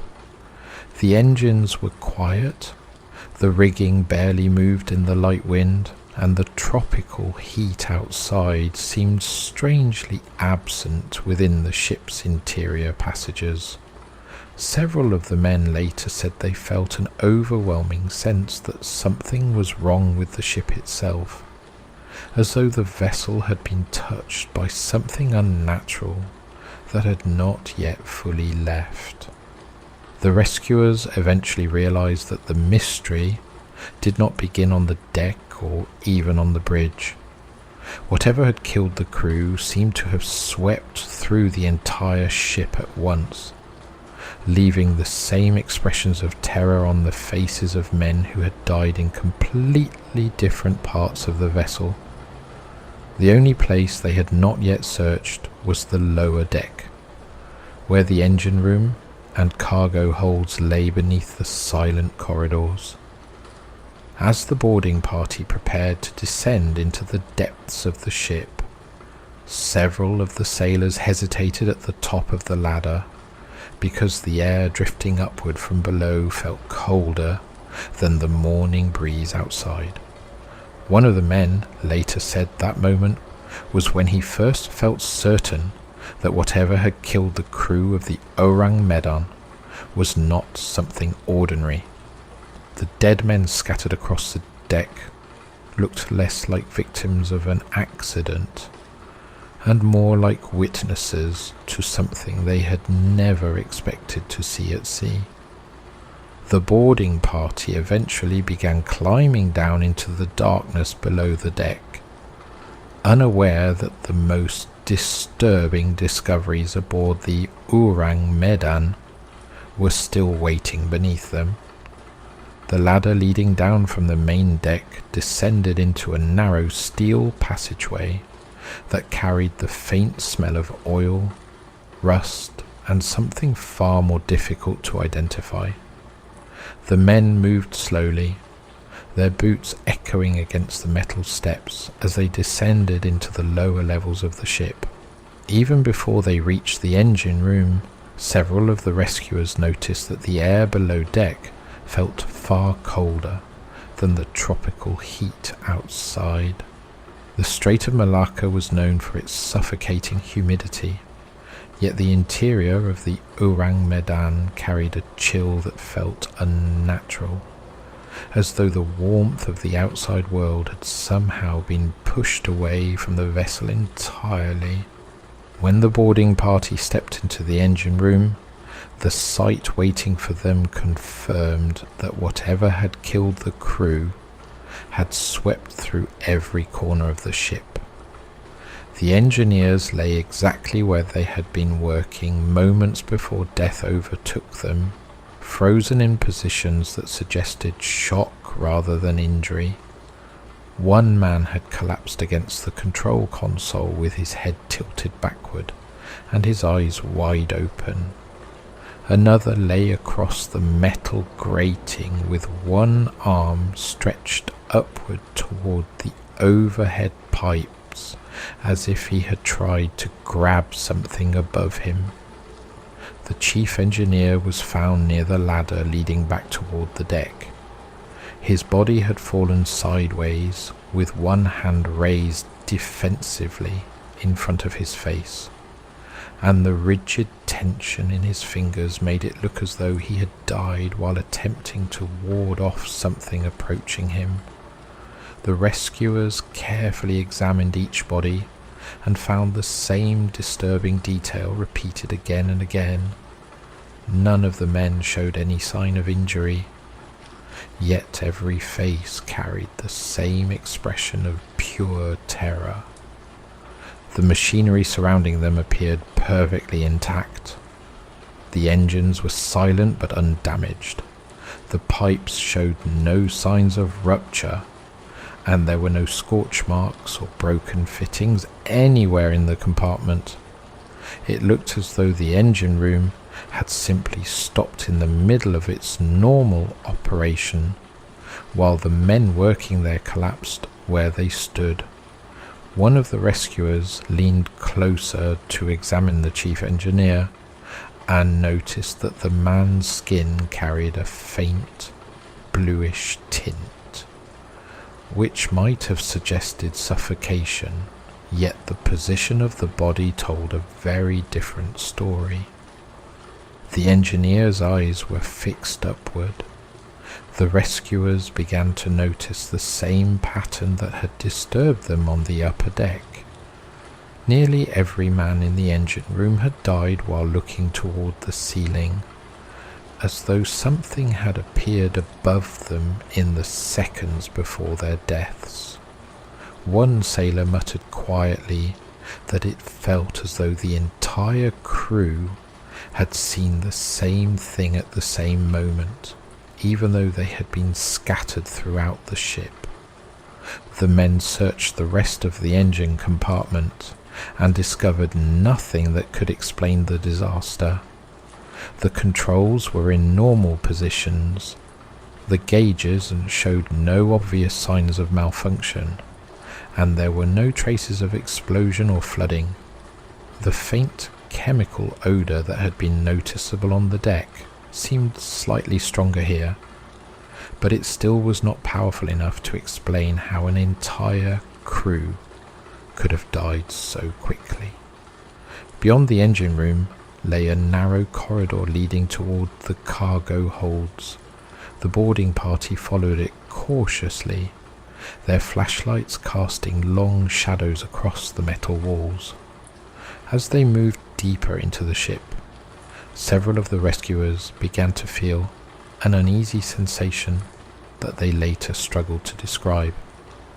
The silence below deck was so complete that even their breathing seemed too loud, and the cold air surrounding them created the strange impression that they had stepped into a place that had been abandoned for far longer than a few hours.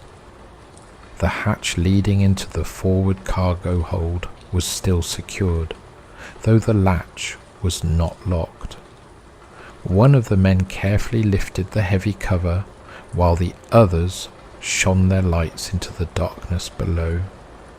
The beam of the first flashlight revealed rows of wooden crates stacked neatly along the walls, each one secured with rope and braces to prevent shifting during rough seas. At first glance, the cargo appeared undisturbed, yet the faint chemical smell drifting from the hold was stronger here than anywhere else on the ship. Two of the rescuers climbed down into the hold to examine the crates more closely. Several of the boxes carried faded markings that appeared to be chemical labels written in European languages, though the letters were difficult to read in the dim light.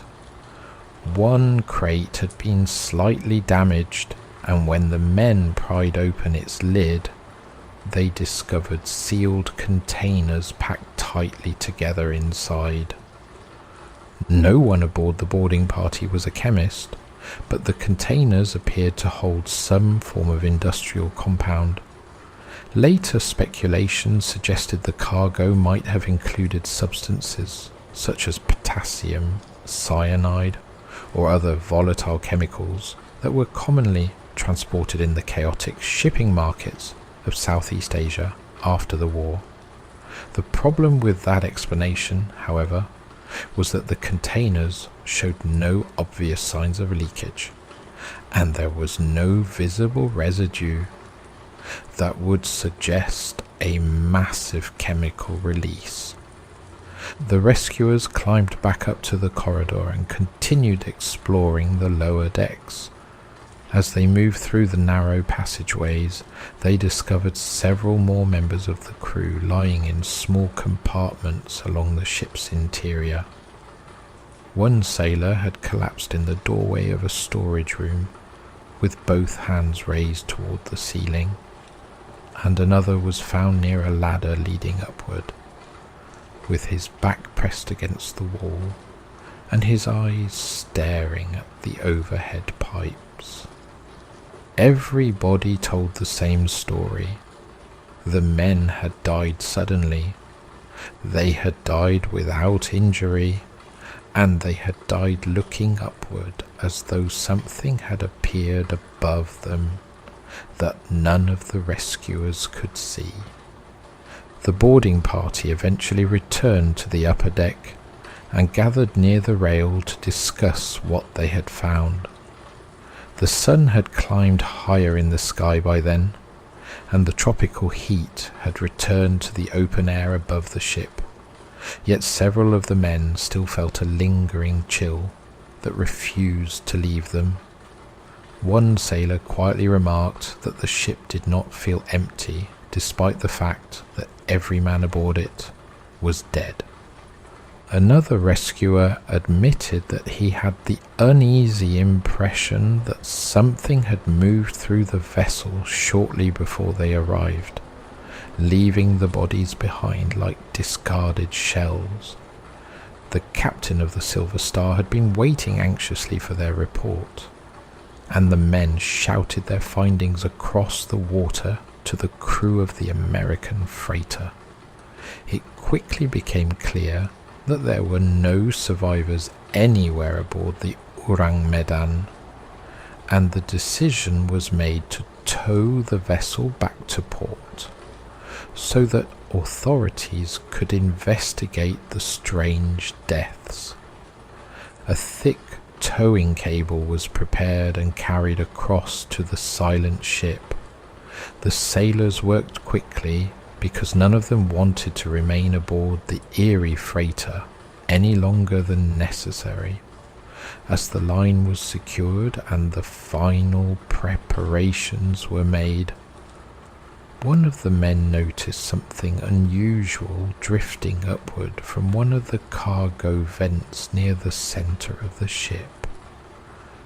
At first it looked like nothing more than a faint wisp of smoke, rising slowly into the warm morning air. Within moments the thin wisp thickened into a darker plume that curled lazily above the deck. Then someone shouted that the cargo hold was beginning to burn. The first thing the men noticed was the smell changing. The faint chemical scent that had lingered across the ship suddenly sharpened into something acrid and biting, the kind of odour that makes the throat tighten and the eyes sting. At the same moment, a thin ribbon of grey smoke began slipping out of one of the cargo vents near the centre of the deck. At first it rose lazily into the humid morning air, but within seconds the smoke thickened and darkened until there was no mistaking what the men were seeing. Something inside the Orang Medan had begun to burn. The boarding party reacted instantly because sailors are trained to treat smoke aboard a cargo vessel as the beginning of a disaster. Fires at sea are among the most dangerous situations a crew can face, especially when the cargo includes unknown chemicals or volatile materials.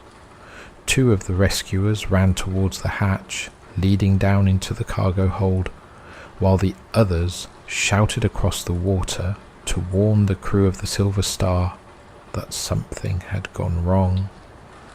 The sailors who had already spent time below deck knew exactly where the smoke was coming from, and none of them liked the thought of opening that hatch again.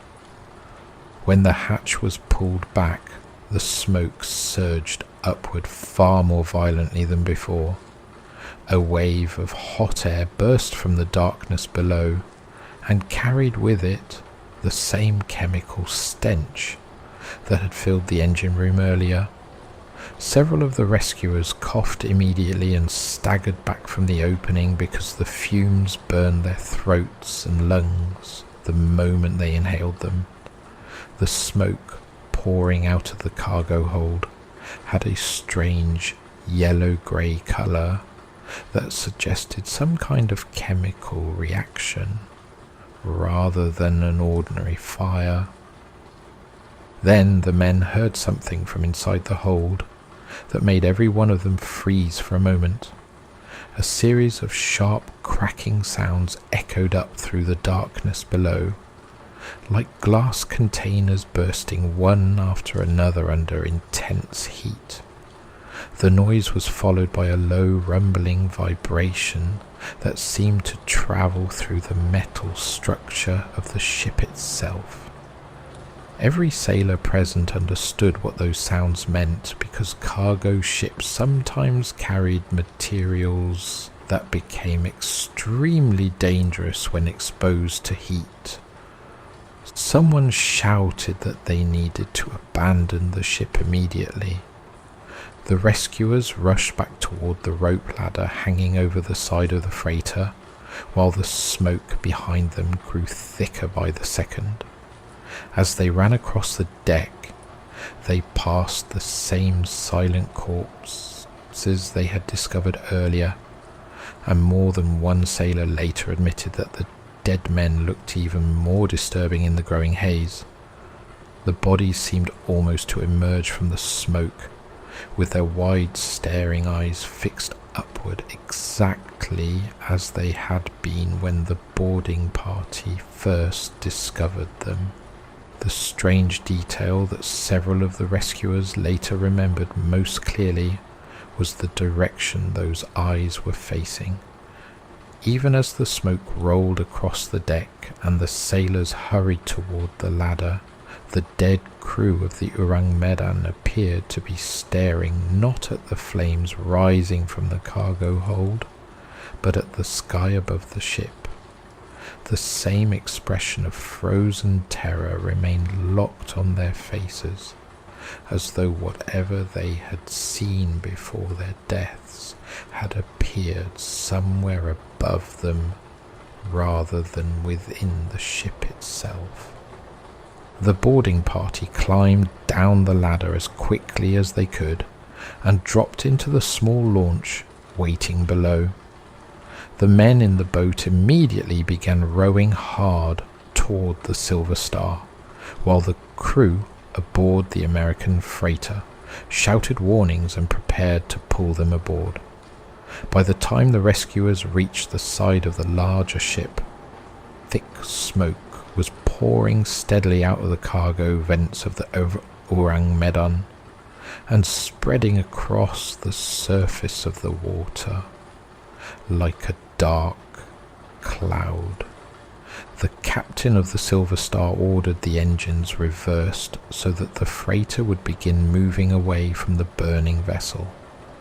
Everyone on deck understood that if the cargo inside the mysterious ship contained volatile chemicals, the entire vessel could explode without warning. The launch carrying the boarding party was hauled back aboard as quickly as possible, and the men barely had time to climb onto the deck before the first explosion occurred. The blast came from somewhere deep inside the hull of the Orang Medan and sounded like a massive metal drum being struck by a hammer the size of a building. The ship shuddered violently as a burst of darker smoke shot upward from the cargo hold, and the sudden concussion echoed across the calm sea with a deep booming sound. Pieces of metal clattered across the deck while flames began licking upward through the open hatch. The Silver Star continued backing away while the crew watched the doomed freighter from a growing distance. Within moments, a second explosion erupted from the center of the ship, far louder than the first. This one sent a violent column of flame roaring into the air and blew several sections of the deck plating outward in a shower of twisted steel. The fire spread with terrifying speed, racing along the structure of the vessel as though something deep inside the cargo hold had ignited all at once. What happened next lasted only seconds, yet every man aboard the Silver Star would remember it for the rest of his life. A massive explosion tore through the middle of the Orang Medan with a deafening roar that shook the air across the water. Witnesses later said the blast lifted the central portion of the freighter upward in a violent eruption of flame and smoke, before the hull split apart under the force of the detonation. The ship began sinking almost immediately. Water rushed through the shattered structure while the bowl dipped sharply beneath the surface. Flames continued burning across the broken decks as the stern lifted high into the air, exposing the dark underside of the hull for a brief moment before the entire vessel slid beneath the waves. Within minutes, the sea closed over the wreckage, and only scattered debris and drifting smoke remained to mark the place where the ship had been.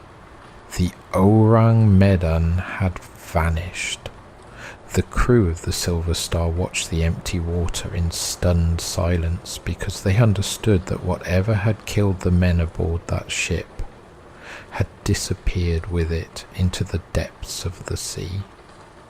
There would be no investigation of the bodies, no detailed examination of the cargo, and no chance to determine exactly what had happened during the final moments of the doomed vessel.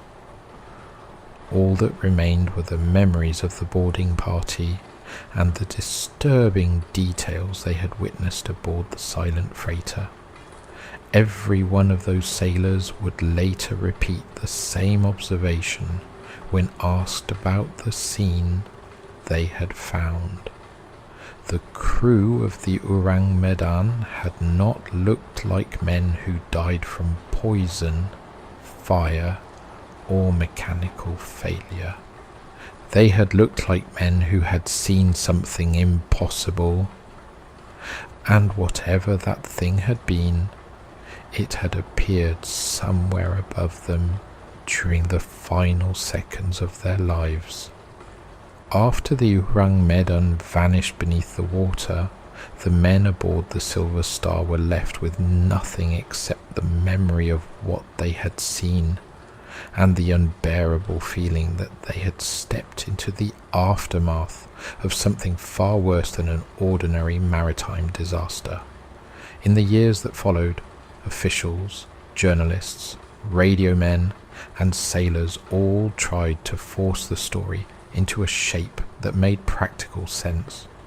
They suggested poison gas, unstable chemicals, military contraband, and smuggling accidents, all of which sounded reasonable enough on paper, but none of those explanations ever truly matched the details that mattered most, and the details were the only things the boarding party had been certain of.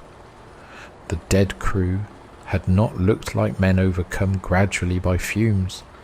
They had looked like men who had witnessed something so horrifying and so unnatural that death struck them in the middle of their reaction to it. Their arms were raised, their mouths were open, their eyes were fixed upward, and their faces were rigid with the kind of terror that belongs to the final instant before a nightmare becomes real. Even the ship's dog had died in open aggression, snarling at something invisible in front of it, and that detail matters more than it first appears, because animals do not rationalize fear the way people do. They react to presence, threat, and instinct, and whatever had moved through that ship had been felt by the animal just as clearly as it had been seen by the men. The most practical theory has always been that the ship was carrying volatile chemicals and that toxic fumes killed the crew before an explosion destroyed the evidence. There are versions of the story that mention cyanide, nitroglycerin, sulfuric acid, and other dangerous substances that could plausibly have been transported quietly through the chaotic ports of Southeast Asia after the war. Yet even if the cargo had been dangerous, that still does not explain why men in different parts of the vessel died in defensive postures while looking upward at the same unseen point. Gas can choke a man, weaken him, or render him unconscious, but it does not make an entire ship's company recoil in synchronized terror, as though they were all watching the same impossible thing descend upon them. That is where the story darkens, because once the ordinary explanations begin failing, the mind is forced to turn toward something far older and stranger. Sailors have always believed that the sea holds things beyond easy understanding, and a man who spends enough time on the water eventually learns how many stories repeat the same pattern in different oceans and in different centuries. Ships report lights where no lights should be, voices where no voices should be, figures on deck where no one is standing, and moments of unnatural cold that drift through warm air like the breath of another world.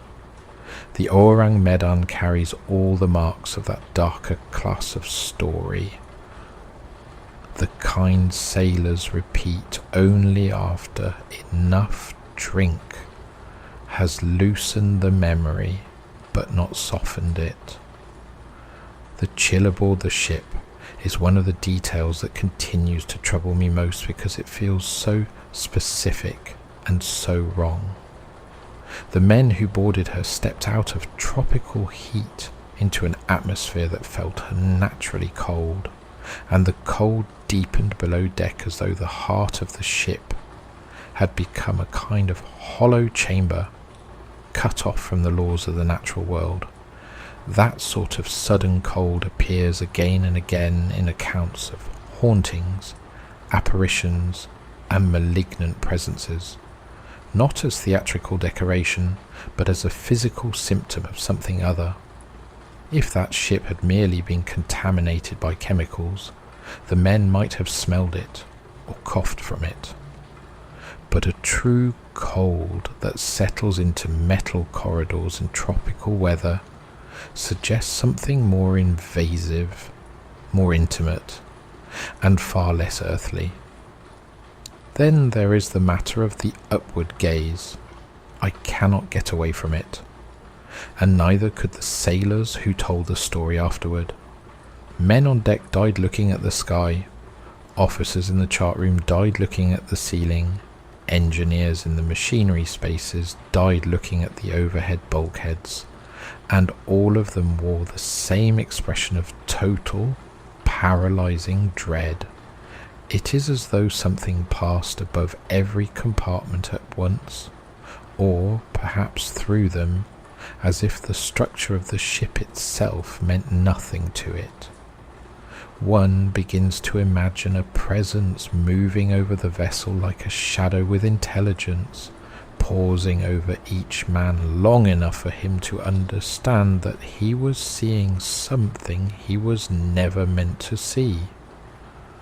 That final radio operator may be the most haunting figure in the entire story, because he seems to have survived longer than the others, long enough to comprehend the scene around him, and long enough to tell the world what had happened aboard the ship. I often think of him sitting alone in the radio room, hearing nothing but the dead silence of the vessel, and perhaps the faint creak of steel around him, knowing that every officer was already gone, and that whatever had taken them was still somewhere nearby. He did not send a normal distress call because a normal distress call belongs to a world in which danger can be named, measured, and survived. Instead, he described the dead, paused and then sent those final 2 words as though something had reached him in the middle of transmission.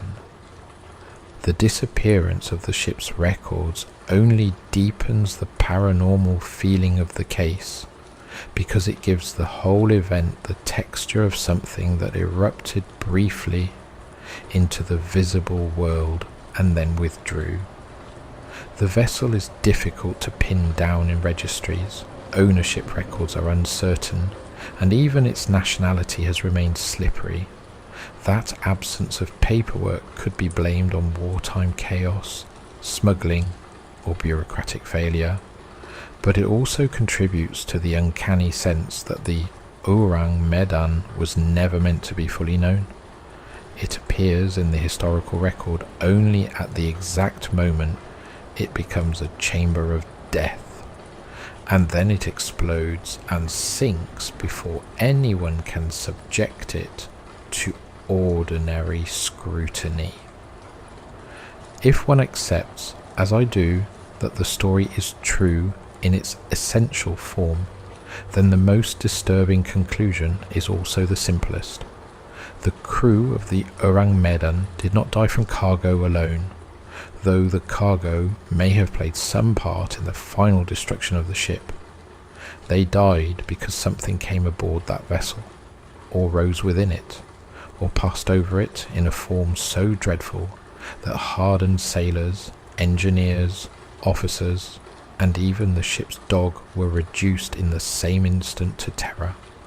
Whatever it was, it moved through the ship with absolute authority, leaving no wound that human medicine could point to because the injury was deeper than flesh.